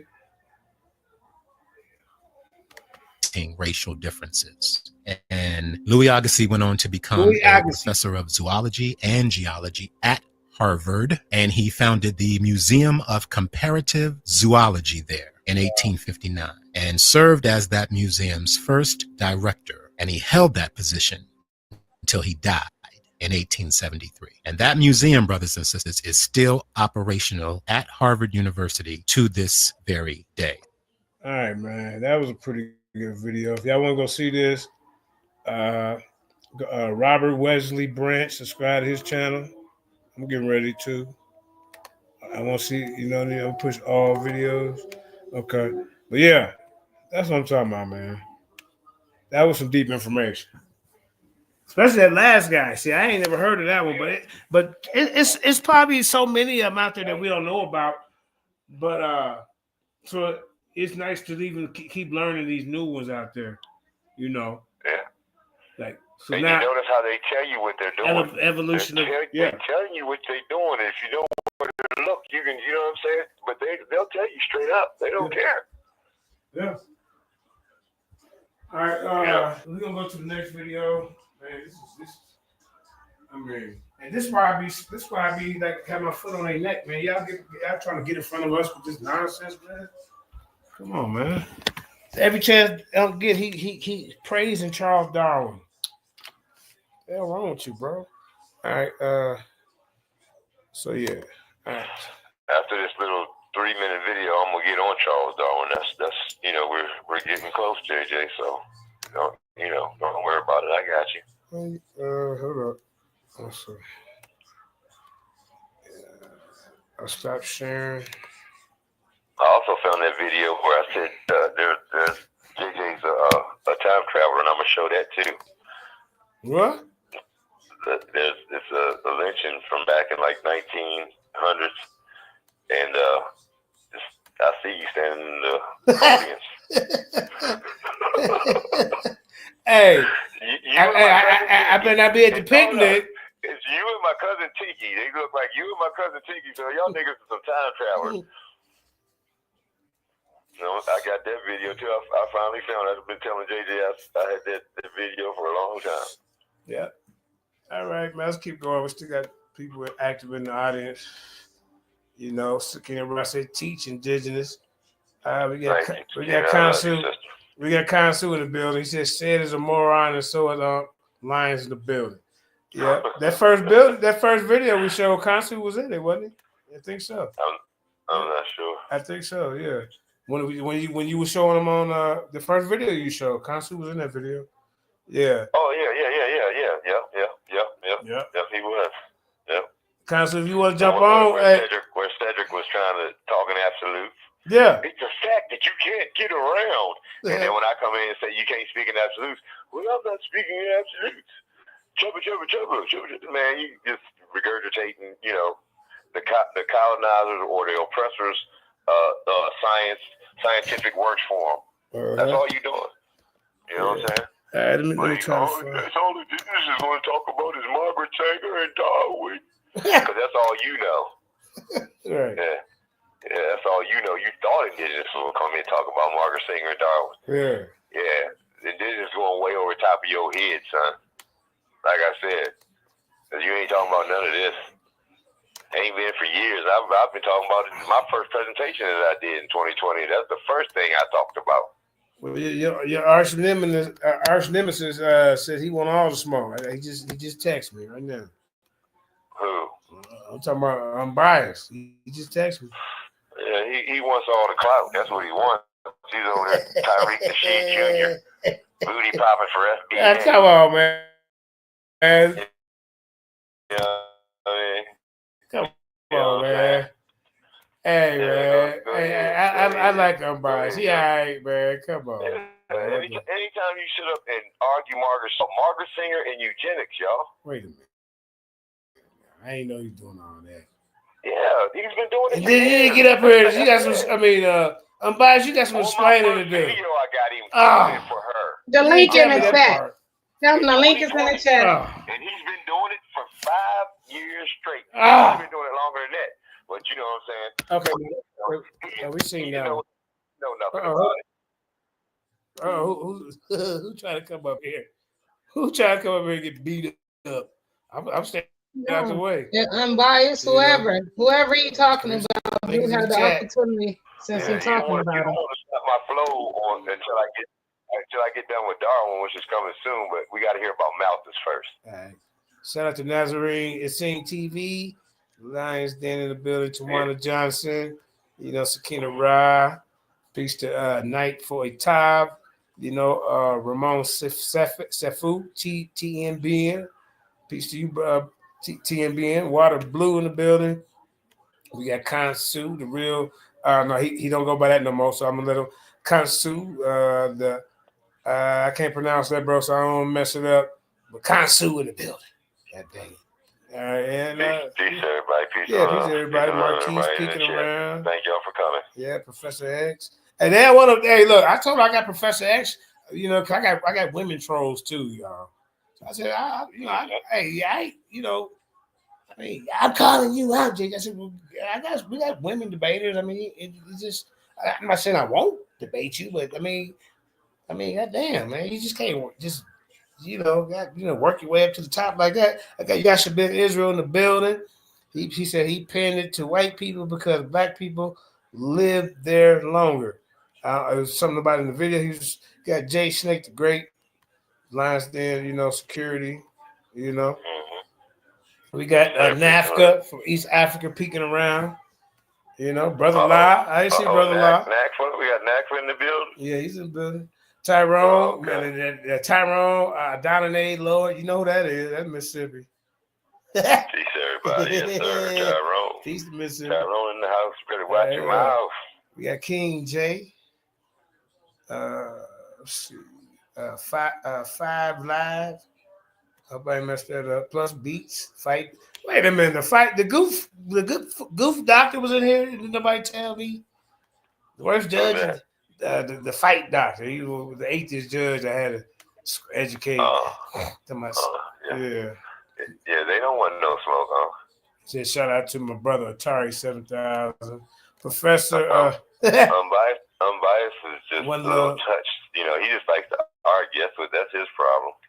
And then he'll go on the channel and talk about all three of us. Yeah, but that's unbiased. Garden State Bar. I feel love you, niggas ain't shit. I feel love my brother. You know what I'm saying? Yeah, Eric the man. All three of us like a dog. You know what I'm saying? Obi Man Dread. Yeah, shout out to everybody, man. Make sure everybody hit that like, share, and subscribe, man. Death Chef for the building, Big Hemi. I'm gonna drop the link. You know. All right, let's get back to the meat and potatoes, man. You know. All right, you got now. Let me see. All right, present. Try this again. All right, share screen. All right, so I'm thinking because I just posted one. All right, so it ain't that one. So you sent me about 8 or 9 of them, bro. Let's see. All right, so let's try 6. See what that one is. JJ's I might have copied a couple. He's making it longer, y'all. JJ's doing all the talking. don't blame me. That's JJ's fault. Okay, all right, man. You say so. The mouth Thusium trap. Yes, sir. Okay, now is this a video? Let's see. I'm trying. Or is it an article? Okay, yeah. Let me open it's it only up. a couple minutes there, bro. Yeah. Let me see if I can open it up. Yeah. Well, I explain what the Marthusian trap is real quick. Well, this is where I show, you know.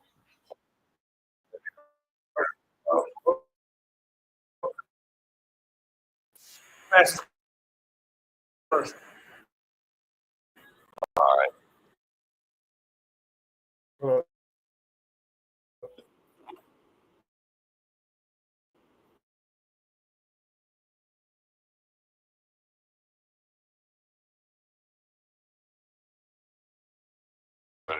brings the population control narrative into play, ladies and gentlemen.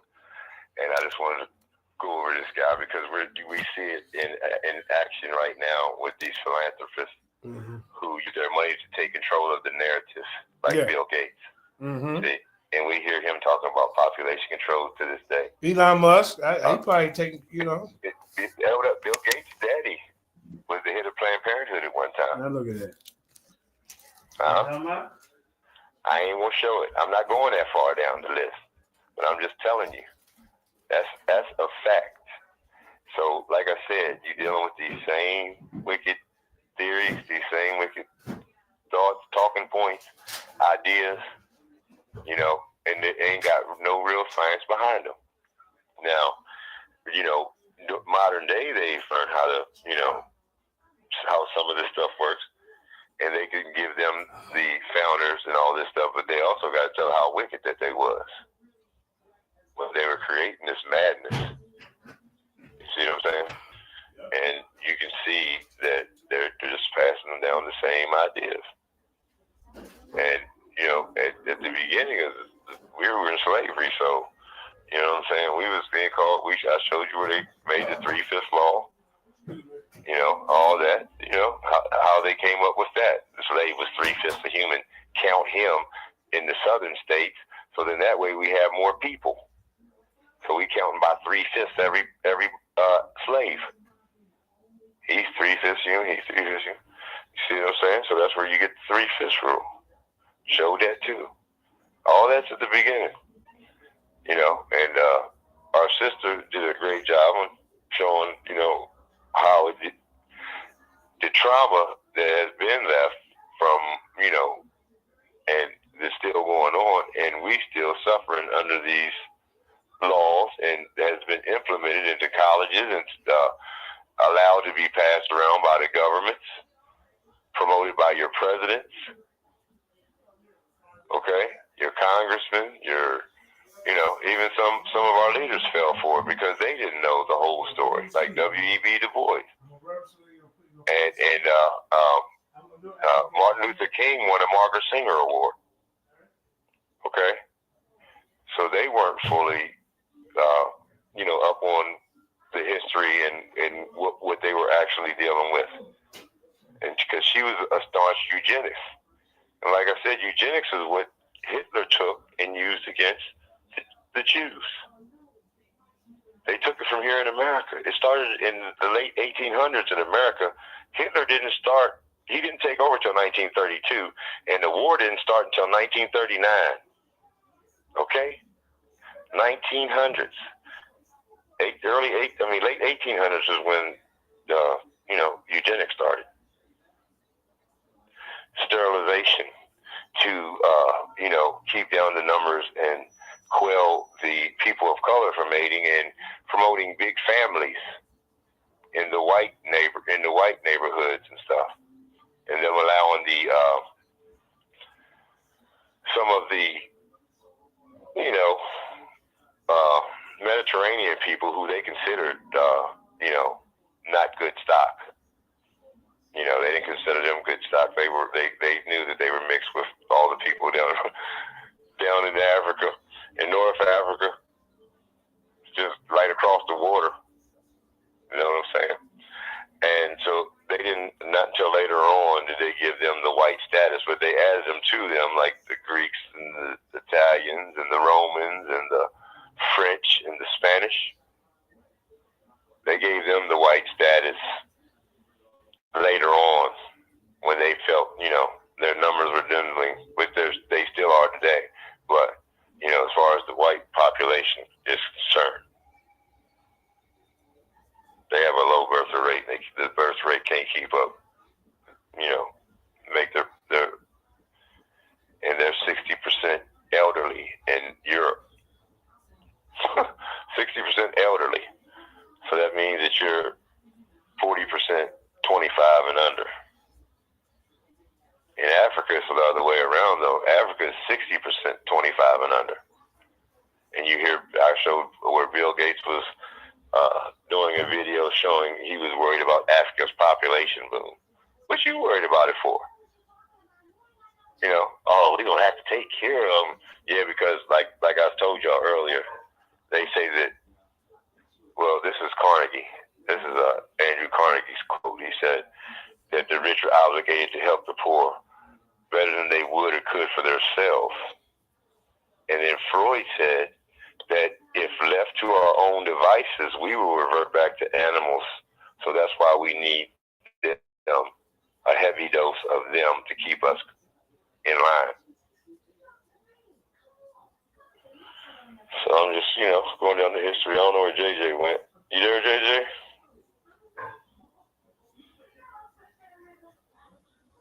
Yeah, I don't know where JJ went. But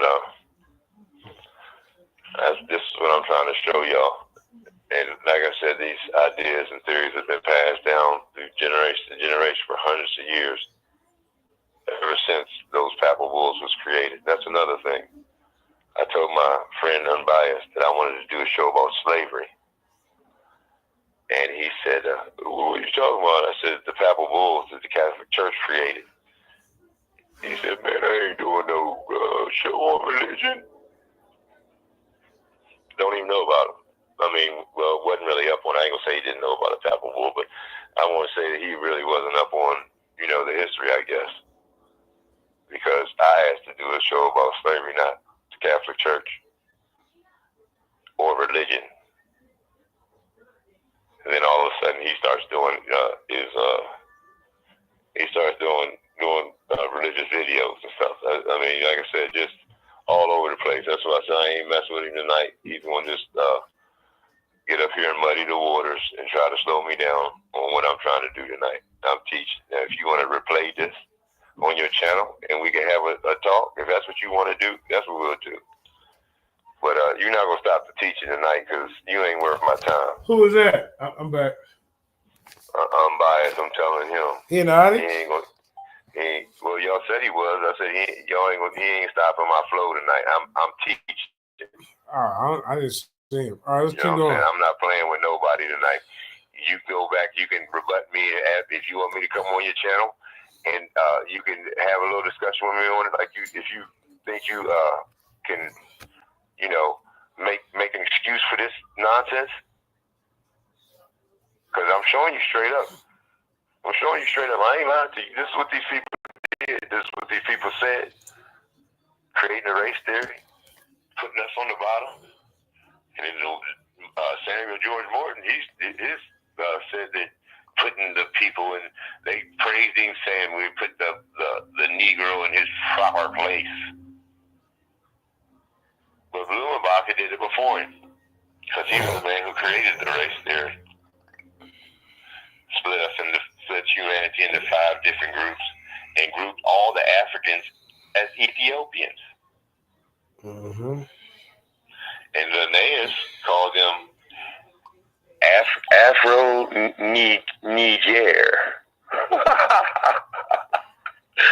Niger to Negro. Okay. All right, let's keep going. And that's what they called Barnabas and Simeon in the Bible. Nigers. So they was calling them. Well, anyway, go ahead. All right. I ain't going to say the bad word. This is another guy. This guy here was an English economist and demographer born on February 13th, 1766, in Surrey, England. Middle-class family, Malthus received a well-rounded education, which included studies in mathematics, classics, and theology. His interest in population dynamics and its impact on society began to develop during his time as a student at Jesus College, Cambridge. In 1798, Malthus published his most famous work, an essay on the principle of population. In this groundbreaking book, he put forth his theory on population growth and its implications for human societies. Malthus argued that while population increases geometrically, the means of subsistence, such as food production, only grows arithmetically. This fundamental imbalance, according to Malthus, would lead to overpopulation and consequent suffering, as resources would become insufficient to sustain the growing number of people. Malthus coined the term Malthusian trap to describe the inevitable cycle of population growth, resource depletion, and poverty. He believed that as population increased, competition for limited resources would intensify, driving down wages and living standards for the lower classes. Malthus suggested that this struggle for existence would serve as a natural check on population growth, primarily through disease, famine, and war. Thus, he argued against any form of government intervention to alleviate poverty, as he believed it would only perpetuate the problem. Malthus's ideas sparked a significant debate with another influential economist of the time, David Ricardo. Ricardo disagreed with Malthus's pessimistic view on population and believed that technological progress and increased productivity could offset the challenges posed by population growth.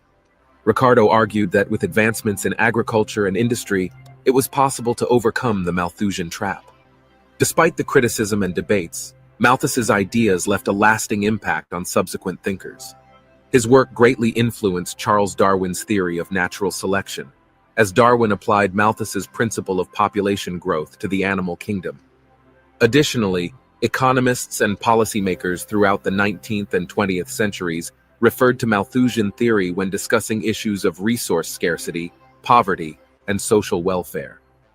Towards the end of his life, Malthus continued to refine his ideas and published several other works, including Principles of Political Economy and Definitions in Political Economy. He also held various academic positions and served as a professor at the East India Company's Haileybury College. Thomas Robert Malthus passed away on December 29, 1834, in Bath, England. Although some of his specific predictions regarding population growth and resource scarcity have not fully materialized, his theory continues to be debated and adapted to modern contexts. Malthus's legacy lies in his contribution to the understanding of population dynamics and his thought-provoking analysis of the relationship between population, resources, and social well-being.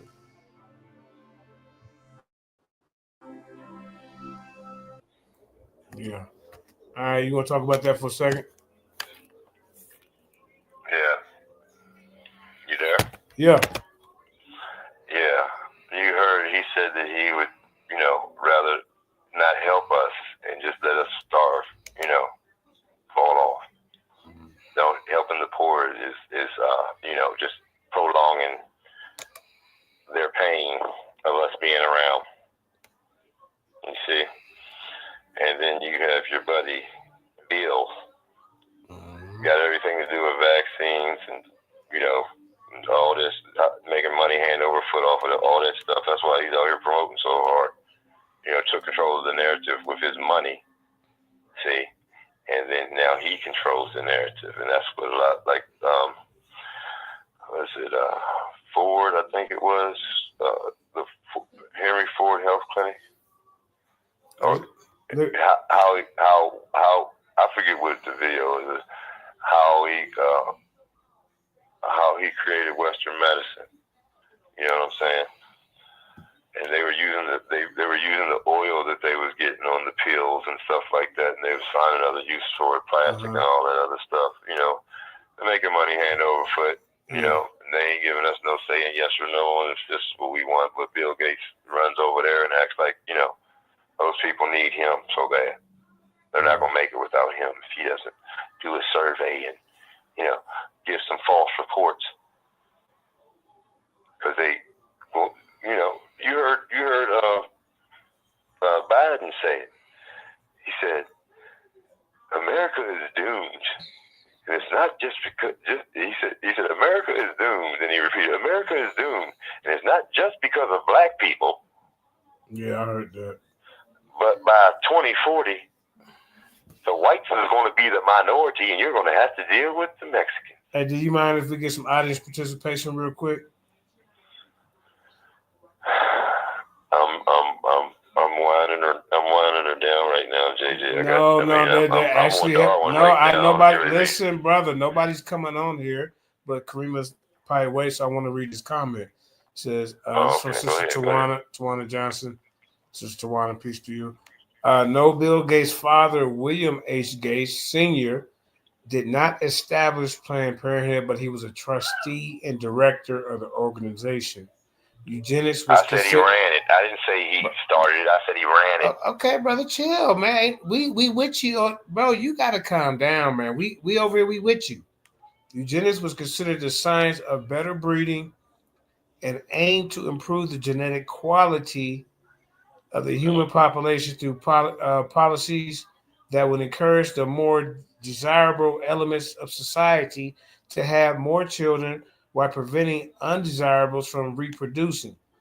Race, as a social construct, this finding led to the conclusion that race, as traditionally understood, is not a biological, meaningful concept, but rather a social and cultural concept. And anybody else? Those are new comments. That's a good point. Yeah. Here's one. Eugenics was the quelling of, through selective breeding. That's what it was basically. Okay. So when you understand what selective breeding is, how they like to say, like I said, on the origins of species by means of natural selection or preservation of favored races. That's selective breeding right there. See, and that's what Margaret Sanger named her birth control review after. She was mating horses, and she came up with the idea of selective breeding. And this is what we're getting into now. They're pushing, that we are the lesser race, and at some certain point in time, we need to be exterminated, the lower races of men. We know race is a social construct. I've said it 1,000 times. Race was created by Johann Friedrich Blumenbach. See? JOHANNBLUMENBACH.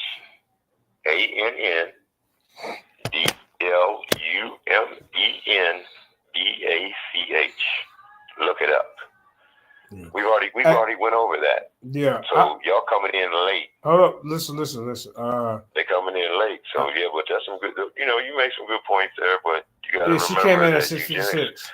Eugenics was the quelling of the colored races. Getting them to drastically, stop having kids, so they could have bigger families and keep up. And they were going off of the craniometry and saying, you know, man, go ahead, off of Mendel's law. They weaponized Mendel's law when he was only dealing with pea plants, and made it, you know, and made it to what they wanted to say, changed the narrative. Like I said, the only thing that is evolving here is the lie. And it's the same lie, but it gets added on to as it goes. Yeah. It did. Yeah. We only on number 5. You got 4 more. I think we need to do a part 2 because I've been on for 4 hours and 20 minutes, and it's movie night. It's 7 o'clock over here. That's because you're doing all this talking, JJ. If you JJ done talked an hour and a half, y'all. Believe me, I'm trying to tell y'all. Go back and look. JJ done talked an hour and a half. Damn. But yeah, that's. I mean, you know, I guess that's cool. Yeah. You know, I would like to finish it tonight, but I mean, yeah, man. I can't. Yeah, I got to spend time with my wife, man. I've been online all weekend. You know. This is what we do on Sunday. So. Don't call me no more unless you're ready for the real deal, man. You better get rolling. I'm just kidding. That's cool.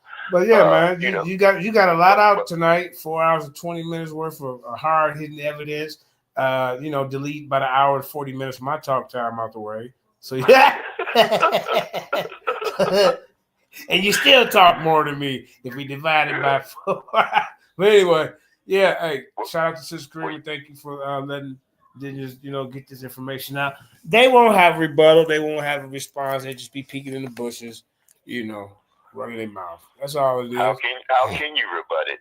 Okay. When it's telling you right there to your face what they doing, and they making up these ideas and theories. Yeah. The Age of Enlightenment started it. You got your boys over there, and Linnaeus was the one who said the monkey madness. Yep. Not Darwin. All right. And the one who created race was Johann Friedrich Blumenbach. Yeah. So now we're at the Darwin stage now. So we're really gonna start going on about Darwin, because they don't even know, they can't even quote Darwin right. Right. Say them bars about Darwin. Darwin says, it's a quote from Darwin. Darwin says, whilst, however, well behaved, man is but a monkey's shade. He calling you a monkey. Ankh West, you talking about we great apes. Yeah, you can't even quote them right. Them Darwin bars. They add on to the evolution of the lie themselves, see? At least Cube more closer to it. If you ain't no different than these wicked scientists right here, right? Who's adding on to the lies, trying to promote it and keep it alive for these races, and they've been dead for hundreds of years, and you keep on promoting this nonsense. He said, even though man can be well behaved, he's nothing but a bald head monkey shaved. That's right. The 2025 updated version.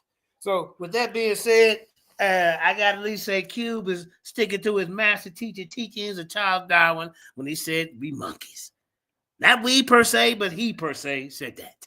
With that being said, man, hey, peace and blessings, man. We thank y'all for hanging out for this, the Lions Den Academy of Education and Information. We bring it out. Let me say my thing, man. But you've been running your mouth for 5 hours, but go ahead, man. All right, Darwin. Go ahead. We at Darwin, y'all. We at Darwin. We right there. We at the pinnacle of monkey madness. All right. So next time that we do this, y'all be looking out for it. JJ. When we gonna do it tomorrow? Probably Tuesday, man. It only take an hour. Maybe it's cream. I can't do it. I gotta have a day off, man. I've been on the thing for 4 or 5 days, and this is 19. So wait a minute, 19 and 16 is. I'm not going around tomorrow. 35. Okay, I got 35 minutes left. On this one right here? Okay. So let's go ahead. On the other videos. Okay. All right.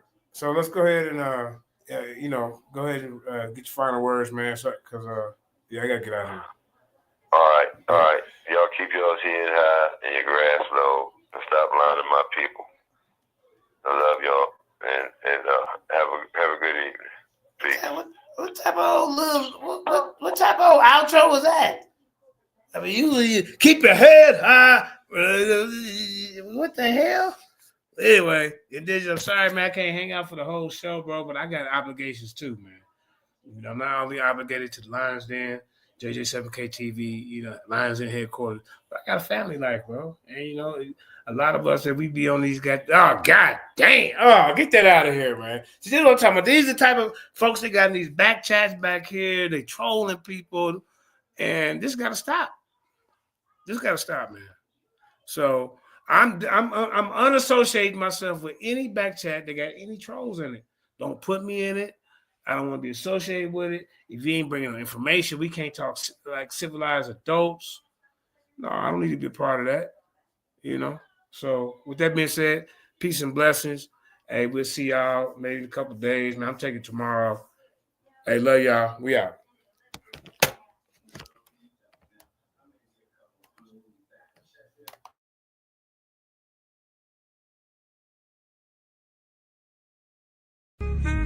I'll praise you, Most High. Yeah, that sound good, y'all. Hello. What we doing? Hey, cook that up, Khalid. We still getting to the money, got these haters in they field. Lil' homie, let them chill. Most I told me vengeance hit my enemies, my footstools. We ain't got no beef for real. This here, this how we live. Look here, homie, we still getting to the money, got these haters in they field. Lil' homie, let them chill. Most I told me vengeance hit my enemies, my footstools. We ain't got no beef for real. This here, this how we live. Look here, homie, be still. They said you got the call, they trying to blackball you. Like what they own, bro.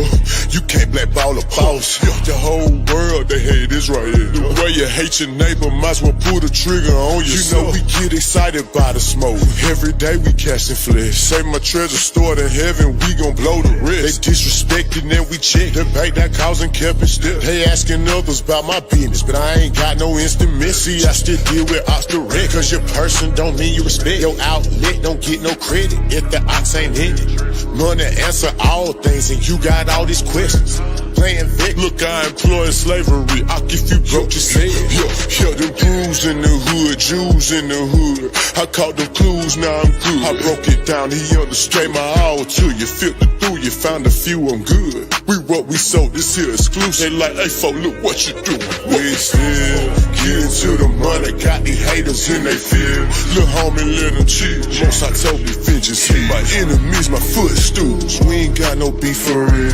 This here, this how we live. Look here, homie, we still getting to the money, got these haters in they field. Lil' homie, let them chill. Most I told me vengeance hit my enemies, my footstools. We ain't got no beef for real. This here, this how we live. Look here, homie, be still. Most I told me be still, give a room to work. Know my movie work. Your faith ain't good, don't put the work in. In the spirit flexing, that my day job. Getting the mode out my own, I don't know what they are. Before I got the blueprint, and I'm too legit to quit. Let it spark in the dark, be a light, got it lit. Trying to map my movement, got my haters pondering. The ops set the question there, they wanna know if you still lit. It hit different, you authentic, a lot of ops pretending. We do it for the Lord, got my own motion, who are you to judge? Look most high first, none above. In the spirit, we locked in, they'll come against your plot. You know Judas said, yeah, we spit them scripts, they barely now. Came on slave ships, then you not black. You know they tell you everything. Isaiah 30:20, yeah, we bad. You see what happened when they tried to rail the train up off the track. False witness, hypocrite. We throw shots back, now they feel hit. Must go get it. We still getting to the money, got these haters in they field. Lil' homie, let them chill. Most I told me vengeance hit my enemies, my footstools. We ain't got no beef for real. This here, this how we live. Look here, homie, we still getting to the money, got these haters in they field. Lil' homie, let them chill. Most I told me vengeance hit my enemies, my footstools. We ain't got no beef for real. This here, this how we live. Look here, homie, be still. Yeah. Lions is in the building. All you Sulites, get out your feelings. Ain't going nowhere. Just be still. We out.